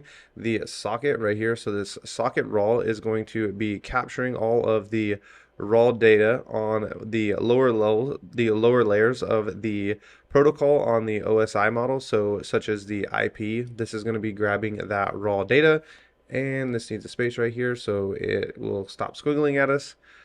And this right here is the protocol right here. This is the protocol that is going to convert the numeric value from the network byte over into a host byte so that it will represent like the IP packets, and then we're going to need to convert that. So this is probably the most complicated section of this entire tool that we're going to have to read. And if you want to know more about what each one of these does, you can just highlight this and come over to the documentation, and you can hit Command Find and type it in. So right here it actually tells us what it's going to do. It's going to convert the 16-bit positive integers from the network to the host order on the machine, where the host byte order is the same as the network byte order. So you can read through each one of these. If you don't understand, you can come back to our program and you can just copy and then come back over here into the documentation and read what it is actually going to be doing. So now what we need to do is bind the interface. So this is pretty simple. If you're on a VPN, you'll need to make sure to change this. But for us, we're going to type in, we're going to make a variable and we're going to call it the interface, just like this. And we will pass through the etho0 because that is the interface we want to be using. And now we want to use our variable up here that we created to capture all of this data. And we're going to type in sniffer socket dot bind, and we want to bind to the interface that we just created and 0, just like this. And now we need to try something. So if there is some kind of information being passed through, we want to try to capture it. So we're going to say try and while for our while loop. So this runs all the time. So while true, at least until we close the program, we're going to say while the raw data, we want to have the address, and we want to sniff the socket, and we want to receive from all ports. This is going to be really important. So we want to receive from right here. We want to receive from all 65,535 ports. If you are wanting to receive from just a specific port, you can put like port 80 in here, but we're going to put all ports right here. So we're receiving from all ports, and we want the packet to equal the raw data. So we're going to say ether, and we're going to grab the raw data. And I got this little suggestion here. I went ahead and clicked it. It said that I needed to import more from Escapee, so I went ahead and did that. I'm not sure if that was actually necessary, but we'll leave it for now.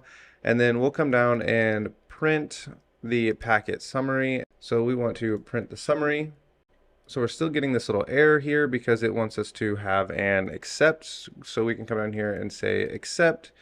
And now we want to do, there's a keyboard interruption such as like a control C, and then we want to close the sniffer. So we'll say sniffer socket dot close, and that should close for us. Let me run this real quick and see where our error is at. Okay, so it turns out I had a typo in my keyboard interrupt. So now if we run this, we should be able to run it without an error, but it says that we are going to have to run this as sudo. So what we can do is come over to our terminal, and we can type in sudo python3, and we want to run the sniffer program. Let's see, what do we have? We want to run main.py, and this should run for us now that we are running sudo. And if we type in our password, this should start running for us here. And what we can do is come out and refresh this page and see if we are capturing any packets, and we are in fact capturing packets. It's going to tell us the ethers, the IP, the UDP, the DNS, where we're sending this to, and what is going on. So you can read through this. This is like creating your own personal Wireshark. So this is pretty simple, and you can save this and you'll be able to see your own packet sniffer. So you now have this, and you can read through Scapee and what all you can do with Scapee and sockets and see if you can add on to this project. But for now, this is a pretty simple way to create your own Wireshark and capture some data, as well as learn in the process about networking, because you're going to need to know this as you are pursuing your career in cybersecurity. Okay, we are going to step up our programming here, and we are now going to create a port scanner such as Nmap, and we're going to make this run from our terminal down here. So that is where we are headed. So we can go ahead and click File, New Project. We're going to create a new project. I'm just going to call it Port Scanner. And we're going to go ahead and attach it to this window and replace that program. And we can delete this.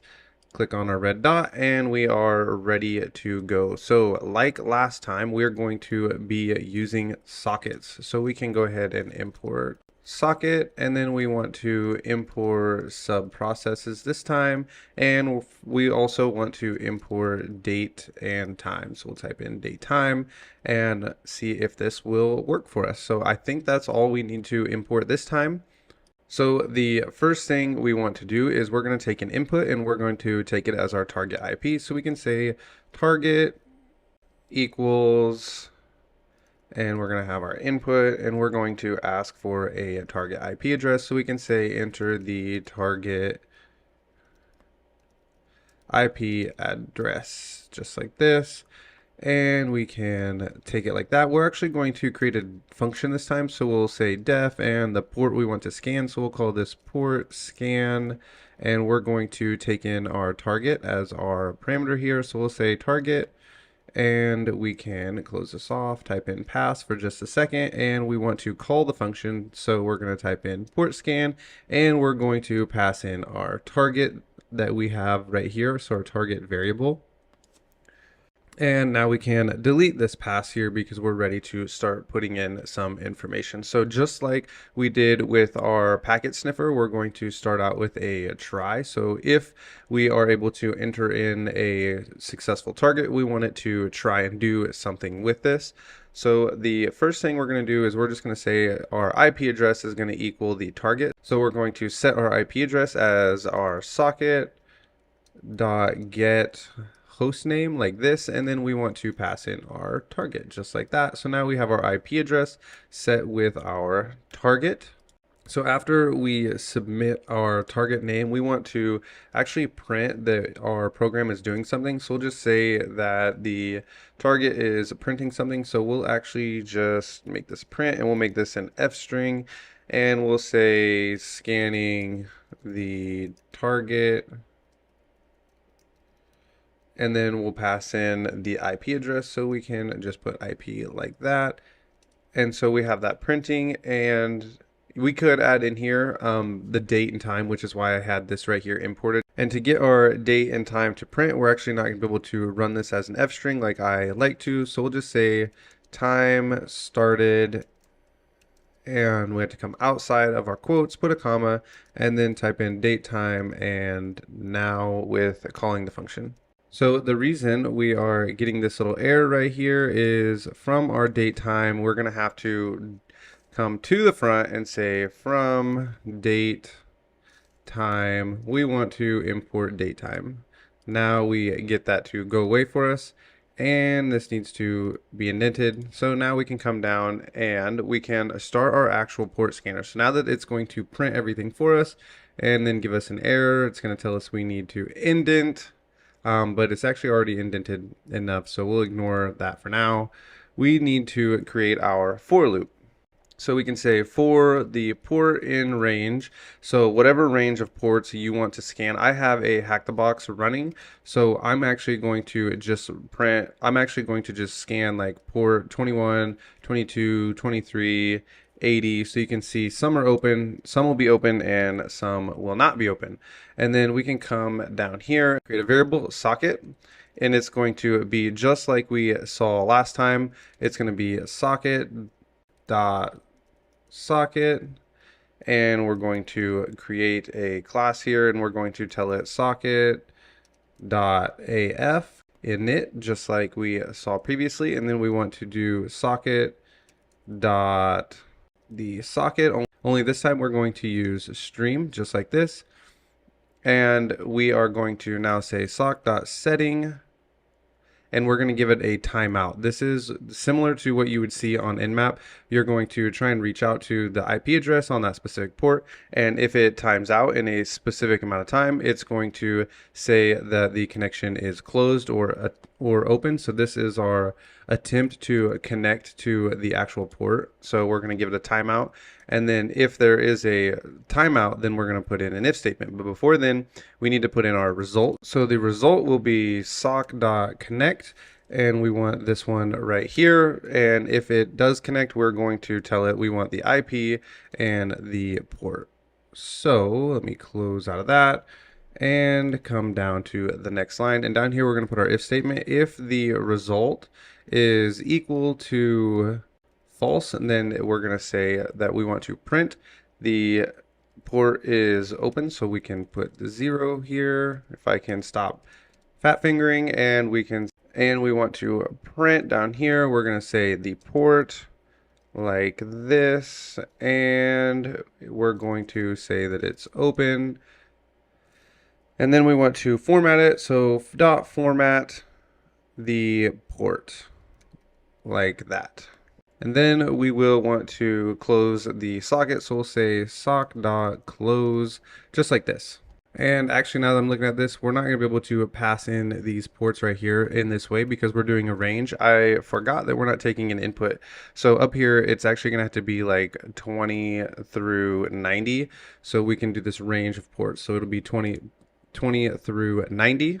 And I had a typo. The reason this was red was because we needed a port up here to actually say port instead of pot. I'm sure that you guys caught that as you were following along. And our little squiggly will go away as soon as we put in our exceptions. So we'll come down here and we will say except. So if we have a problem, we're going to have socket, and we're going to have it give an error. So we'll type in dot GIA error just like this, and then down here we want it to do something, so we can just say print host name could not be resolved, and then we can come down and put another except, and we can say except socket dot error, and then if we have an error we can do something pretty similar, and we can just say print, and we're going to print could not connect to the server.